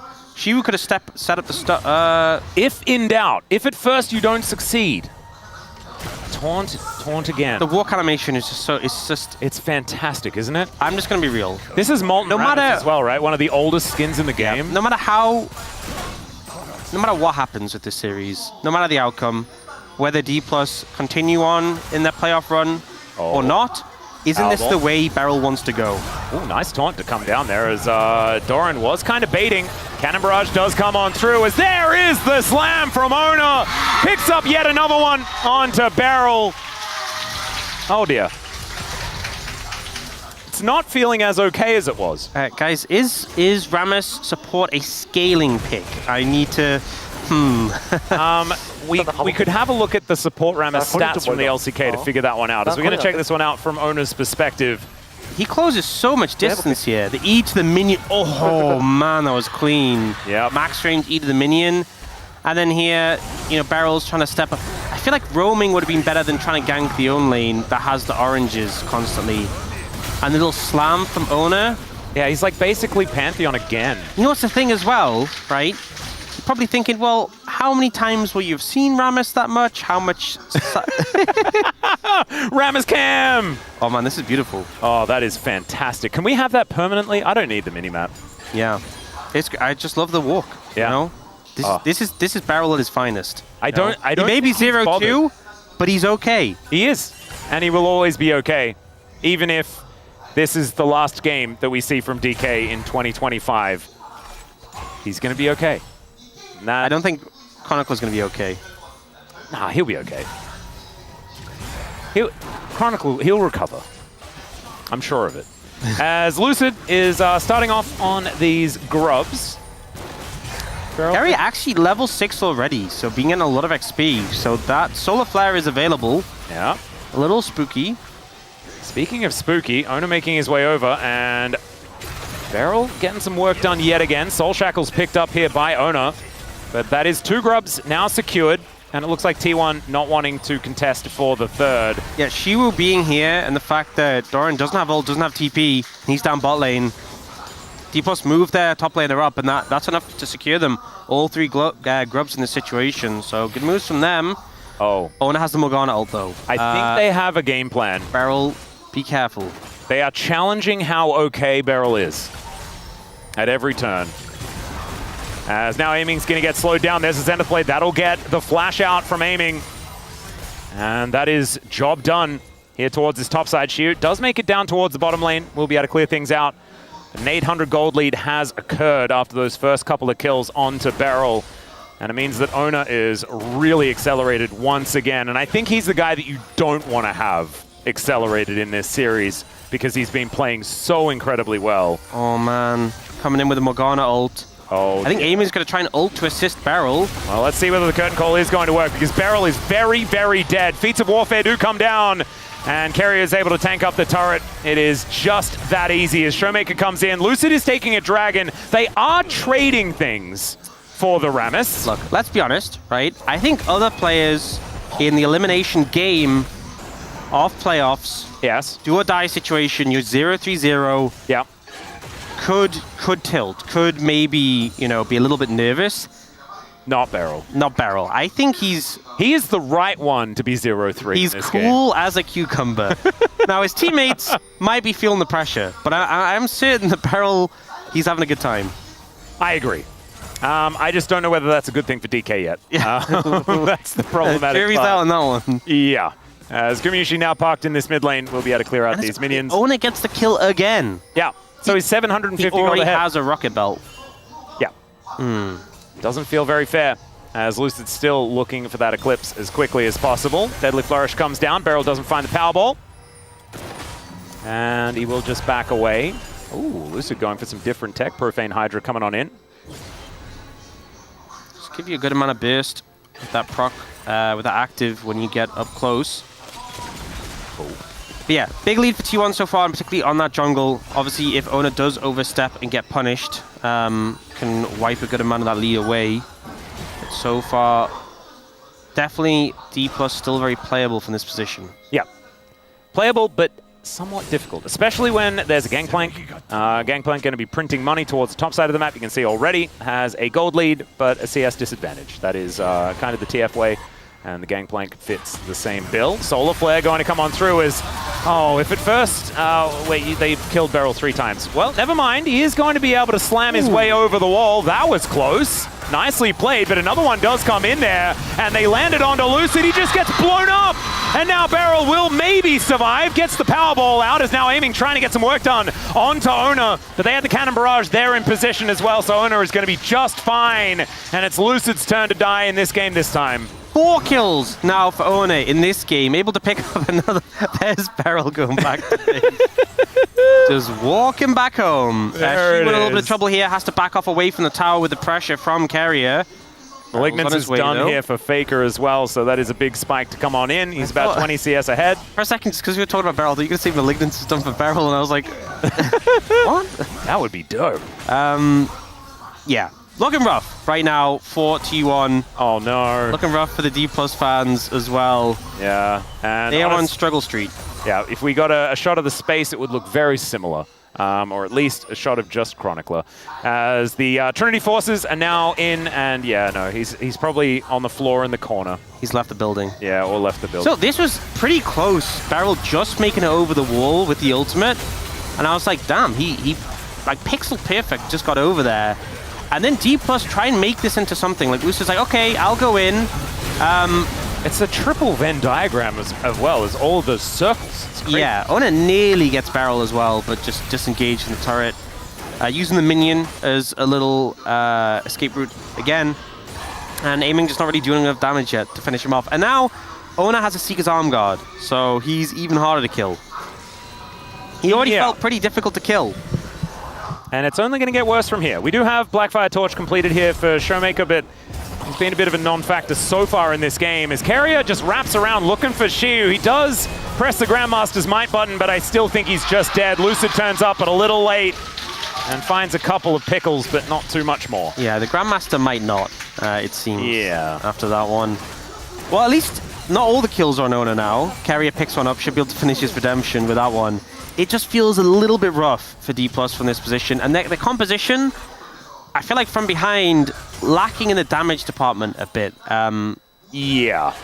You know, the Jhin, definitely not a ton of damage from behind. Oh, Neferi and Morgana are definitely these champions where if you're behind, you just can't really kill targets who are a bit bulkier. And the Gangplank as well is just getting out of control. Gangplank with tempo in a game is just nigh unstoppable. I mean, he actually has a bigger lead than Ona does. Yeah, it's completely ridiculous as now Showmaker tries to put down the Soul Shackles and the Redemption helps Faker out here and just destroys the Morgana. Cheeky little assist there from Carrier across the map. Yeah, so 6-0. Counter matchup, by the way. Yeah. Not going so hot. I don't think the counter factors in Redemption. Otherwise, it would have been fine. I feel like that, you know, the answer to the counter is just drop a barrel in their head. Yeah. Oh no, barrel! Oh dear, gonna get engaged on once again. Gumayusi gonna come on over, and another slam. This time it just fails, but that's fine. Beryl will get himself out of there. Has to use the ult to do so. Yep, little misplay there from Ona. Not sure would have really led to the kill. Ramescam. Yeah, I love Ramescam. I'm just glad we can enjoy that, you know, in these trying times. Look at him, back on the map, getting stuff done. Not dead. Okay, 5,000 gold is the lead though for T1 at 15 minutes into this game. There was that whole momentum thing. How, you know, obviously the strong game 1 from D+, and then game 2 was, you know, was close-ish at first, and then game 3 was more one-sided, and game 4 is this. Yeah. Feeling very one-sided at this point, and I think it's going to need like a balance of a mistake from T1, like significant mistakes, but also like a big punish from D+. He's okay. He's okay. He's okay. Lucid might be okay as well as Faker throws down a bear, but the doggo is looking to take him down. Still very, very close as it's a 1-for-1, but that is 1 on the board for DK. And I'm pretty sure Faker's worth a lot more gold than Beryl is right now. I would say so. I will definitely say... Oh no. He just gets ignited, and the solar flare comes down. Thankfully, Black Shield is going to be there, but he still dies. The last tick, and that's why you buy potions, ladies and gentlemen, I guess. Good thing as well, Carrier had redemption. Oh man, so he was still able to probably kill him. And he just knew he didn't need it. He was just like, you know what? Calculated. Had it in his head. Easy. Worked out the math in a moment. It was like, I don't even need this. Well, Deadly Flourish comes down. Cone put up there by Gumayusi as Beryl trying to protect his 80 carry. That's a dicey one. Well, you know how obviously we were looking at the jungle matchup and we're like, right, Ona's 4-0, that's a big lead. Got it. Not really, because there's a bigger lead between the supports right now. Oh my god. Yeah, it's a 1.3k gold lead between Carrier and Beryl. Again, we haven't seen Rammus support before, so maybe you're supposed to be this far behind in gold. That's the strategy, actually. Yes. As it turns out. Perhaps. Well, Carrier just gets the ward in and lights him on fire. And just gets a little bit of extra damage with the solar flare. Well, I think the Black Shield blocked the damage. So it should have, yeah. He's just sending the message. And the message was received. Yeah. Yep. It just says, you gotta die. And he did. All right, Carrier now in position once again as Aiming looks to try and lock him down with the blast cone. Oh, Beryl going to get him to safety. The locket buy, not the redemption. So once the extra resists, the locket gives. See whether that's going to work out here as the curtains are being called. Gumayusi going to get slowed down momentarily. A couple of bullets will land as now Showmaker. Let's see whether he can land the Dark Binding. And he can't. So Gumayusi does take a lot of bullets. And now we've got Lucid going in and then going untargetable. We'll see whether he can actually survive as the Pickle's not going to connect. And Owner is so incredibly strong. He'll find Beryl yet again as Shiu now trying to do something, but he cannot protect his Bowser. He's going to be able to slam his way out. And there is Owner going golden as well. Man, he can afford that? That is ridiculous. As Showmaker looks for the Soul Shackles onto Carrier. He does walk his way out. It's only Lucid that's died so far, but now Showmaker might be the one going down. As he flashes away, the Dark Binding will be avoided. And Ona now looks for some chains, but does not get them. And Doran is taking it in a turret in the top lane. And they got a turret mid as well. I feel like Ona's chains just go further. You know, I feel like the chain length has just been so long whenever he's throwing them out. And D+, just going from bad to... Beryl's Come on, Beryl! Let's protect the turret. He got the barrel. Gets the taunt. Beryl versus Barrel, as it turns out, it's Beryl. Okay, we got a flanking teleport. Let's see whether this one's going to work out as Lucid turns up as well. Doran is the target. He eats some oranges, not quite as K as he wants to be, and so that is a kill. Coming on through for Aiming. And it's only an 8,800 gold lead. It's not, you know, it's, You know, there we go, Ramescam! Guys, look at the Rammus. Ramescam is helping. Was that a steal? No, Lucid managed to get it. Look at him go. There it is. All right. I like the Celestial opposition, just forming that perfect sphere around him. Yeah. Very nice. He is spherical already. It's just nice to have the coordination of spheres. Yeah. Okay, well, there was a step in the right direction, right? Doran died. I don't know whether it really impacts the outcome. 500 gold ahead. Yeah. He has a collector and a BF sword in comparison to the tunneler. All right, flash out from Faker. Showmaker looks for a bit of an angle. Curtain Call comes in alongside the Black Shield, and Aiming is able to finish it off. I like how Faker was like, maybe Tibbers can block the shot. Didn't quite work out there, but still, sometimes you just got to throw it down. He's got Malignance, it'll be fine. It'll be back off. As they might be able to get themselves a turret. That could be a big deal. Oh, with the objective bounty. There it is. Hey, the gold lead. It's a lot only less. 7.7k. Well, less than it has been for a while. Okay, Barrel's going in. This might be a bridge too far, as Shiu is actually over here. Looks to dive in on top of Carrier, but the Cloud Rift going to be helping out. Now the Cannon Barrage comes on through. Grandmaster's Might once again. Not going to quite be enough as the bullet time finishes off the Jax. And now Lucid just desperately trying to jump over a wall. He might be able to do so, but instead, it's Gumiushi that locks this one up. T1 dropping their wallets on them in the end is now Aiming, looking for an angle. Showmaker, can you actually find the CC? As Barrel power slams! And he's dead. Gumiushi's going to be able to lock that one up. And now Showmaker, oh, the chains just barely missing a link. And Showmaker will be able to walk his way out. The Rift Herald partying here on this top side. As Doran, where are we going? Doran? He could have hit the tower. T1 question mark thing in the tower. Doran. Like, what are you doing? He just wants Shelly to help with the Otacon. Yeah, there were definitely some question mark things coming out on Doran for that one. Yeah, he was allowing Shelly to now help them secure this, which will go to T1 while we watch this replay. No man left behind, or no woman. Yes. Keeping Shelly with them. So, yeah, the binding comes through, and unfortunately Tip is not able to block that one. So they get the Annie, and then Deepos like, hey, it's go time. We have a man advantage. We can make something happen. Unfortunately, they don't have a gold advantage. No. And they just kind of get run down and just aren't really able to pose any threat at all at any point during this passage of play. It's just a big running montage. They did manage to escape with a few people, though. Yeah, not everyone died, so it could be worse. Indeed. Okay, this Dragon now up and available. T1, they can take it whenever they would like, is what I would expect. I feel like I ran out of good things to say like 7 minutes ago. We need the Rammus Cam again. Yeah, Rammus Cam could really help. Yeah. We're in need. We'll see whether we can get that message across so we can get some Rammus Cam for everyone that is looking for it.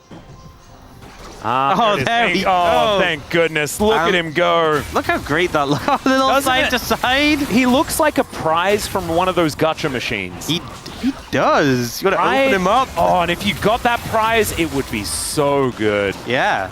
I feel better already. Right? Oh, that was great. That was exactly what we needed. Thank you so much, LCK. And now we're back into it. We were talking about the fact that T1 could just take the Dragon. They indeed took the Dragon. Yep. Okay. DK have the only Sundered Sky on the map. That's got to be a good thing, right? Ooh, actually, yes. Sundered Sky advantage. Yeah. They don't have Collector advantage, though, because there are 2 of them on T1. Yeah. They also don't have Redemption advantage. True. They do have Locket advantage, though. Are we just going to go through items that each team has specifically? They don't have Profane. They do have Profane Hadra advantage. Don't have Malignance advantage. Yeah, not so much. Yeah, they're soon to not have Death Cap advantage either, as Faker is about to put that together.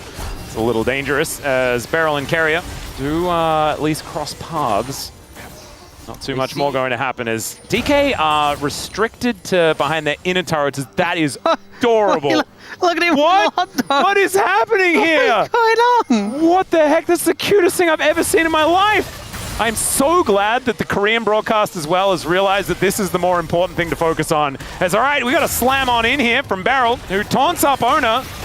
Oh, it's not actually on the Korean broadcast. This is actually Jisun and Yundo that are doing this just for us. Oh, that is even better. We're blessed. As we might be blessed with a team fight as well, as Barrel is in a bit of trouble. Some bullets coming on through there, stolen away by Ona, as it's curtains for Barrel once again for the 6th time. We call that the reverse Ona from the Pantheon game. He's trying to go the distance. You know what? The other direction. If he's going to go out, this is the most Barrel way to go out I could possibly imagine. It certainly is. Oh, man. No, not like this. And the thing is, this is a very serious series, right? The stakes are huge. They are. They're on the border of going on in playoffs, securing the spot at Worlds, a chance to play against Gen G. to go on further and try and get the LCK trophy, but we also have a 0-6-1 Rammus support. What am I supposed to say? Yeah, it is hard to keep up the epic nature of what this best of 5 represents. So maybe we'll save that for when Nexuses are exploding. I think that's a good plan. Some shackles coming on through. Dark Binding will connect here as the taunt comes down as well. The chain CC comes in. Doran is difficult to kill, but aiming, he's got a 3rd bullet, and he's going to put it in the Pirate. There's some value. Something back. And you know, aiming's 3-0, so he's bordering on being able to do the nicer team thing. Yes. Yeah, you know. He's playing Jhin.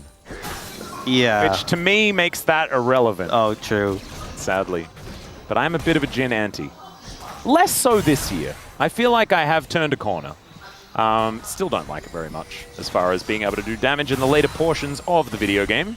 I think it's not really helpful when you're 10,000 gold behind. Yes, the 0-6 Rammus situation. I was going to say there were only 9,900, but then it ticked over to 10,000 again. Yeah, it got worse again, didn't it? Infinity Edge is now done for Gamushi, speaking of things getting worse, but aiming does have 3 items as well. They're just worse. Yeah, I mean... Not that much worse. A bit worse. Okay. Look, all they have to do is if they kill Doran before the fight starts, and they don't expend anything major, then the gold's basically even. Correct. There you go. Also, all they have to do is kill the Nexus, as Beryl is going to discover Ona, or has Ona discovered Beryl? Not sure, but Gumayushi's going to make his way up as well. Oh my god, he nearly died. Yeah, so much damage. Look at his health! Yeah, the cannon barrage comes down, and Beryl just barely survives. You know, if he wasn't playing Rammus, maybe he would have died, so... Oh, there it is, the Rammus support value coming in hot. Yeah. Didn't even need to use the locket. God bless. Fine. As, all right, flash in from Shu, looking for Faker here. But Faker's still offering a fair bit of damage back, and they got him. They did manage to get him. Okay. And also getting the bear value as well, as buttons. There could have been a Teemo there, you know, for all we knew. And this is Summoner's Rift. There is always a Teemo there. Exactly. So I think they were maybe thinking Lucid might step, but I don't know. Sometimes you got to send it. Sometimes you just send it. And honestly, them not having those buttons that's doesn't a really 3.5 level lead. Oh my god. This is just... Guys, in case you thought the game was close, in case you... Yeah. Maybe you've got like actual tunnel vision and you can't see the outside of the screen, you can't see the scoreboard at the top. Oh, Shu actually able to avoid the barrels. That was very cute. Does manage to get the last one as well, and leaps away. There you go. That was a positive play. Yeah. Yeah, as I was saying, if you just can't see any of the scoreboard, then I'm glad we have these little pop-ups to remind us that the game... Also, the minions just got bounty gold. Nice. Good work, minions. Okay, let's have a look at this one again as, Faker sieging an inner turret here at this stage of the game. And Shu just jumps on him. Yeah. Able to find Faker, but he didn't have his stun immediately prepped. He did obviously prep it with the Tibbers, but the stun came down first, and aiming there just to help with the follow-up. It's little things. Is it enough to get them back in the game? Absolutely not. But if this keeps happening again and again and again and again and again and again and again and again and again, like it already has, and again, then we can have a conversation about whether that's enough to get them back in the game. But for now, still very favored towards T1. They are now 1 dragon away from Seoul. I like and this. Still setting up around. This is Baron. full screen, Rammus Cam. Did you see that? Yeah, they're speeding around on the... Oh, they're just starting up the Baron. They're like, guys, we've been messing around too much. Let's spice things up a bit. Well, it's precisely what they're going to do. Lucid going to be able to dodge the Solar Flare relatively well. Bullet Time is going to get eaten as well. And Beryl finding a wraparound, looking for Carrier. Let's see whether they can actually lock him down. Down he will go. As now Shu, the Cannon Barrage not getting the most value. Shu's actually able to go golden as well. But the Leap Strike gets himself out of there. Faker follows with a huge bear though. Drops it on top of them. Aiming just barely limping his way out. And it's the flash in from Ona. Finds the slam to take down the Jhin. Showmaker just doing his best to clear out some of these minions. And the Soul Shackles to come on forward. He's dead, ladies and gentlemen, although he does flash to get himself... Oh my, what the heck just happened? Okay, Showmaker's sort of lived. This game's a mess. There's a lot of damage coming through. I feel like T1 just beat them down with the wallets. Only Carrier dies. And the rest of D+ just have to run away. I mean, only Showmaker. But he's still running. He's still going. He is. He's on a mission. Nowhere is safe for him. And the Baron's going to go over to T1. Hard to see. I mean, initially they got the pick on a carrier, right? They go for Lucid. Lucid able to dodge away from the solar flare and then go untargetable from the ult from the MF. And then here they get the root back. They actually managed to kill carrier. Then the follow-up fight, Shiwu just gets like exploded. Does manage to just survive with the stasis. Beryl gives him a route out, but then Faker flashes over and does so much damage. And look at the Pyroclasm that follows aiming. Nearly takes them out. Tibbers is just trying to run him down. And then the power slam. Actually, it's not. What's his ult called? It is slam. I can't remember what the first part of the slam. Soaring slam. Oh, because it's Q's power ball. So I was combining abilities. You were. Sorry about that. I used to think it was the tremors. I like the tremors from Rammus. Yeah? When his ultimate just did a circle around him a bunch of times and it just went ba-bunk, ba-bunk, ba-bunk. Yeah, it's pretty cool now, and the little like flip. It's definitely an actual ultimate now. Yeah. It feels a lot better. If only he was an actual champion as a support. Yeah. Oh man, this has been a journey. 12,000 gold lead. Closing on 13,000. T1 pushing in to end the game, end the series, and D+, final chance to put a stop to this. Let's see what they can do here. The wallets are extraordinarily heavy. Knees weak and all that sort of stuff. Not sure about Mom's Spaghetti because Boris doesn't sell that. This turret is going to survive at least for the moment, but Ona is just going to come through and take this one down. That is a taunt on top of Ona, and he goes golden with that Zhonya's purchased earlier. Now Lucid in a little bit of trouble as he is able to get through the base gate. Ona's 5 levels up on Lucid. He is 5 levels up on Lucid. He's level 18. He's 2 levels above the highest level on the other team, and now they go in. Faker is going to go down. Shiu's going to go golden once again. The interruption is decent as Lucid gets into the backline to take down Gumayushi. And Shiu looking for an angle. There is no Zhonya's on Ona, and that is actually going to be almost an ace. Doran is alive, but DK just won a fight. How did they just win a fight this far down in gold? It was 13,000 plus. Ona was 5 levels up on his counterpart, and D+ aren't ready to be done yet. Look, level 18 to level 13. T1 think they have the series done. They think they've tasted victory. They think they're done. And they go in over-aggressive here. Faker ends up stepping too far. I believe gets hit by a binding. Let's see how this one actually does have Deadly Flourish. Deadly Flourish comes out. The follow-up is all there. He gets deleted. And then they try and chase in afterwards. And that 4th shot from aiming, the follow-up as well from Shiwu and from Lucid does enough. And then the route onto Ona under the tower. Remember, he doesn't have the stasis anymore. He goes down. And that's a ton of gold for D+, and a ton of experience as well. This game, for the past maybe 20 minutes, has looked done and over. And look, it is still not in a good position for D+, but it's the most life we've seen from them for maybe half an hour. And it's been 32 minutes of this game. Maybe you can include part of the other game as well, but being able to get a few things back, certainly important, as DK might be in position to try and challenge for this dragon. Aiming is pretty strong, as you can see by that dragon damage. And now Lucid, oh my god, those barrels hurt so much. The cannon barrage comes down as well. Aiming does a lot of damage, but that is going to be Cloud Soul coming in. But there's the slam from Beryl. They're looking to try and take down Gumayushi, but Ona is able to take him down. Oh my god, the damage from T1 is disgusting. Showmaker looking to lock down Faker, but I just don't think it's going to work. Aiming, finding some bullets, but there he goes. That's the ace. That's the last-ditch effort. And T1 here in Game 4 will book their ticket to Worlds and give themselves a chance to still win the LCK here in 2025. The back-to-back world champions won't be denied an opportunity to run it back one more time and still can run that lower bracket and try and win the LCK. T1 ramped up and take down D+ 3-1. Just in the nick of time, ladies and gentlemen, but man, if like we talk about this quite often, the ease of POM votes, this one has never been easier. I don't think that there has ever been a time where that tick in the jungle box was as easy as it was today. Ona really wanted to go to Worlds. Ona really wanted to keep T1's chances here in the LCK to try and pick up that trophy as well. Oh my goodness. It was just domination. It was. All 3 games that T1 won were just he was just on top. He was just absolutely on top, having such a massive impact all throughout the game. The pentakill on the Jarvan, I feel like, because it was a while ago, right? Because it was the first game of the 3, but also I feel like he had such a massive impact early, and the Pantheon was taking over the game, was everywhere. The Sylas game was 4-0. They were so far ahead in that one. It's crazy that I feel like, you know, the Jarvan game, it may not even have been his most dominant, right? And he got a pentakill in it. I feel like the more dominant one was the Pantheon, or maybe even the Sylas. I mean, he just completely took over. Absolutely a series defined by him, but the whole team came together when they needed to on the back of a 0-3 loss to HLE that sent them down to the lower bracket.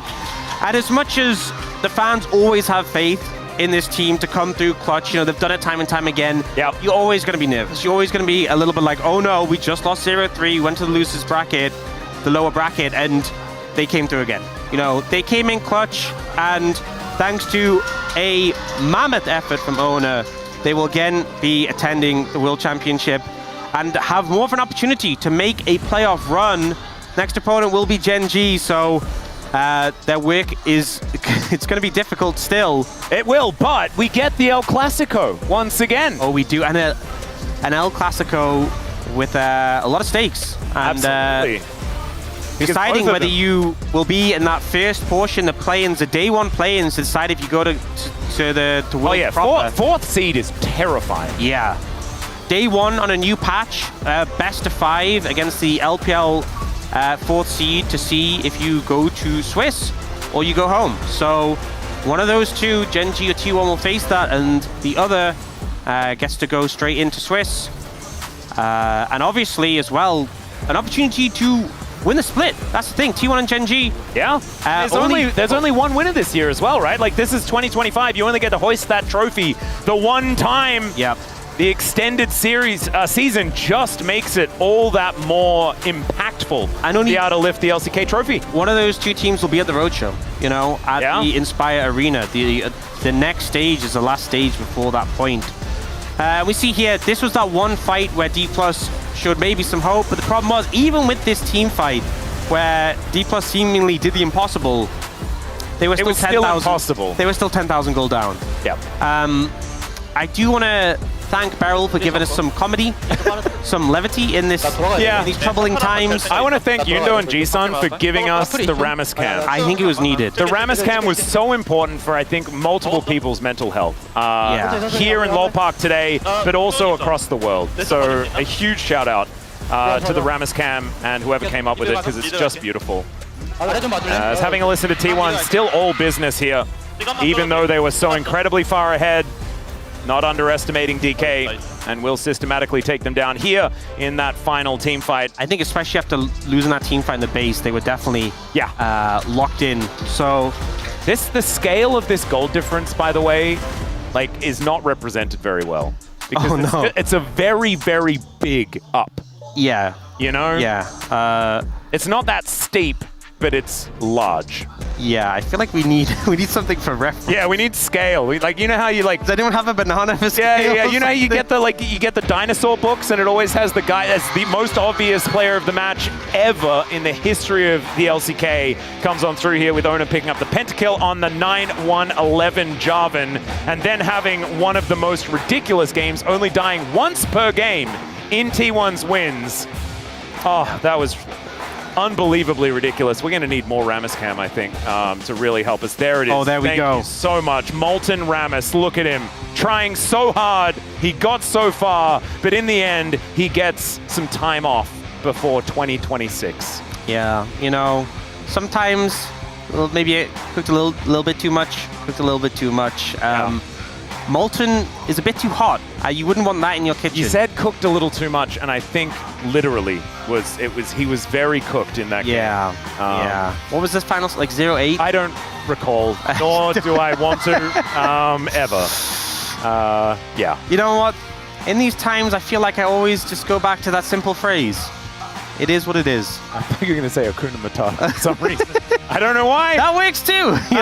There might be a few worries though, and certainly some things to study for D+, if the team does indeed stay together moving towards the next year. Of course, D+ Kia are a huge organization here in Korea, so we're hoping that they are going to be able to get things back together. But of course, it was a decent showing, as now it is time for the interview with the victorious owner after that incredible performance. Thank you very much, guys. This is Dear for the post-match interview translation, joined by owner the POM and Faker on the side of T1. You just secured Worlds and will head over to the next round. How do you feel? Today really determined whether we go to Worlds or not, which made it so crucial, but we made it, and I'm just so relieved. And what about you, Faker? Now that we made it to Worlds, I feel at relief, and we'll make sure that we are prepared for the next match. And on day 1 of playoffs, you guys had a match against DK, and it was a close 5-game series. So how did your lower bracket preparation look like? Yeah, we went all the way to 5 games and we won at the very end, but back then I felt like, as long as we play as we normally do, I thought that we would get a 3-0. So today, we just had to make sure that we don't get ahead of ourselves. And after dropping game 1 today, it looked like you guys kept improving throughout the series. So what was the main feedback? No, we just talked about what to do in the draft for the next game and how to play out the game. And just as owner has mentioned, I think we just really tried to make sure that we brush up on our fundamentals and basics. And in game 2, owner got a pentakill with Jarvan. This was the 5th LCK jungler pentakill and your very first penta. So how was it? I never really pay much attention to getting a pentakill when I play. But the moment I saw the quadra kill pop up on the screen, I said, oh my god. I told myself, this might be my moment. And despite the pentakill, I feel like just the fact that we were able to win today just made my day. And so what did you think, Faker? Did you guys have some comms to let him take it? Honestly, in my mind, for a split second, I thought about stealing it, but we just let him take it. Would you like to congratulate him? It's a bit iffy to just congratulate him because he has stolen my penta before. So does that mean that you'll give Faker a pentakill next time? I'll think about it. And in game 3, you demonstrated Pantheon's true powers, and you were proactively engaging in lanes. So, what were some shot calls you were making with your laners? Yeah, I think I ganked a lot in the early game. And just from discussing about warding and vision, I actually talked to the bot lane more often. And what about you? How did it feel as one of the laners? Yeah, I feel like he always would follow up whenever I asked him to look at my lane, so it felt great. And in game 4, Rammus support was picked by your opponent. It must have been pretty hard to predict, so how did you guys react? When we were talking about it, we thought that, the only support that we could see is support Maokai. And I think the enemy was quite aware of that. Maybe that's why they went with the Rammus. And we thought it was quite funny. It was quite entertaining, and we had a lot of fun playing against him. And when it comes to T1, your strength in teamfighting really stands out. And you guys picked Sylas Annie for game 4. And we've noticed that even in LPL, Annie has high pick rates. So what is good about Sylas Annie comp? Owner? Is there none? I mean, since Annie has hard CC, I think that's just something that you can follow up with. And she's just really strong. What about you, Faker? In team fighting, there's a lot of strengths. But this time around in game 4, I guess, I didn't really get a lot of ganks, not a lot of action in mid lane, so we don't really see much there. And with Worlds on the line in today's match, there must have been a lot of pressure for T1 as the defending world champion and must have been so desperate to watch you guys win. So when you broke the Nexus in Game 4, what was the very first emotion that hit you? Since we were able to secure Worlds, I've just felt a massive relief. And honestly, we had fallen to the elimination match, but I think this is our spot. World's spot is ours, so I think it's just where we belong, and I feel like it just ended up happening the way it should. And Faker, now you will move on over to meet Gen.G. So what message do you have for Gen.G?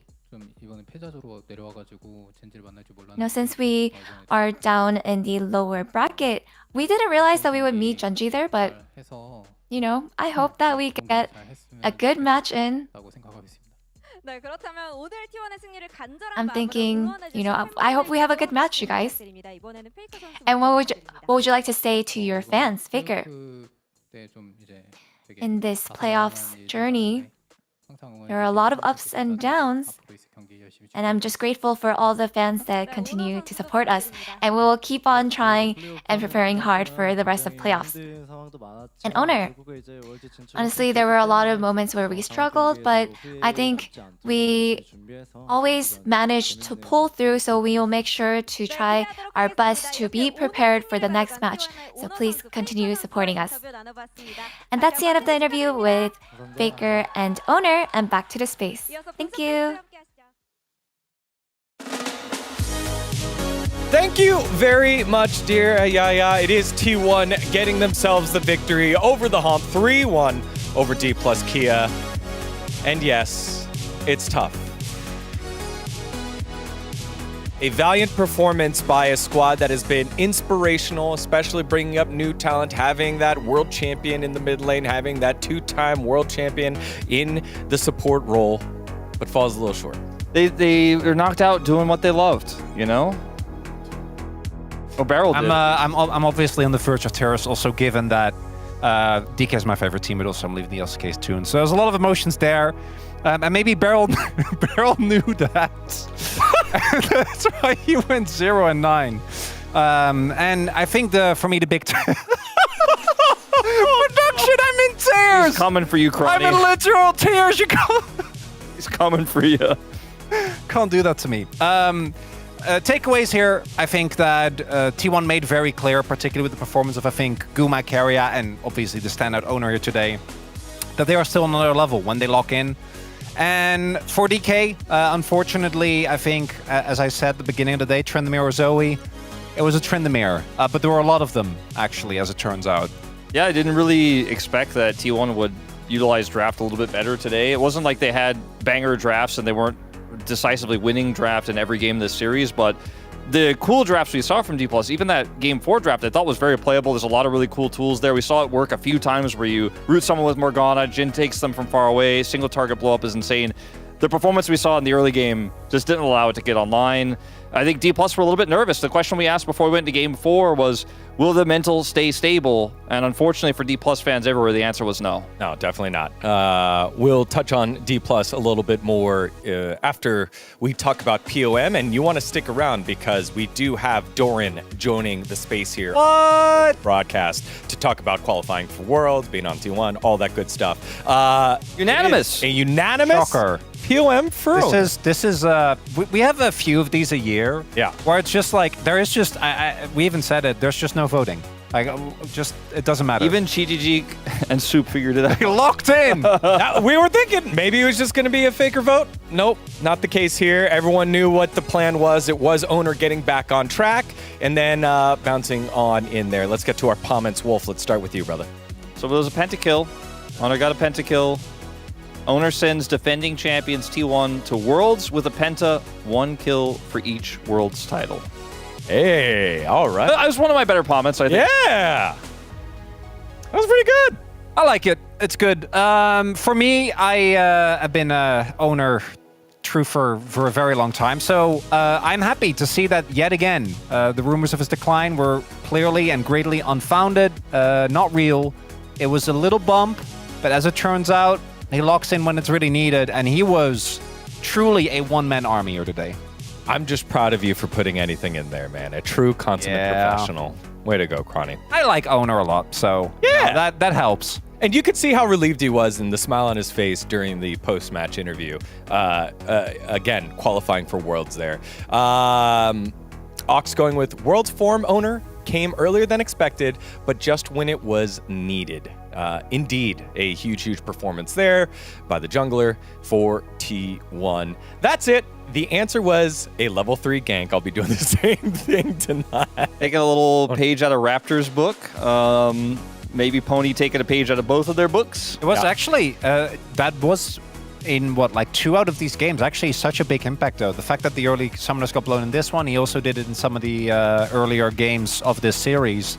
And if you think back to like 2023, remember when Poppy was just spam ganking level 3 every single game? We're kind of trending back to that. I think bot lanes clearly have not gotten used to the fact that junglers are doing this now. Yeah, I mean, that's the peanut meta, that's the owner meta. You just make it happen at level 3, and we're definitely seeing a lot more attention there, even in the swapped bottom lane. Yeah, Helios going with who is... I like that! That's great. I like that. It's funny. I was just surprised that Helios didn't go, hey, can you teach me how to level 3 gank? Here's my summoner name. Maybe Pony kind of covered That's usually what Helios does. I wish. Well, I mean, I asked for owner's number in another comment, so I get Prince. I respect it. It's a nice confession from Prince here. Maybe we'll see if owner will respond. Stay tuned. It'll be nice. Can't just leave him. I've just seen it recently. You know, Gogo, they had the ceremony for Gogo who's getting married recently. Now everyone is trying to get into a relationship. There it is, Prince. He's shooting a shot. Way to go. And Gogo going with absolute dominance. When owner's in the zone, nobody can stop him. Absolutely, Gogo on point there with the way that owner played. And again, with that victory, they continue on in the LCK, and they continue on with their opportunity over at Worlds. And now joining us, reorganizing the couch, doing whatever he wants to do here, just like he does in the top lane. 안녕하세요, Doran 선수. Hello. 축하합니다. 감사합니다. Thank you. Yeah. Doran, everyone, top laner for T1, rarely needs an introduction. Welcome to the English Analyst Desk. Congratulations on the big victory today and qualifying for Worlds. How do you feel right now? 도란 선수 연문 분대에 오신 것을 환영합니다. 그리고 오늘 대승과 월즈 진출도 축하드리면서 소감이 어떠신가요? 네, 오늘 너무 중요한 경기 DK와 치르게 됐는데 오늘 그래도 저번 경기 때보다 또 경기력이 올라온 것 같아서 그래도 좀 만족스럽게 생각하고 있습니다.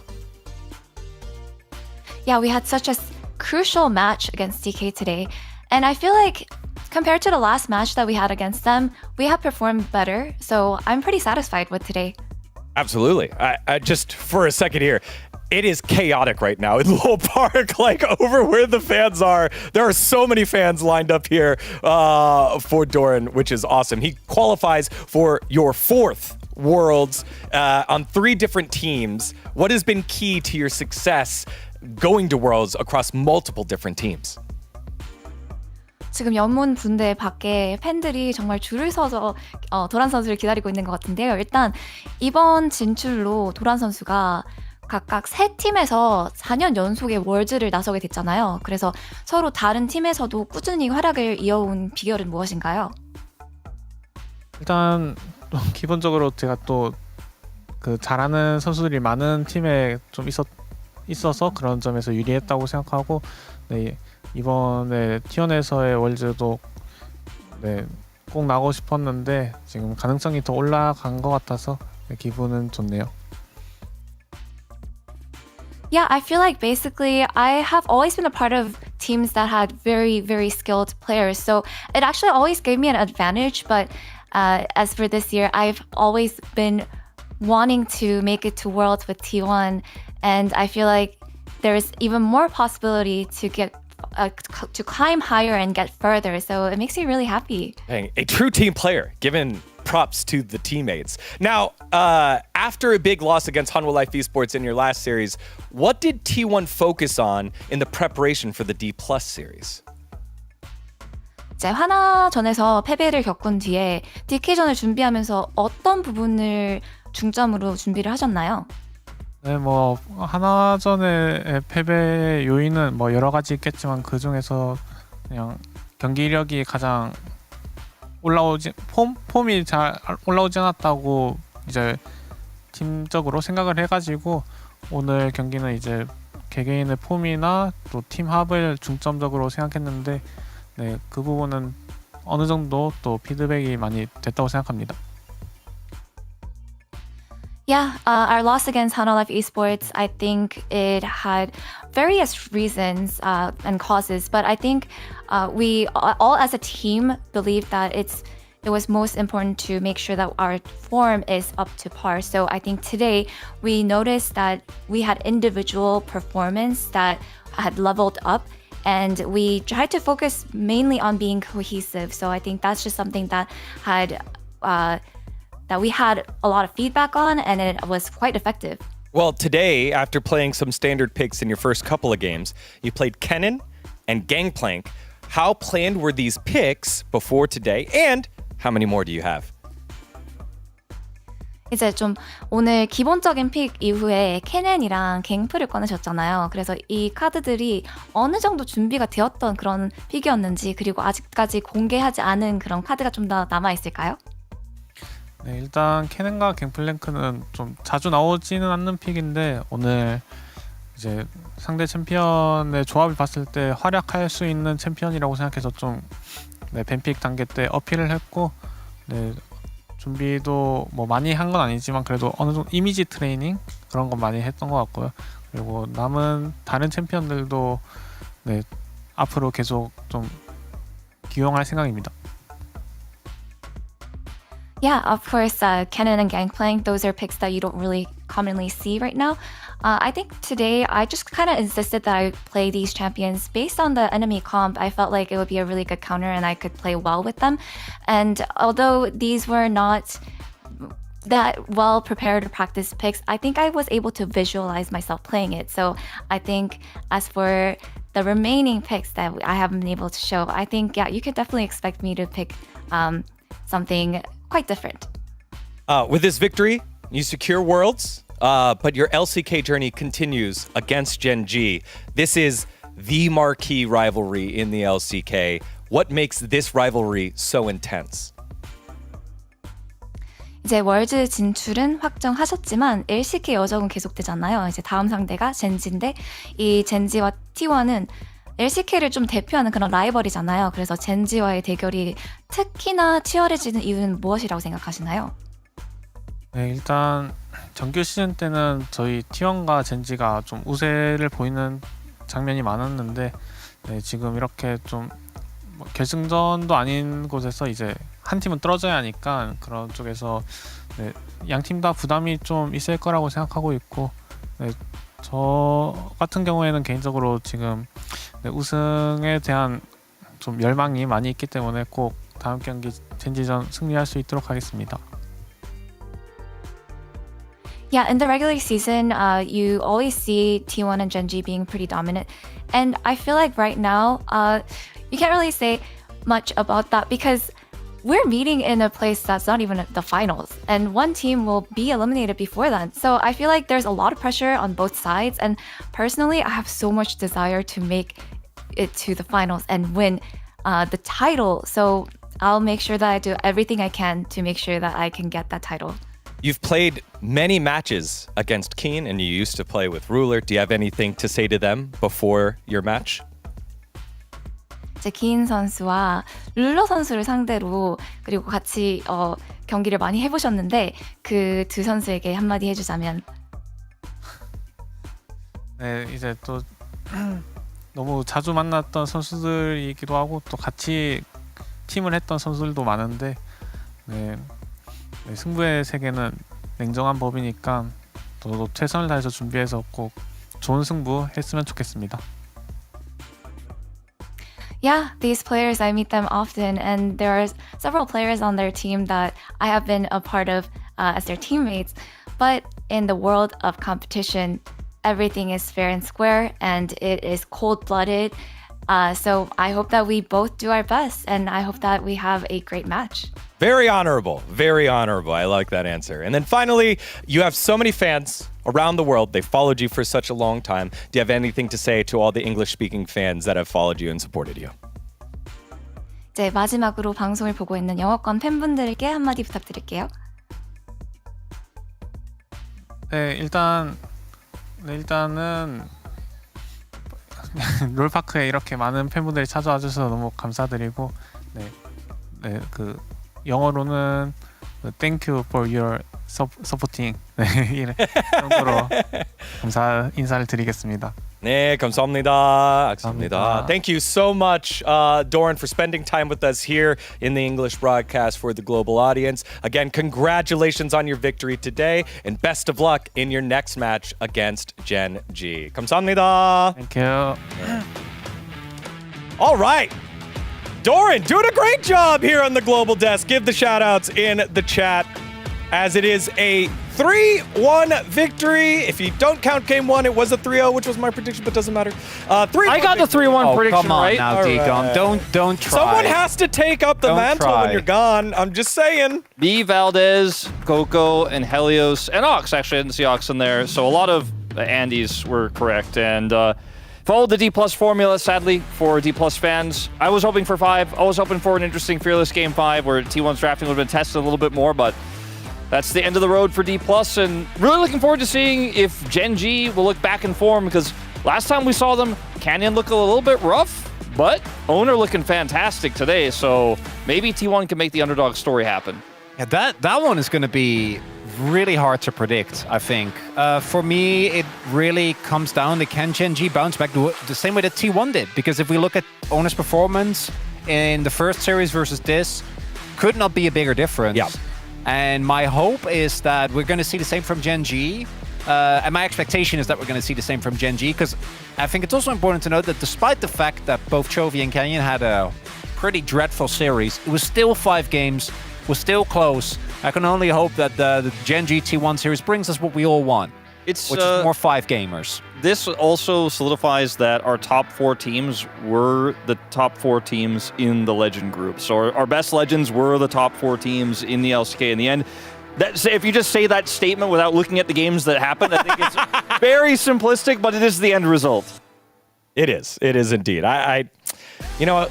You guys see that? I tried to throw in the question there to get him to say something to the opposite side, say something spicy. He was very respectful. I played against a lot of them, but made the best team win. Very, very honorable answer here. However, we got this here.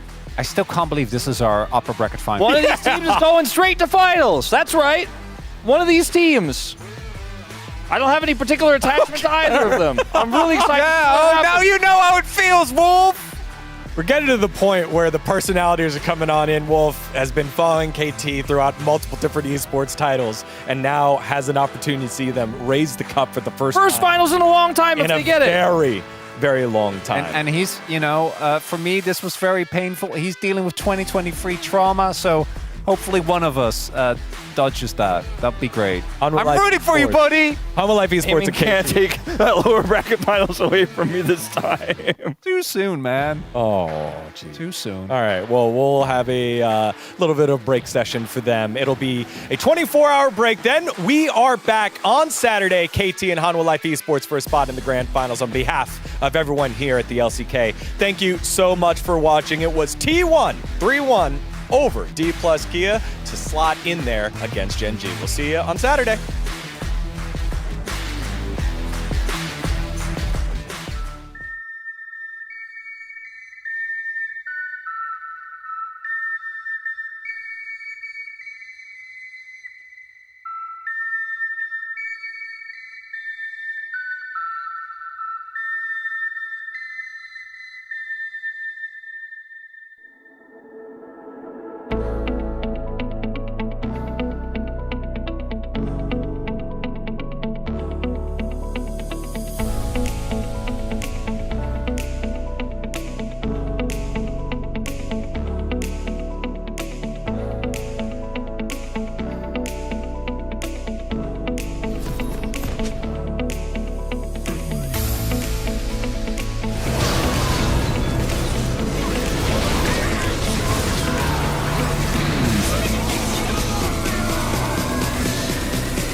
kill me, makes me stronger.